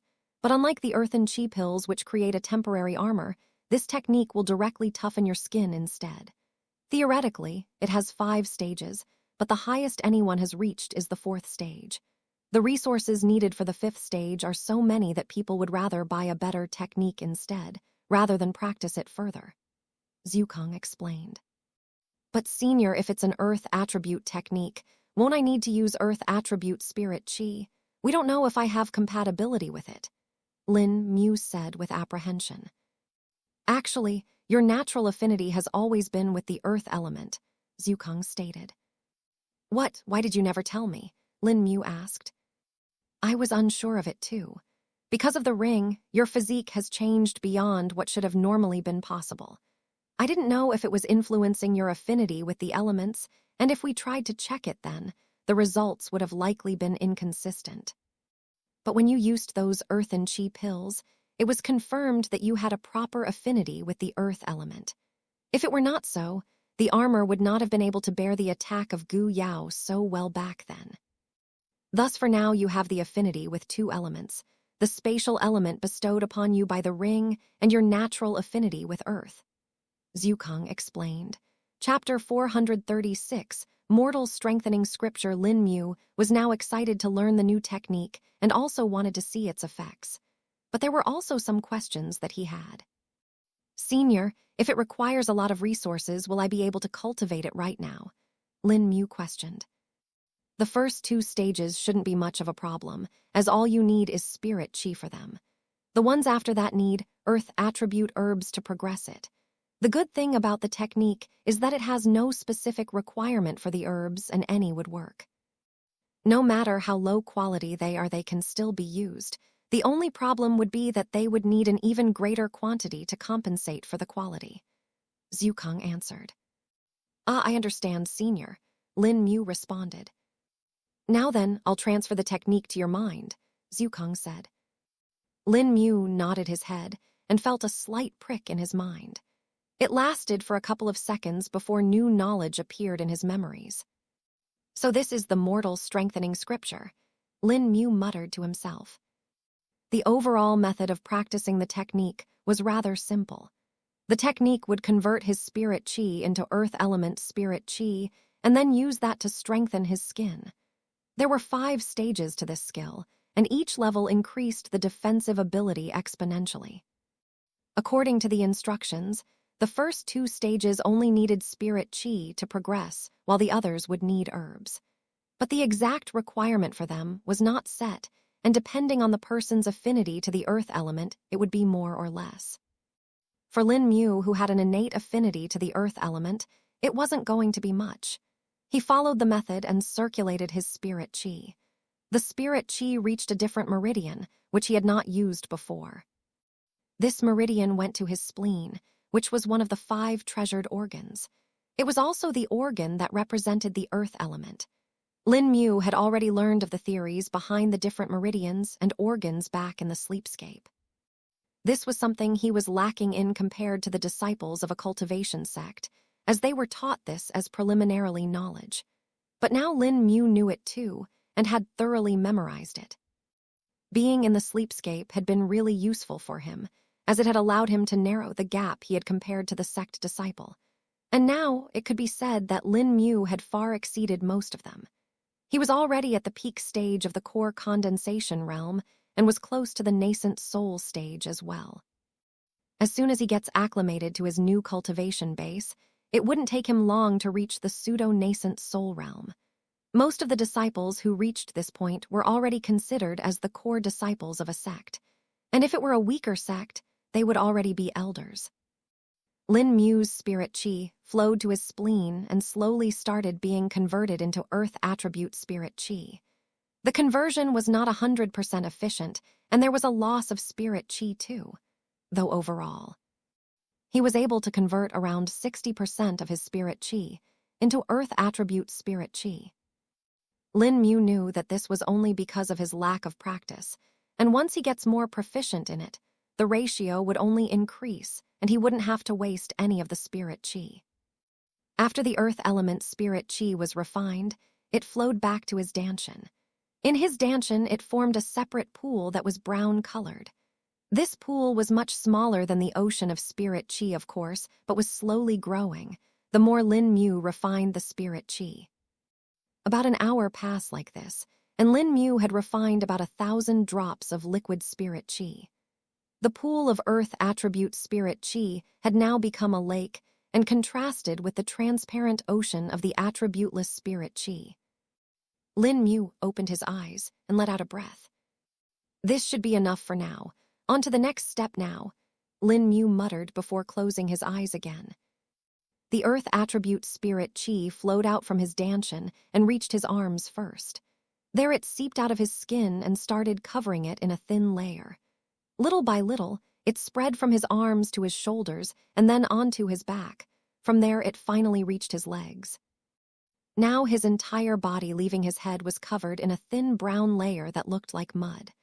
Lin Mu continued pouring more earth attribute spirit chi into it, and the layer started to get thicker. When the layer reached a thickness of 1 centimeter, a wave of spirit chi was released from his body, and his skin glowed for a few seconds before calming down. The brown layer that was covering his skin disappeared, and Lin Mu opened his eyes. He looked at his arms and wondered if it was successful. According to the technique, he should have completed the first stage now. You should test it out, Zhukong suggested. Yes, Senior, I'll try, Lin Mu said before looking for Little Shrubby. Little Shrubby had become bored while Lin Mu was practicing and had gotten a beast to eat till then. It had already set up a small campfire and was grilling the meat on it. He was even using his own claws as skewers, unafraid of the fire. When did he get this? Lin Mu wondered and called out, Little Shrubby, come help me. The beast looked at Lin Mu and stuffed the meat he was grilling on its claws into its mouth, before going towards Lin Mu. What do you need help with, Master? He asked. I need to test out a new technique, so I want you to attack me. Chapter 437 Test, and Hunt Little Shrubby was reluctant to say the least, but after a little bit of explaining, it finally agreed to Lin Mu's request.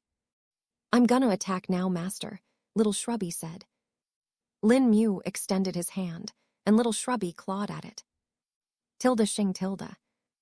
A brown glow appeared on Lin Mu's arm, and the thin mud-like layer appeared on his skin, blocking the attack. After blocking it, the layer faded away and Lin Mu's arm returned to normal. Again, this time with more strength, Lin Mu ordered. All right, Little Shrubby responded before attacking him with more power. Tilda shing tilde.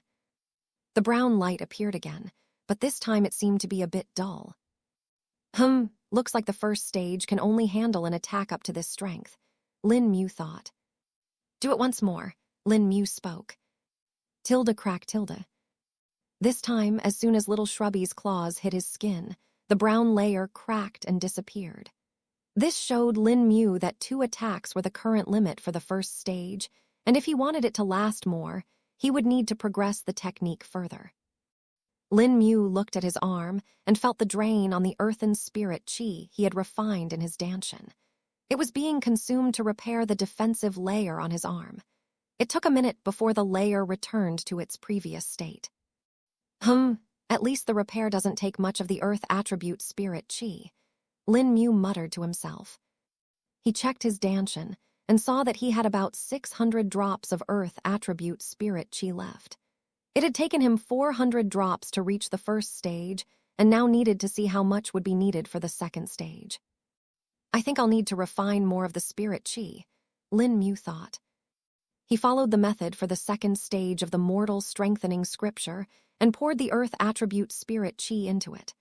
The layer on his skin became slightly thicker, and now it didn't look like mud. Instead, it was starting to look like stone instead. But before it could be completed, his earth attribute spirit chi ran out. I'll just complete it later, Lin Mu muttered to himself as he felt a little hungry. He looked at little Shrubby, who was back to cooking, and smiled. Show me how much you've improved in the time I was asleep, Lin Mu said. Yes, master, little Shrubby said happily, but then looked at the meat it had with a little lost expression. We will need more meat, little Shrubby said. Oh yeah, we definitely will, Lin Mu agreed and spread his spirit sense around. There were a few smaller spirit beasts in the range, but nothing that would be worth his time. What are you doing, master? The beasts are there, little Shrubby said. Oh wait, you can just smell them out, Lin Mu realized. Yes, I can. Let's go get some. Little Shrubby nodded its head and ran in the direction it had pointed towards. Lin Mu brought out his short sword and flew on it, following behind little Shrubby. It didn't even take a minute before little Shrubby dug its claws into the neck of a late-stage chi-refining realm beast. It then threw it towards Lin Mu, who quickly stored it before continuing onwards. A minute later, little Shrubby found another beast that was at the peak stage of the chi-refining realm. Lin Mu also learned another thing during all this. Nearly every beast was scared of little Shrubby. It was especially proved when they came across a mid-stage core condensation realm beast that looked like a wolf that had the horns on its head. There were 4 of them, one pair that came from behind its ears and went up, and the second pair that went downwards below its chin. A horn-helmed wolf, Lin Mu muttered, recognizing the beast. The 4 horns formed a sort of a helmet around its head, hence the name. Usually, a beast like this would not have backed down without a fight, but as soon as it saw little Shrubby, it started running. Lin Mu could hear the scared growls of the beast, but couldn't exactly tell what it was saying. Still, Lin Mu could understand the words of little Shrubby and guessed the condition of the wolf from it. Where are you running? Come here, my master is hungry, little Shrubby spoke. Ooh, I don't think it will stop just because you say that, Lin Mu muttered to himself, feeling a bit awkward. He could tell that if little Shrubby wanted to catch the beast, it would be easy with his speed. Right now, it was merely playing with the beast. Why don't you catch it now? Lin Mu asked little Shrubby. If I let them run for a bit like this, their meat tastes better later when I cook it, little Shrubby said. Okay, Lin Mu replied. Looks like it has been focusing on cooking too, ahahaha. Zukung laughed. Lin Mu watched as little Shrubby chased the wolf for about 5 more minutes before moving with a burst of speed. A bright light flashed as its claws shined and heat exuded from them. The claws came close to the wolf's neck and started burning its flesh before they were even touched. The wolf let out a pain-filled cry, but was soon silenced as its neck was lopped off. The head of the wolf rolled on the ground, and no blood could be seen coming off from it or the body. The flesh had been burned by the claws of little Shrubby, and the cut had been cauterized, which prevented the blood from spilling out. The snow around the area evaporated too, and the fur of the wolf was singed from the heat as well. Lin Mu looked at the damage and thought that it was good he stayed behind, or he would have lost another pair of robes. Well, lunchtime. Chapter 438, second stage of the mortal strengthening scripture. Lin Mu was currently sprawled on the ground in the soft snow, while rubbing his bulging belly. He had eaten for the first time in quite a long while, because of which the food only tasted that much delicious. He had also gotten to taste Little Shrubby's cooking, which was acceptable to say the least. Without any spices or condiments, the beast had done well. Lin Mu had eaten a little from what Little Shrubby had cooked, and the rest he had made himself. He still had plenty of spices and condiments left in his ring, and they would probably last him for a month or two if he kept the same rate of consumption. Little Shrubby was also lying on the side in the snow, but the snow kept on melting under its body heat. Eventually, he just broke a few pine branches and laid on them.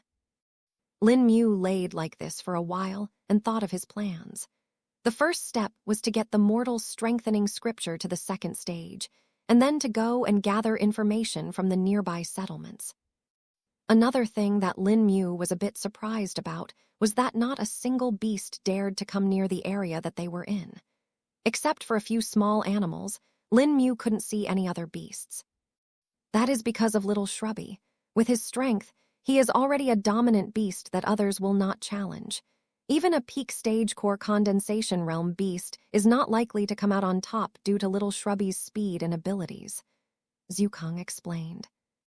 Lin Mu nodded his head and wondered how much fast Little Shrubby had gotten. He knew that while hunting the horn-helmed wolf, it had not used its full speed, and it could go even beyond that. Even when Little Shrubby was at the late stage of the Qi refining realm, it was already faster than most core condensation realm beasts. But now it has only increased by a lot more, and Lin Mu was looking forward to seeing it. Wait a minute, can I do that? Lin Mu suddenly had an idea that appeared in his mind that excited him a bit. He temporarily put this idea at the back of his mind and sat down to cultivate. He needed to refine more spirit Qi and then further refine it into earth attribute spirit Qi. He took out the box of basic Qi pills and popped in 5 of them in his mouth all at once. With his current cultivation, 5 pills were easy for him to handle, and in less than 10 minutes he had already assimilated the spirit Qi wisps and was now converting them into liquid form. His speed had certainly increased by quite a lot, and his core would passively convert the wisps into drops as well. While the speed could not be compared to when Well of Slumber was active, it was still 3 times as fast as before. Lin Mu watched as the spirit Qi accumulated into his dantian again. He spent the rest of the day doing this, and by night he had enough earth attribute spirit Qi for him to use for the mortal strengthening scripture. "Master, I brought food," Little Shrubby announced. While Lin Mu was busy in cultivation, Little Shrubby had taken the responsibility of procuring food. A pile of beast corpses could be seen kept near a side, and a bloody scent that was mixed with burning was wafting from it. Lin Mu could see the scorch marks on the corpses, evidently the work of Little Shrubby's claws. "Thank you," Lin Mu said with a smile, and quickly cooked some food for him and Little Shrubby to eat. The beast was also enjoying the added flavor of the spices, and watched closely when Lin Mu applied it to the meat. Lin Mu would have given it some spices to use as well, but they would have to figure out a method for him to use them. "Wait, Senior, can beasts use spirit tools as well?" Lin Mu questioned. Zukong, who had been busy in his cultivation, woke up due to the question and replied, "Yes, they can, of course. It is just that not all spirit tools are compatible with them, and they would need some special ones made." I guess we can get something made that will help Little Shrubby in cooking," Lin Mu muttered. Zukong looked on in awkwardness as he imagined a large cat cooking while using an expensive spirit tool that was the form of a spatula. That would be a first. I don't think anyone has gotten a spirit tool made for a beast, that too for cooking. Zukong left Lin Mu in his thoughts and returned back to his own cultivation. It had spent most of the time teaching while in the sleepscape, and thus hadn't had enough time to cultivate himself. He had already restored his cultivation back to the state it was in before dealing with Gu Yao, and had even exceeded it a little bit. Currently, he just hoped to reach a stage where he would be ready for anything that was thrown at them. "That strange feeling I've been having, is it a premonition perhaps?" Zukong muttered to himself. Lin Mu, meanwhile, was now practicing the mortal strengthening scripture. He had already covered a certain part of the second stage and only needed to finish it now. He started pouring the earth attribute spirit Qi he had refined before and its amount in the danshan started reducing. The brown layer appeared on Lin Mu's skin again, and stone-like patterns started appearing on it. They kept on getting more and more clear until a glowing light was emitted by it. This signified that the second stage was now complete, and it had taken about half of the entire store of earth element spirit Qi Lin Mu had refined. Let's test it again. Chapter 439, Affinity with Space Shua. Lin Mu slid back on the ground as he bore the impact from Little Shrubby's attack. He had asked Little Shrubby to attack him again to test the defensive ability of the mortal strengthening scripture to see its effects, but not a single difference could be seen on the brown layer, which had stone-like patterns on it. This was already the third attack of Little Shrubby, and Lin Mu could now consider it to decent for defending against most attacks below the nascent soul realm. This, combined with Lin Mu's own body's toughness, should protect him from quite a bit of harm. This is pretty good. I'm looking forward to the next stage of the technique now, but I'll need resources for that, Lin Mu said. Resources. Can those pills work maybe? Lin Mu wondered. Senior, can I use the Earthen Chi pills for furthering the mortal strengthening scripture? You said that it has no minimum requirement, right? So this can work too, Lin Mu questioned. They should work. You may as well try it out. The pills won't be worth much to you now anyway with the mortal strengthening scripture's defenses, Zhukang replied. All right, I'll try it, Lin Mu said, before withdrawing the bottle that contained the Earthen Chi pills. He ate one of them and practiced the method for the third stage of the mortal strengthening scripture. The medicinal properties of the pills spread in his body, but instead of forming an armor, they started being absorbed into the brown layer instead. In less than 10 seconds, it was completely absorbed, and Lin Mu could not see any difference. Need more, I guess, he muttered and ate another Earthen Chi pill. There was still no effect, and only when he ate a total of 6 pills did he see some change on the brown layer. The stone-like pattern on it had become a little fainter, and instead a set of lines were now appearing on it. Lin Mu felt like he needed to supply it Earth attribute spirit Qi, and thus he did. He poured all the remaining Earth attribute spirit Qi he had before the lines on his skin became more apparent. Seems like I will need much more than just this, but this change is still good, Lin Mu spoke. Indeed, the mortal strengthening scripture takes an average person who has no affinity with the earth element about a year to reach the same level as you are right now. While you only took a day, this is extremely good, Zhukang praised. Really, Senior, it's that much of a difference? Lin Mu asked, feeling shocked. Yes, the difference in elemental affinity can be a great game changer. That is why sects do affinity exams for their more talented disciples before they start to cultivate. This way, the most appropriate cultivation technique can be chosen for them. In your case, we didn't have the right tools to check you, and I could not use the power of my main body either, or it would have been easy. Thankfully, the Earthen Chi pill helped a lot and showed your affinity with the earth element, Zhukang spoke. I have 2 affinities, right, Senior? Space and earth, Lin Mu asked for clarity. Yes, though there is a slight difference between them. Your affinity with earth is something you were innately born with, while your affinity with the spatial element is something that has been bestowed upon you by the ring.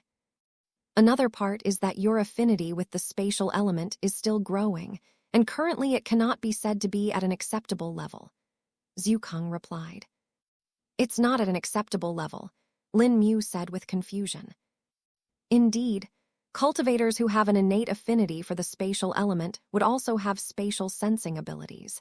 If I were to give an example, I guess we can just consider the ring itself. If it was a cultivator with a proper spatial affinity that obtained the ring instead of you, I reckon he would have already been able to manipulate space just on his own without depending on the skills provided by ring, Zhukang explained. I understand. Lin Mu nodded his head but did not feel bad, as it was the truth. Though I think the reason why the ring gives you the skills at certain points may be related to this, Zhukang added. Why is that so, Senior? Lin Mu asked.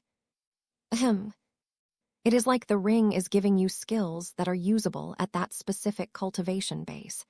It gave you skills that only manipulate one specific aspect of space at once.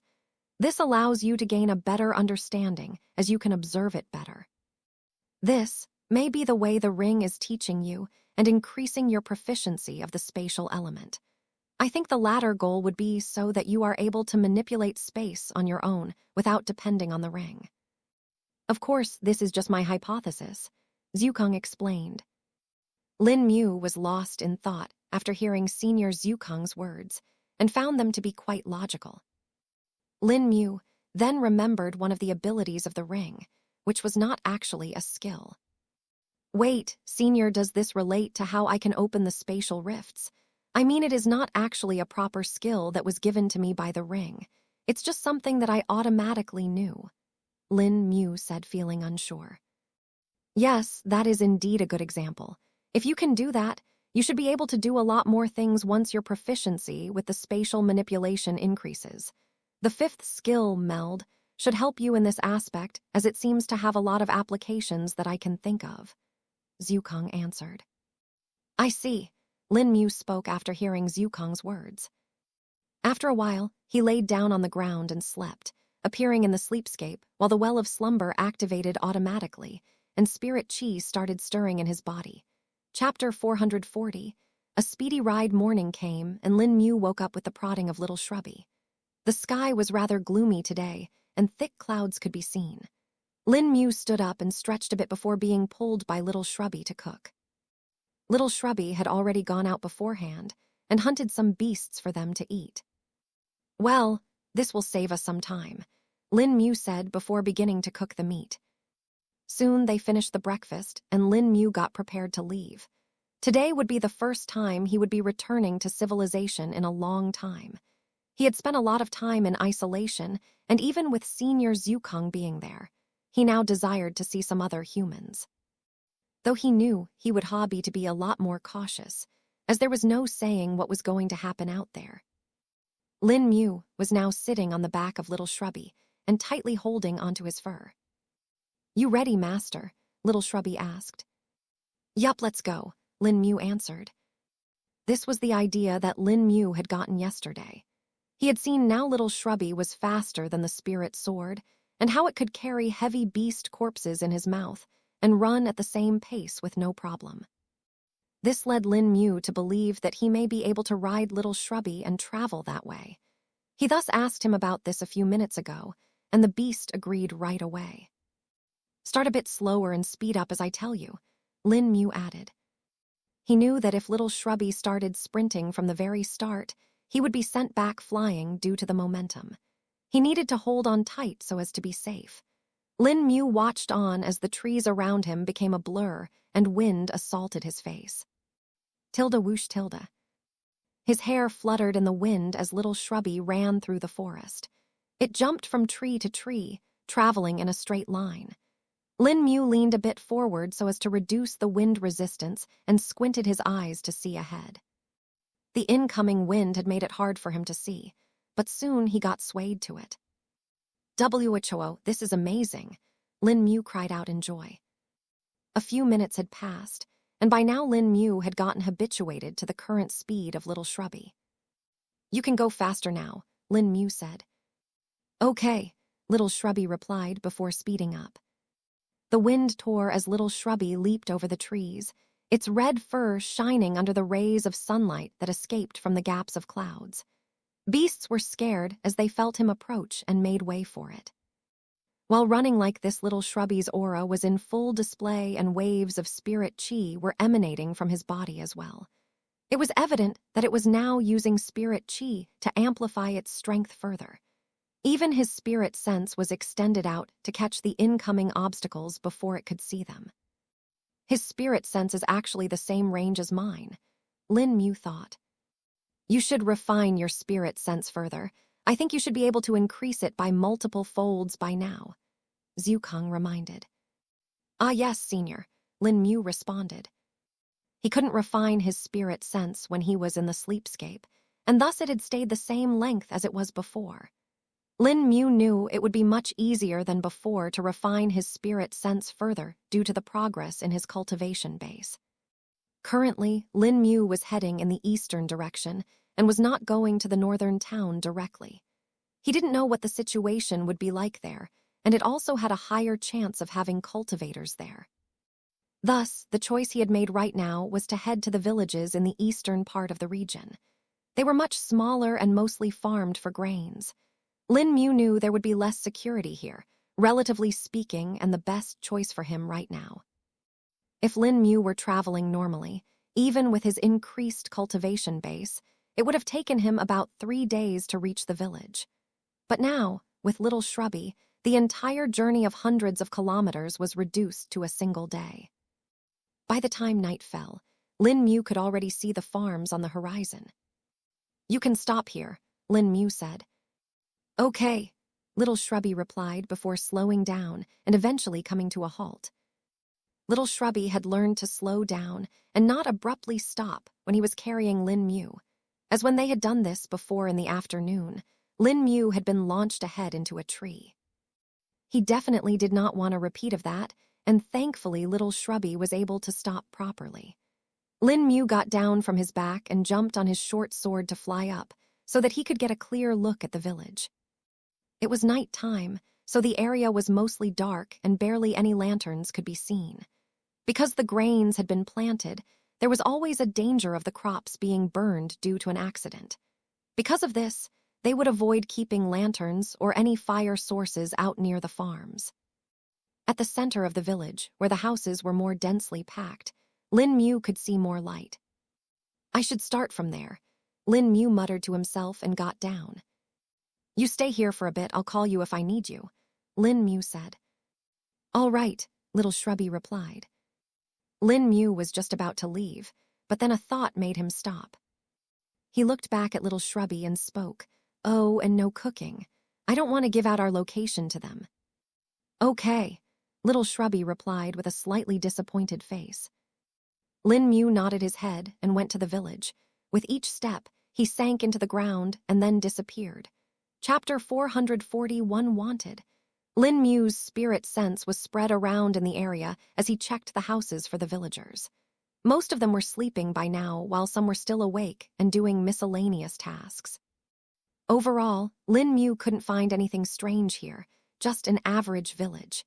He looked around the village and came upon the notice board that was located at the center of the village. This was where the notices, decrees, and such kind of information was posted. Most of the people in villages were taught to read at the very least, and thus it wasn't much of a problem for them to see it. It was here that Lin Mu saw something that confirmed his conjecture. "So they have still been looking for me, huh?" Lin Mu muttered to himself. On the notice board, an old and faded poster could be seen. The poster had the portrait of Lin Mu drawn on it, and his name was also written below it. The poster read, "Lin Mu, wanted dead or alive. Anyone that has information on his location will be heavily rewarded. The order of His Majesty, King Shuang." There was also a date of issue on the poster, and it was about a week from the day he fought with Gu Yao. But this still didn't tell him how long it exactly had been. But from the state of the poster, he guessed that it should have easily been more than 2 years. "The poster is here, but we don't know if they are actively searching for you. Unless you encounter someone who has seen you before, I doubt they will recognize you. Look at the portrait, that is not you anymore." Zhukang spoke. Indeed, Senior. I will wait till the morning before speaking with the villagers. Approaching like this at night will be suspicious," Lin Mu said. "That would be wise," Zhukang agreed. Lin Mu nodded and went back to little Shrubby. The beast was lying at the side of a large tree cultivating. Lin Mu could feel the faint waves of spirit chi coming from his body and knew that the beast was only getting more stronger. Little Shrubby woke up and saw Lin Mu approach. "Shall we eat?" he asked. "Yes, let's go a bit further, though," Lin Mu replied. The night passed and morning came. Lin Mu could even hear the cry of a rooster from afar. He wondered what persona would be the best to present to the villagers. He deliberated on a cultivator at first, but then decided to go as a commoner. He knew that the appearance of cultivators would be recorded, and he would likely be investigated even if he was not suspected. Lin Mu thus changed into some plain-looking robes and stored his short sword into the ring. Instead of that, he withdrew a staff from it. This was just a common bamboo staff, and there was nothing special about it. It would suit well to his narrative as a traversal. He then took out a large cloth and put some random things in it to make it seem like he was a common traveler going on his journey. This should be decent enough, Lin Mu muttered to himself before going to the village. This time he had to walk there, so as to not arouse suspicion, and it took him 5 minutes to reach there. He could see some peasants working in the fields and some guards that patrolled along the paths. The peasants quickly spotted him and spoke up. "Who is that?" one of them asked. "Seems like a traveler. I've never seen him in our village before," another one answered. The guards had heard the small commotion by now and went to intercept Lin Mu. "Who are you?" the guards asked without showing much hostility. "Greetings, I'm Little Ma," Lin Mu replied, making up a random common name. "What are you here?" the guard questioned further. I'm just looking for a job in the city and am on the way there. I've been traveling for a few hours and wanted to rest and eat for a bit," Lin Mu answered with a genial smile. The guard was not a cultivator and was only at the 5th stage of the body tempering realm. Lin Mu didn't even have to actively sense him to be able to tell this, but he still spread his spirit sense around and observed the people here to see if there was anyone hiding their strength. He had only done this as a precaution, but didn't expect that one of the peasants here was at the 8th stage of the body tempering realm. Lin Mu casually glanced at the old man, who looked to be in his 60s. He was hale and hardy-looking, and even his muscles could be seen faintly beneath his clothes that were patched in many places. "I see. Well, if it's food you want, there is a small restaurant if you go straight from here. On another thought, if you're going to the city, how did you come here?" the guard replied. "What do you mean?" Lin Mu asked, feeling a bit confused. "You came from the southern route, right?" the guard said, seeing the path Lin Mu had taken. "There is a blockade set up by the army at the start of the southern route. How did you pass?" the guard questioned. Now Lin Mu was caught off guard, as he had not expected something like this to have happened. "What are you even asking, old boo? There is still the small path through the forest. Second Nye's cousin arrived through that path last week. Did you forget?" A farmer who was working at the side spoke. Lin Mu secretly took a breath of relief and thanked the simple attitudes of the villagers in his mind. Yes, I came from that path," Lin Mu replied. "All right then," the guard spoke and let Lin Mu past. "If you're going to the restaurant, make sure you try the buckwheat noodles. They are the best," the farmer suggested. Lin Mu nodded his head and continued onward. Chapter 442. Gathering intel, Lin Mu walked into an old restaurant that had a faded name board. There were a few villagers sitting around on the tables while chatting amongst themselves. "What would you like?" a tanned middle-aged woman asked Lin Mu. I'd like some breakfast, whatever you have," Lin Mu replied. "I'll send some right over. You can take a seat with the others. We don't have private seats left now," the woman replied. "Sure, that won't be a problem," Lin Mu said before sitting at a table that already had 6 people sitting on it. It was evident that due to being the only restaurant, it was popular, and the people who were too busy to cook would come here to have their meal. Things like these were common in villages where a majority of the population consisted of farmers.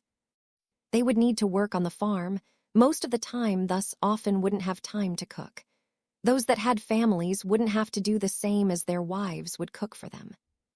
Lin Mu glanced at the appearance of the 6 men and found them to be relatively common-looking. "What's the current news around the region, brothers?" Lin Mu questioned. The men stopped talking and looked at the newcomer. "It's the same mostly, but after the incident 2 years ago, things have become a bit volatile. The northern tribes have become active again, and the perpetrator of the incident is still at large." One of the men spoke with a sigh. "Oh, I see. I saw the poster at the square while coming here. Is he the perpetrator?" Lin Mu asked. "Yes, That is the person who has made the lives of us commoners difficult. We now need to pay higher taxes as the army has been deployed. Aren't the cultivation sects doing anything? I mean, isn't it their duty as well to stop the northern tribes? Lin Mu replied. We don't know much about that, we are mere peasants. We can't deal with the matters of the immortals. Perhaps only in the city you will find more information about them. I understand, Lin Mu said before his food arrived. While eating his food, Lin Mu made some casual conversation and learned more things about what had happened. He also learned the exact time that had passed since he was sleeping. It had been 2 years and 3 months since he fell asleep. During that time, a lot of changes had occurred in the kingdom and even in the rest of the empire. The army had even started recruiting more and more men now. They were not only recruiting for the position of soldiers, but also for jobs such as cleaning, cooking, and maintenance of equipment. Only the villages that majors did farming were spared, as food was an essential that no army could do without. Even the rich were not spared, as their children were being called to work as well. The kingdoms had seen the horrors of the past war with the northern tribes and thus did not want to be careless. They were doing their 120% to ensure that everything would be fine when it eventually comes. For them, they would do over preparation rather than leave the response of the enemies to chance. Lin Mu also verified the fact that no one could recognize his appearance now that he was looking older. He couldn't find out what was going on in Wu Lim City, though, as all they said was that the entry there was restricted. Looks like I'll have to see it myself, Lin Mu thought. He finished his meal and then left the village. Calling Little Shrubby, he got on his back and continued his travel to the city. The next stop for him will be the eastern town, but he didn't want to stop there, choosing to go straight to the city. Since he was with Little Shrubby, he couldn't travel on the main road and went through the forested area. But he would only be able to travel up to a certain point before needing to stop.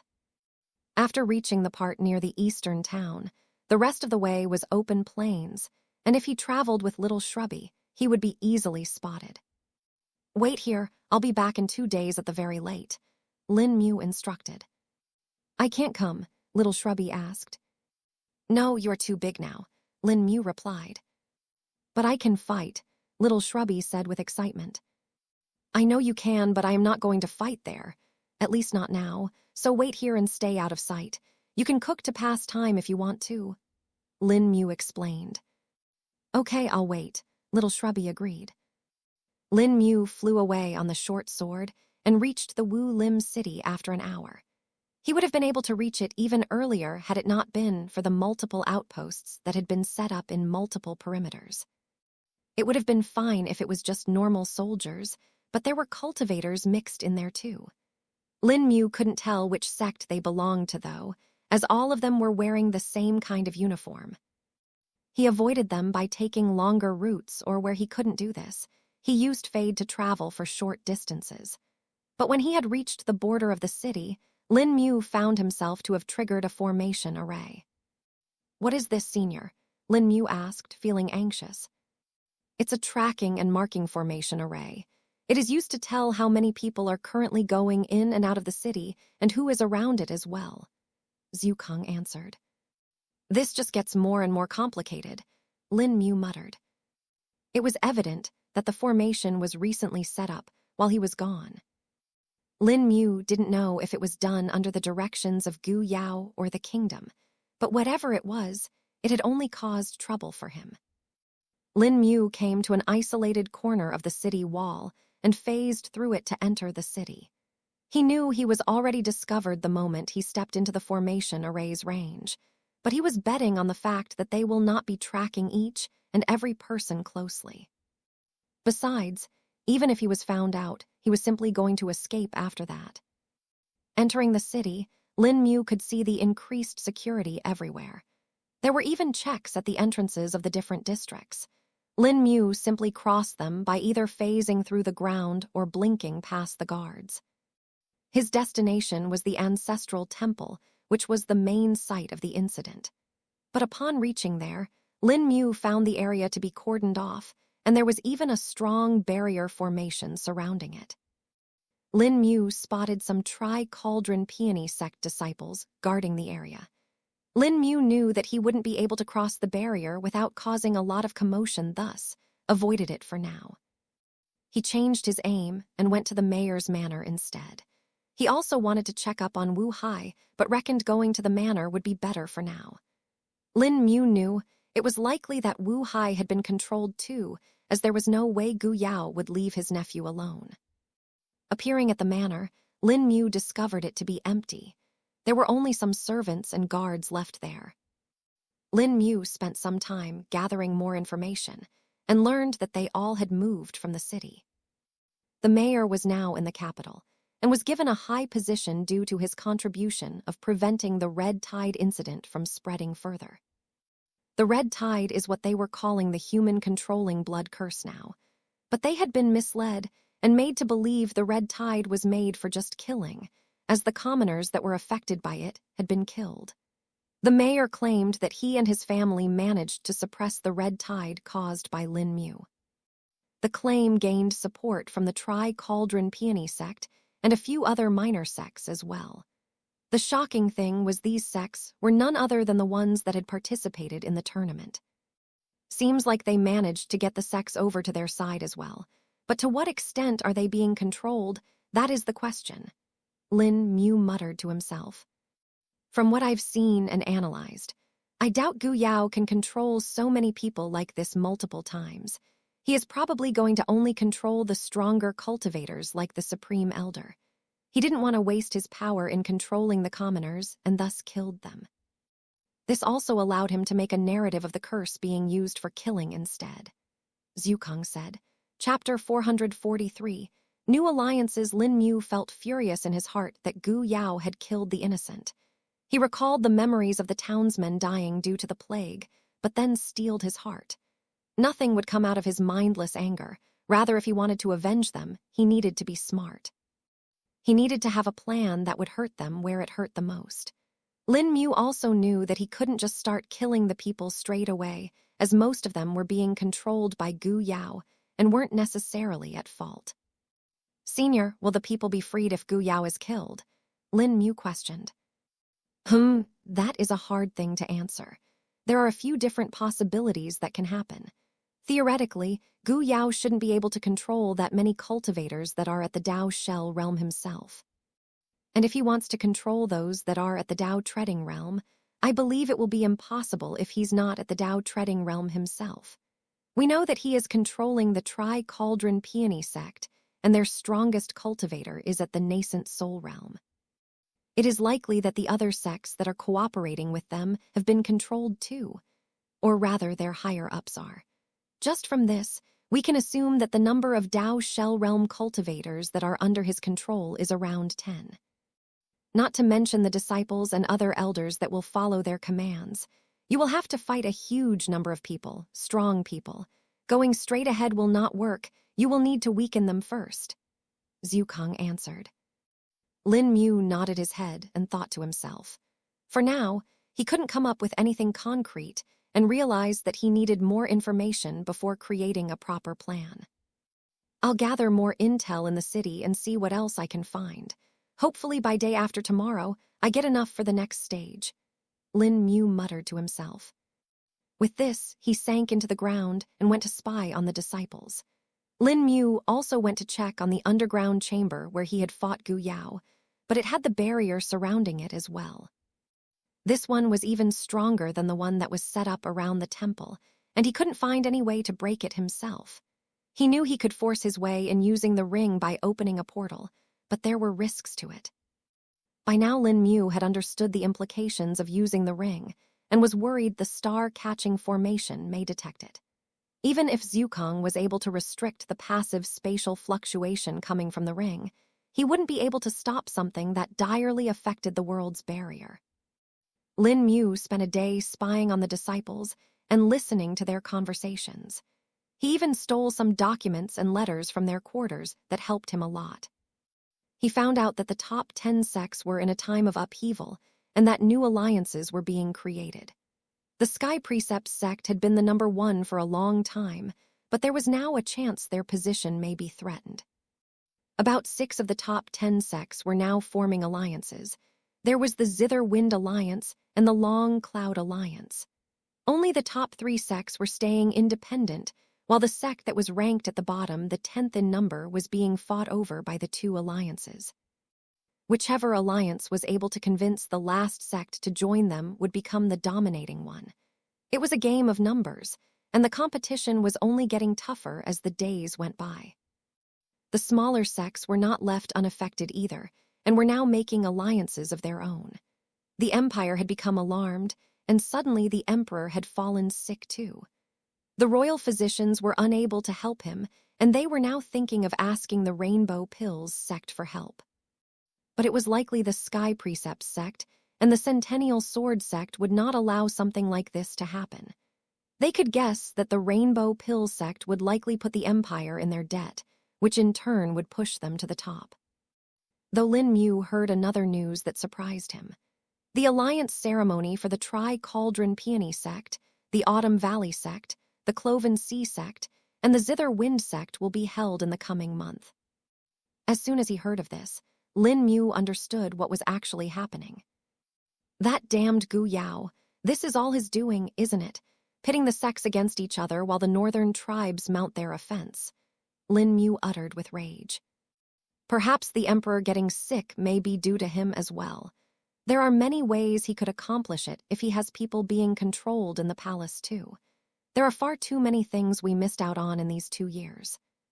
The hardest part is that even if the sects find out their people are being controlled, they may not be able to differentiate between who is being controlled and who is not. This will only sow more distrust and cause further conflicts in their unity. Remember that memoir of the lost immortal? The same thing would happen here, Zukang said. Lin Mu was reminded of the memoir he had read some time ago in the Sleepscape. The lost immortal at that time was a nascent soul realm cultivator and was steadily growing his influence. An enemy nation at that time had planned to sow discord in the kingdoms so that they could annex them. A great civil war occurred, and brothers fought against brothers, spilling their blood everywhere. The lost immortal had written the conflict in detail, his aim to teach his successor about the divide and rule strategy. Lin Mu gritted his teeth and vowed to not let it reach that level.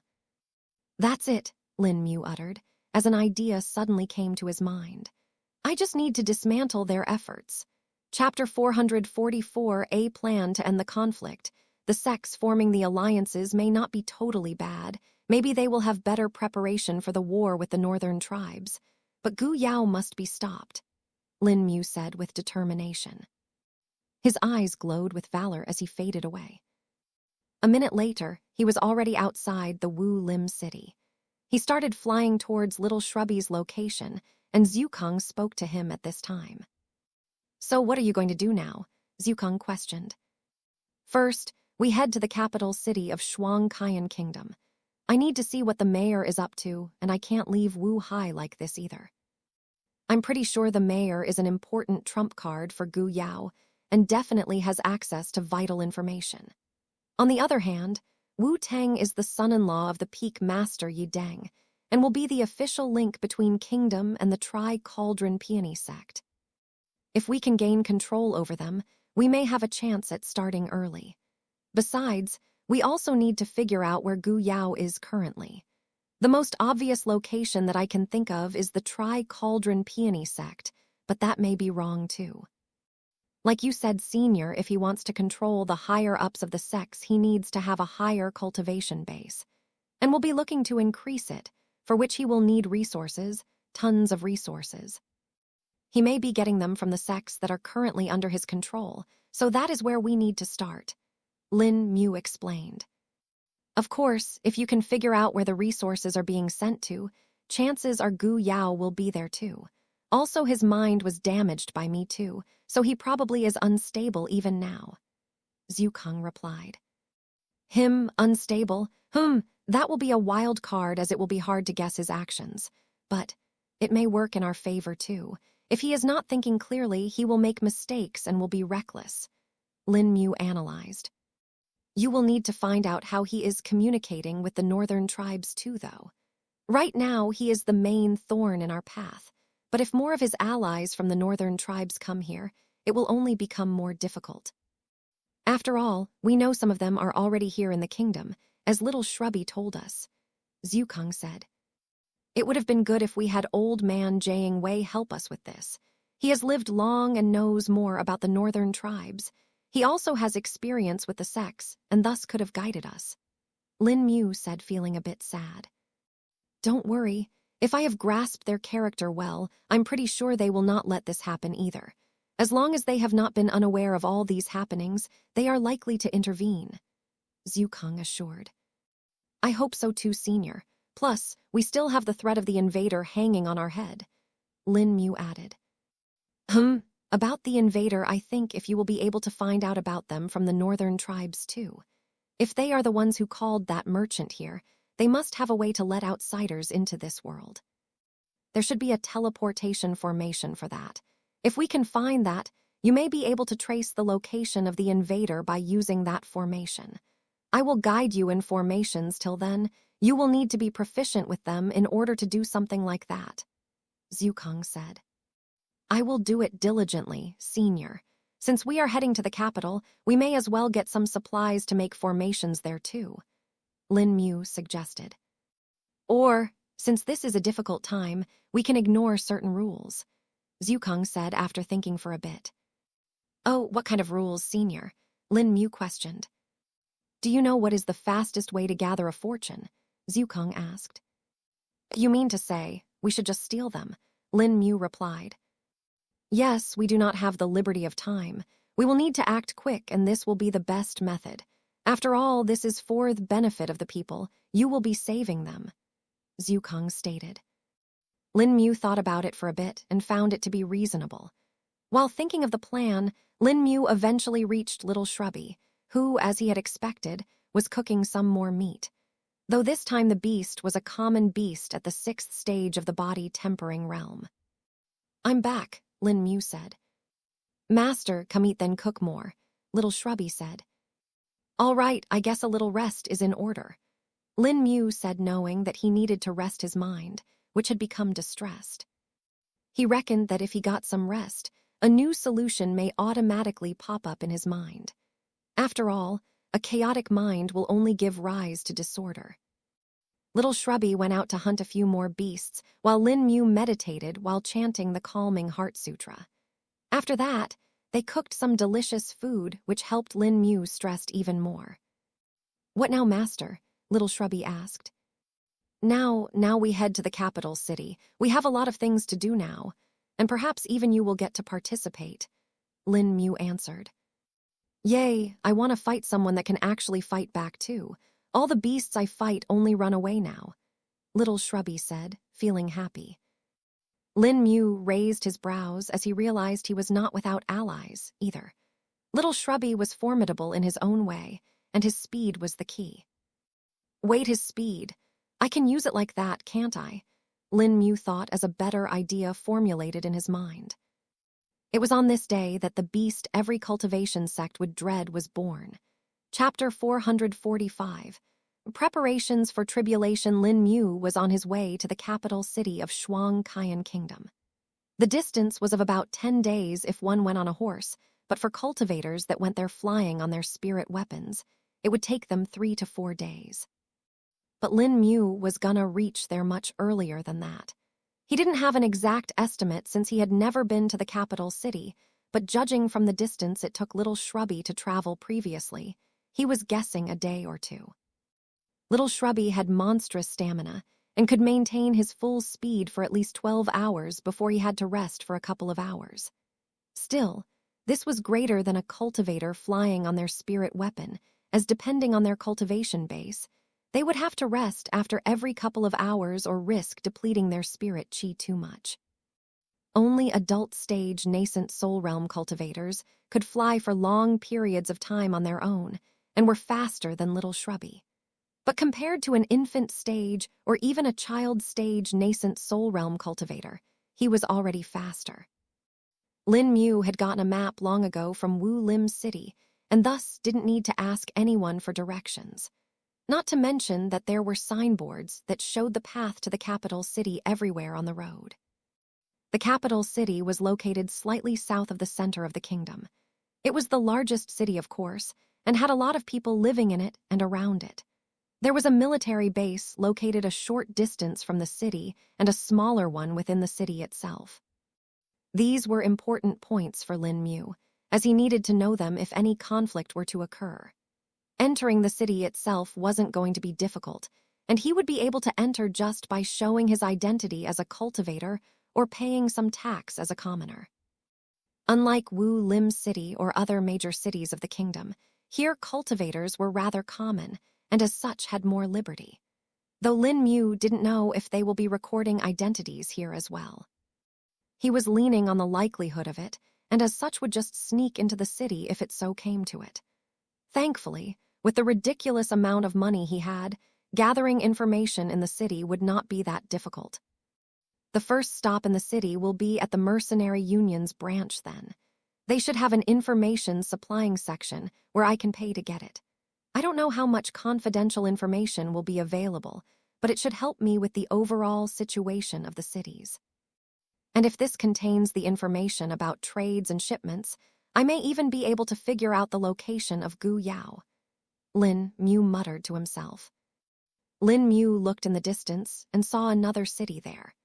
This was none other than Xianwei City, which had a lot of merchants and mercenaries working here. If it were normal time, he would have even thought of visiting, but right now he wanted to stick to his plan. Unless something came up that needed him to visit the city, he would not be going there. Lin Mu was traveling through the more rugged path that was filled with trees and shrubs so as to avoid being seen. The thing was, even if one did spot him, all they would see is a blur, but they will definitely spot him. Till now Lin Mu had not seen any cultivator travel on beasts, thus he didn't know if he should do it openly. Perhaps the sect disciples would do it, but in this place, it may be rather unfamiliar and would only bring attention to him. Time passed, and now it was time for little Shrubby to rest.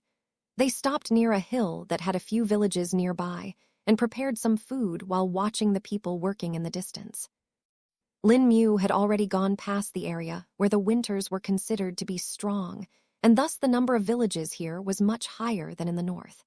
If one split the kingdom in half, the southern part would contain about 70% of the population, while the north would have 30%. Such was the population density of the kingdom. The land in the south was more prosperous, and the earth was fertile due to which a lot of farming could be done here. After they finished eating, Lin Mu waited for little Shrubby to rest up. He cultivated in that time and sensed his core that was fully saturated. He didn't know when the heavenly tribulation would be arriving and thus wanted to be ready for it. "Senior, what kind of preparation should I do for the heavenly tribulation?" Lin Mu questioned. There are many things that can be done. The only question is whether you can afford them or if you have the resources for them.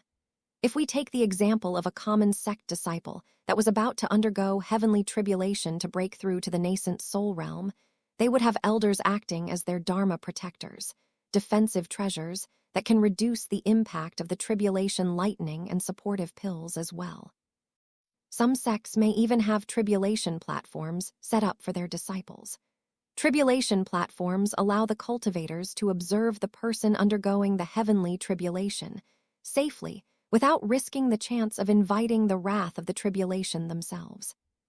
The platforms would even help reduce the power of the tribulation, and depending on its specificity, would even reinforce the cultivator.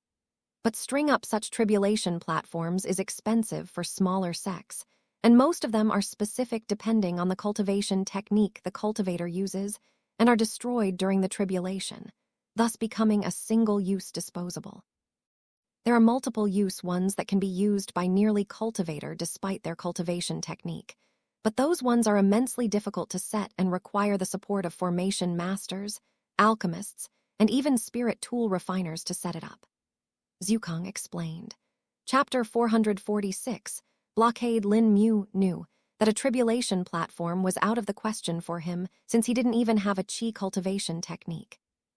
Senior Zukong had explained to him back in the sleepscape that he was following what was called the path of the primordials. The primordials were none other than the very first chi cultivators that were born in the cosmos. They were the ones who established the way of chi cultivation, and from where chi cultivation started. At that time, they did not have any chi cultivation techniques, and they followed the body cultivation path. But that was not possible for everyone to practice, and thus, when the hostilities and conflicts with the other races were reduced, mankind thought of finding a way to cultivate chi normally. It took them many years before they figured out a method to absorb spirit chi from the environment. They gained the knowledge of meridians and the danshan becoming more erudite. Back then, cultivation was simply absorbing the spirit chi into one's body passively, and there was no specific method as everyone figured it out on their own. Those that had good observation and perception were able to do it better than others and succeeded. Then, as time passed, the cultivators started to figure out methods to better absorb and assimilate the spirit chi. These methods were recorded and refined before they became the first cultivation techniques. But it wasn't as if the cultivation techniques from back then were necessarily good than the ones that were practiced currently. In fact, even Lin Mu would have been extremely slow in cultivating had it not been for the support of the ring. But now that he had the bloodline of the great slumber bear assimilated in his body, he had overcome one of the flaws of the primordial path. Zhukang had told him that the primordial path would help him in the future, but he hadn't told him exactly how because of the restriction of the world. The simplest way he could do was to give a comparison. He said that the primordial path was like a key that was compatible with nearly any lock, while cultivation techniques could restrict them to a lesser number of the locks. Tilde whoosh tilde. While pondering on his thoughts, Lin Mu suddenly felt a strong gust of wind passing by. The wind shook the trees and made some leaves fall from them. He looked around and spotted a group of cultivators passing by in the sky. But they were not flying on separate spirit tools, but rather on a boat of some kind. It was 10 meters long and 2 meters wide from what Lin Mu could estimate. It flew through the air and did not have a sail, but its speed was quite fast and whipped up winds as it passed by. "Is that a spirit boat?" Lin Mu asked. "Yes, that is indeed a spirit boat, a low-quality one, though," Zhukang confirmed. Lin Mu gazed at the people that were sitting in the boat and saw they were wearing the same type of outfits, which made him think that they belonged to a cultivation sect. By the time he saw them, though, they had gotten far and thus he couldn't tell which sect they belonged to from their outfit. They came from the west and are heading to the south as well. The closest sect that is located in the west is the Cloven Sea sect. I don't think their outfits match those of Dumuao from the tournament," Lin Mu muttered to himself. "They are in a spirit boat, which is an uncommon spirit tool for this world. They are probably not from some low-level sect," Zhukang said. "That is true," Lin Mu muttered and got up. Little Shrubby was now fine and stood up with a long stretch. "I'm ready," he said. "All right, let's continue," Lin Mu said and got onto his back. Lin Mu had not expected it at first, but Little Shrubby's back was relatively comfortable to sit on. The fur was soft and thick, which made it ways, though the main problem raised from the speed which threatened to throw him back, because of which he needed to tightly grip his fur. Maybe I can get a harness made too," Lin Mu thought to himself. Lin Mu added that to the list of items he wanted to commission for Little Shrubby. Right now, the things on the list were a spatial storage tool, a spirit tool that could help him to better cook and do other stuff since he did not have hands, and then finally this harness. Lin Mu and Little Shrubby shot forward in a leap and covered hundreds of meters in a second. A couple of hours passed, and then they came upon an obstacle. There was now an army blockade in front of Lin Mu. If this were any normal blockade, Lin Mu would have been able to go around it, but the problem was it was set up in a circular perimeter around the capital city. Lin Mu could tell that there were cultivators in the blockade as well, and they were vigilantly watching around for anyone passing by. Near the blockade, he spotted a long line of carts and carriages, along with people who were waiting for their turn to get in. Now here came the problem for Lin Mu. It was no problem for him to enter the blockade alone, but he wouldn't be able to take little Shrubby with him. He wanted him there near the city so that he could help him if any problems arose. With little Shrubby's speed, it wouldn't take him long to cross over into the city and come to his aid. He could even escape with him if needed, as only an adolescent stage or adult stage nascent soul realm cultivator would be able to catch up with him. How do we get through here now? Lin Mu wondered for a bit before an idea came to his mind. Chapter 447. Getting past the blockade, Lin Wu approached one of the checkpoints where the cultivators were standing around. There were no other people at this checkpoint, unlike the other ones due to this being a rarely used route. "Halt!" the cultivator at the front shouted. "Who are you? State your identity," they asked while their spirit sense spread towards Lin Mu.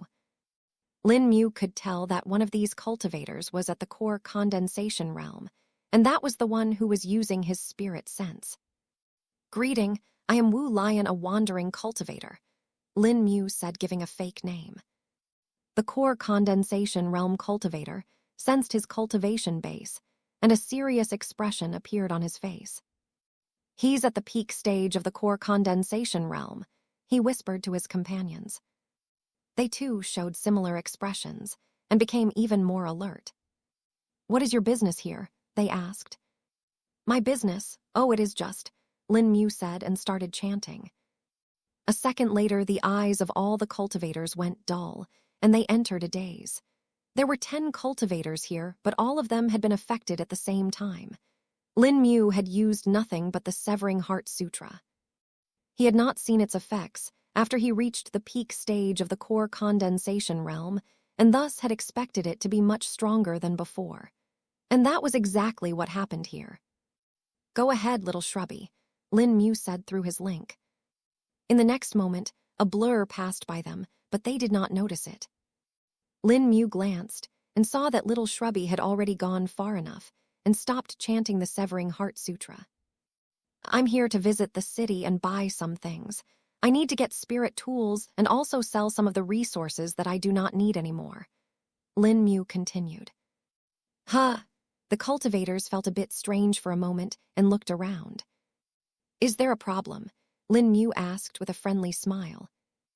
"No, nothing. So what did you say again?" the core condensation realm cultivators asked. "Oh, I said I was visiting the capital city to buy and sell things," Lin Mu repeated. Wait a little bit," the cultivator replied before turning to his companions. "Check and see if he matched anyone wanted or blacklisted," he said. "Yes, Senior," the others replied and looked through some information that was stored in a jade slip. It took them a minute before they spoke again. "Everything seems normal, Senior," they replied. The core condensation realm cultivator nodded his head and looked at Lin Mu. "Give me your communication jade slip. It needs to be marked before you can enter the capital's region.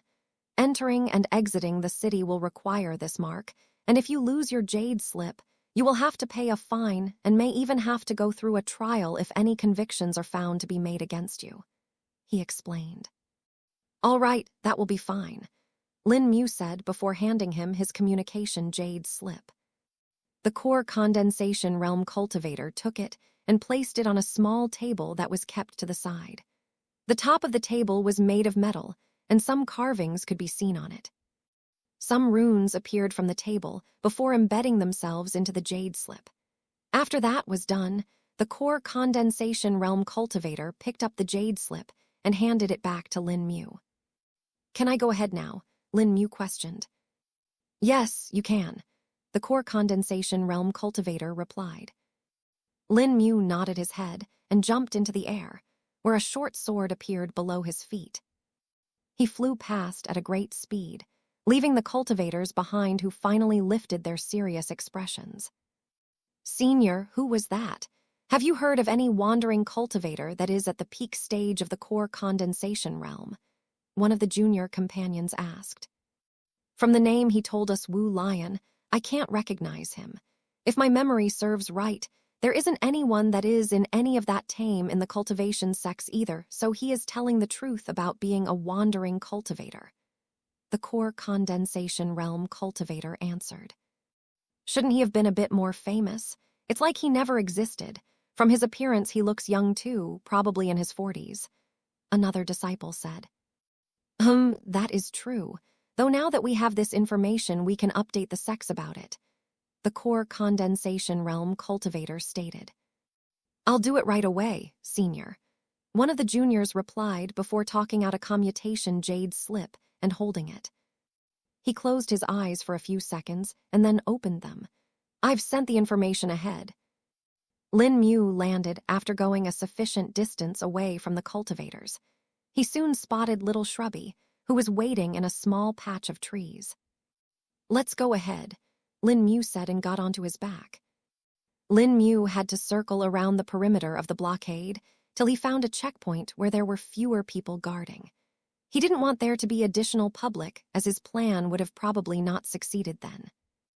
Lin Mu didn't exactly know how many people he would have been able to affect using the Severing Heart Sutra, and thus had tested it out on some beasts that he found nearby. He was able to control 15 of them at once, but they were all weak beasts that were at the body tempering realm. Thus Lin Mu estimated that he should be able to control at least that many cultivators as well. And thankfully, the checkpoint he had found had only 10 cultivators guarding it, which had made his work easy for him. Lin Mu's plan was to actually do what he had said to the cultivators at the start. It was just that he would be buying more things than just resources in the city. He hoped that his identity would not be found out for a while, but he knew that it would eventually be found. Chapter 448. Entering the capital, he just wanted to delay it as long as he could so that his plan would progress without much obstruction. Lin Mu and Little Shrubby traveled for about 1 hour before they were able to see the large city in the distance. Lin Mu halted there and looked for a suitable place where Little Shrubby could stay for the time being. All right, I'll call for you if I need you. I don't know how long it is going to take me, so be patient, Lin Mu said. Okay, but can I cook? Little Shrubby asked. Lin Mu had to think for a bit before he came upon an answer. Yes, you can. Just make sure to cover the fire after you are done. It will make it look like a human did it. There are a lot of people living nearby, so they will just assume it was a person and not a beast, Lin Mu replied. I'll do that then, Little Shrubby replied. Lin Mu nodded his head and headed towards one of the gates of the city, leaving Little Shrubby behind. His link with Little Shrubby was now effective for quite a long distance, and thus he knew he wouldn't really have much problem with calling him, should he need help. While flying there, Lin Mu could see beyond the tall walls of the capital city. The walls were about 10 meters tall, and some guards could be seen patrolling it from time to time. Just as he got near it, he once again felt a familiar feeling. It's that formation again. Looks like I'll have to head through the gate, Lin Mu muttered with a sigh. This was the same formation that detected when a person got near the city's area. It was just this one had a longer range, which Lin Mu had not expected. Even him being able to detect it was actually unusual, as normal cultivators wouldn't even know about it. This made it easy for the authorities to tell when someone unknown entered the city or got near it. If they were found to be criminals and denied that they were in the city, this formation would help in confirming their location. Lin Mu circled around the wall, and he eventually found a gate where a lot of people were standing. Mother, look, it is a flying cultivator. A child who had snot running down his nose pointed to Lin Mu. The guards spotted him too and were a bit surprised. Multiple spirit sense probes came towards Lin Mu, and he allowed them near him. If Lin Mu wanted to, he could easily block them all, but he knew this was to check him and would make it a bit easier to enter. Make way, all commoners move aside, the guards shouted. The guard, who seemed to be the leader, came forward and cupped his hands. Senior, may I know your name and take your jade slip for verification? He asked. Lin Mu descended onto the ground and flipped his palm, making a jade slip appeared in his hand. The guard noticed the ring on his hand and gulped. Thank you, Senior, the guard said respectfully and checked the jade slip before passing it back. Everything isn't all right, Senior. Is there anywhere specific you want to go to? Most of the locations frequented by cultivators are far from this point. You should have gone through the main entrance perhaps. This entrance is usually used by peasants. The guard explained. Ah, I see. I just came from a different route and thus came to this gate as it was the closest for me. Lin Mu replied. Oh, that is fine, senior. People of your standing do not have restrictions on the gates that they can enter from, only commoners do. The guard spoke. Lin Mu nodded his head and decided to ask the guard about some shops. This may even help him establish an alibi in case anything happened. Well, I have never been to the capital of this kingdom before and wanted to buy as well as sell some cultivation resources, Lin Mu stated. Senior is not from this region, I see. Well, that is fine. I have a guide here that you can read to find out more about the city. It has a catalog of all the popular shops that cultivators frequent. The guard replied. Oh, that will be very good, Lin Mu replied. The guard asked one of the others to bring the guide, which he then passed on to Lin Mu. Thank you for your assistance. Here, take this, Lin Mu said before handing a spirit stone to the guard. The guard graciously accepted the spirit stone and spoke. Thank you for your generosity, senior. Lin Mu nodded before entering the city. It was Zukong who had advised him to be a little generous to the guard, as it would help in keeping a good image in their minds.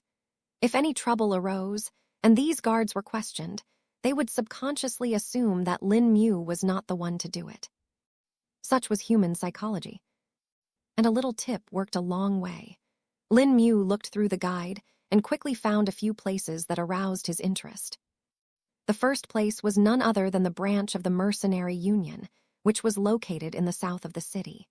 The second was a shop that specialized in spirit tools and both sold and bought them. Lin Mu was looking to see if they would also make some custom things that he wanted for little Shrubby. The third place was another shop that specialized in the sale of alchemical pills. But the most special thing about this shop was that it was actually being run by the Tri-Cauldron Peony sect itself. Lin Mu didn't actually want to buy anything here, but wanted to visit for the disciples themselves. If anything, he would be able to spy on them and find out more about their workings here. Gu Yao is bound to have some people working here. After all, this is the capital. Chapter 449. The desolate mercenary union. Lin Mu was standing in front of a rather broad building that had two smaller buildings attached to it at the sides. The name board hanging on top of it read, Mercenary Union, Shuangqian Kingdom Branch. Lin Wu looked around, but found the building to be rather empty. There were barely any people here, and even the mercenaries seemed to be missing. This is strange, Lin Mu muttered to himself before stepping inside. Currently, there was only one clerk sitting on the desk at the corner. The main desks were empty, and even dust had settled on them now. Lin Mu walked to the clerk sitting on the desk and coughed lightly. The clerk himself was busy reading something intently. Ahem, Lin Mu coughed to get his attention. Oh, someone's actually here, the clerk said, feeling a bit shocked. Why is this place so empty? Lin Mu questioned.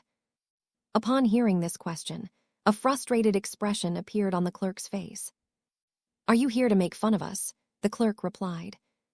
What? No, why would you think that? Lin Mu asked. So you are telling me you've been living under a rock and don't know of the entire fiasco that happened 6 months ago, the clerk said, getting a bit angry. Nope, I've been in seclusion, you see, for the past 2 years, Lin Mu said before letting out a bit of his spirit chi. As soon as the clerk sensed his spirit chi, he sobered up, and a scared expression appeared on his face. Forgive me, senior, I didn't know of your status, the clerk said hurriedly. It's all right, Lin Mu said and waved his hand. Now tell me what actually happened, he asked again. After the incident at the Wu Lim city and the blood-tide great upheaval happened, investigations were done, and the culprit was found to be a person called Lin Mu. Originally, the mayor of the Wu Lim city, Wu Zun, and the Mercenary Union were at odds due to the false accusation that he had put on us. But then the involvement of Lin Mu flipped the entire thing on us. The Sex and other powers found out that when they had sent out people to investigate the kidnappings, this person called Lin Mu had actually accompanied them. This basically caused them to reject all of the findings, and they claimed that the evidence was all fabricated. The current head of the mercenary union had used the royal decree to ask the king to question Mayor Wu Zun. But after he found out about this all, he canceled the decree and levied sanctions on the mercenary union.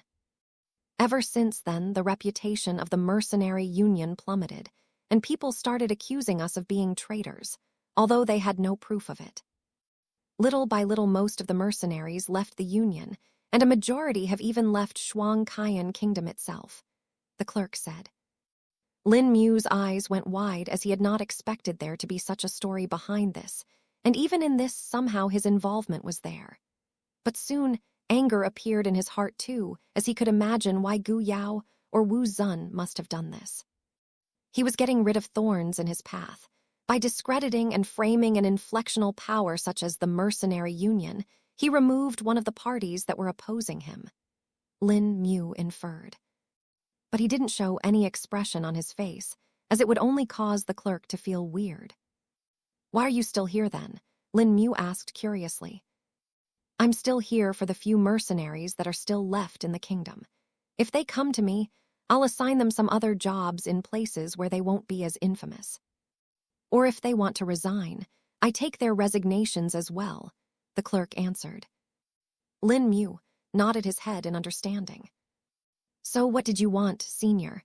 We don't really have much to offer here. There are barely 4 people left, including me," the clerk asked. "I believe the mercenary union has an information catering department, right?" Lin Mu questioned. Yes, we do.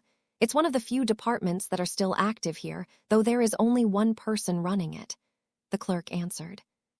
"That may work, I guess. I wanted information," Lin Mu said. "Information?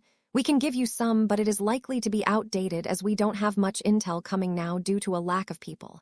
Still, what kind of information do you want?" the clerk asked. Lin Mu was about to speak, but then changed his question at the last moment. "I want everything," Lin Mu stated. "Everything? What do you mean by everything?" the clerk questioned, feeling confused. "All of your records, everything that you have left. It doesn't matter how old the information is or what it is for. Give me everything you have," Lin Mu explained. The clerk's expression was that of a shock after hearing Lin Mu's words. "See, Senior, I can get that, but the cost for it will be huge. I don't think I even know what to charge you. I don't think anyone has ever asked for this," the clerk said. The price shouldn't be a problem. Try to come up with a price," Lin Mu said. I can't do it on my own. I'll need to ask the person who is working in the information department," the clerk replied. "Go ahead and call him then, I'll wait," Lin Mu said. "Why, yes," the clerk replied before rushing into the other parts of the buildings. While he was gone, Lin Mu spread around his spirit sense to the fullest and checked the entirety of the building. So there's a library in the western building. I can check it out later, but what does it contain? Oh, it's a pretty wide variety. Lin Mu muttered to himself and turned to look towards the direction of the library. Chapter 450, Buying the Information, Sorry to Make You Wait, Senior, the clerk announced as he came with another female clerk. "This is the clerk who manages the information department currently," the male clerk introduced. The female clerk seemed a bit flushed upon seeing Lin Mu, and a blush had appeared on her face. Is there something wrong?" Lin Mu asked. No, nothing, Senior," the clerk replied in a meek voice. "All right, so what will it cost to get all the information?" Lin Mu asked. "Since we are shutting down Senior, we will give you a discount," the female clerk said before pulling out an abacus from her satchel. She quickly calculated an amount on it before showing Lin Mu, but Lin Mu looked on awkwardly at the abacus. Senior Zukong, how do I read an abacus?" Lin Mu secretly asked. Lin Mu had seen abacuses before but had never used one himself, thus he didn't know how to read it. And even in these past 2 years, he never did that while he was in the sleepscape, thus he was now confused. "You count it from the center row. The 4 beads on the bottom part are all 1 unit, and the one on top is worth 5 units. If you go to the left, you increase the amount by 10, and if you go to the right, you instead enter fractions. Zhukang explained. With Lin Mu's mind, it didn't take him more than a second to calculate the amount. Ah, so it's 10,629, but in what coins? Lin Mu replied. Gold coins, of course, the female clerk replied. Ah, that will be no problem, Lin Mu said before causally pulling out a large pouch from his ring and placing it on the desk. The loud sound shocked the clerks, as if they had not expected something like this. Each of gold coin was of 1 gram, and thus that bag weighed over 10 kilograms. Just 160 spirit stones would have been enough too, but since Senior has so much gold, then we can accept it too, the clerk replied, feeling a bit odd. Usually, large transactions in gold rarely happened, and the cultivators specially used spirit stones in their stead, as they were convenient to carry. A single low-grade spirit stone was worth 100 coins. It was now that Lin Mu realized he had never asked for the price of spirit stones compared to gold coins. Damn, I've been carrying around a fortune since the start, Lin Mu thought. Haha. You will be even more shocked if you find out the worth of the other cultivator currencies. But I can tell you that the value of gold compared to the spirit stone is probably less due to it being of low quality.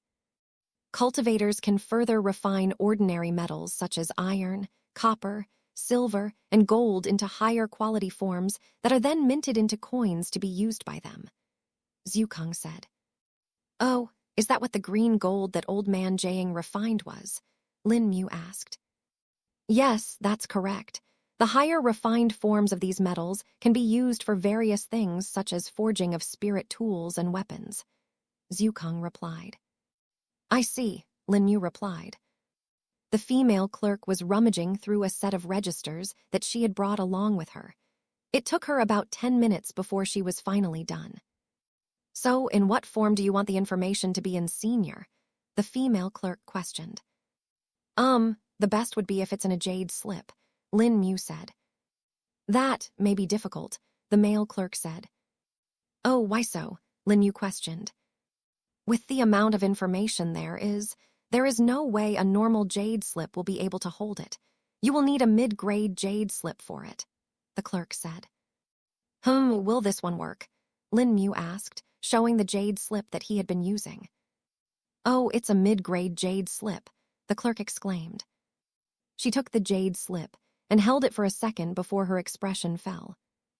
This one is already filled with a lot of information, I can tell, so you will need to get another one, the female clerk replied. All right. Do you guys sell that? I think there should be a department that sells spirit tools too, right? Lin Mu asked. That department was the first to shut down, so you will have to go and buy it from elsewhere, Senior. Jade slips are widely used, so you should be able to buy them from any shop selling spirit tools in the city, the male clerk replied. Okay, which is the closest shop? Lin Mu questioned. The Zhengbai Emporium is the closest one, Senior. If you go to the street that's on the right 3 crossroads from here, you will reach it, the male clerk answered. All right, I'll get it.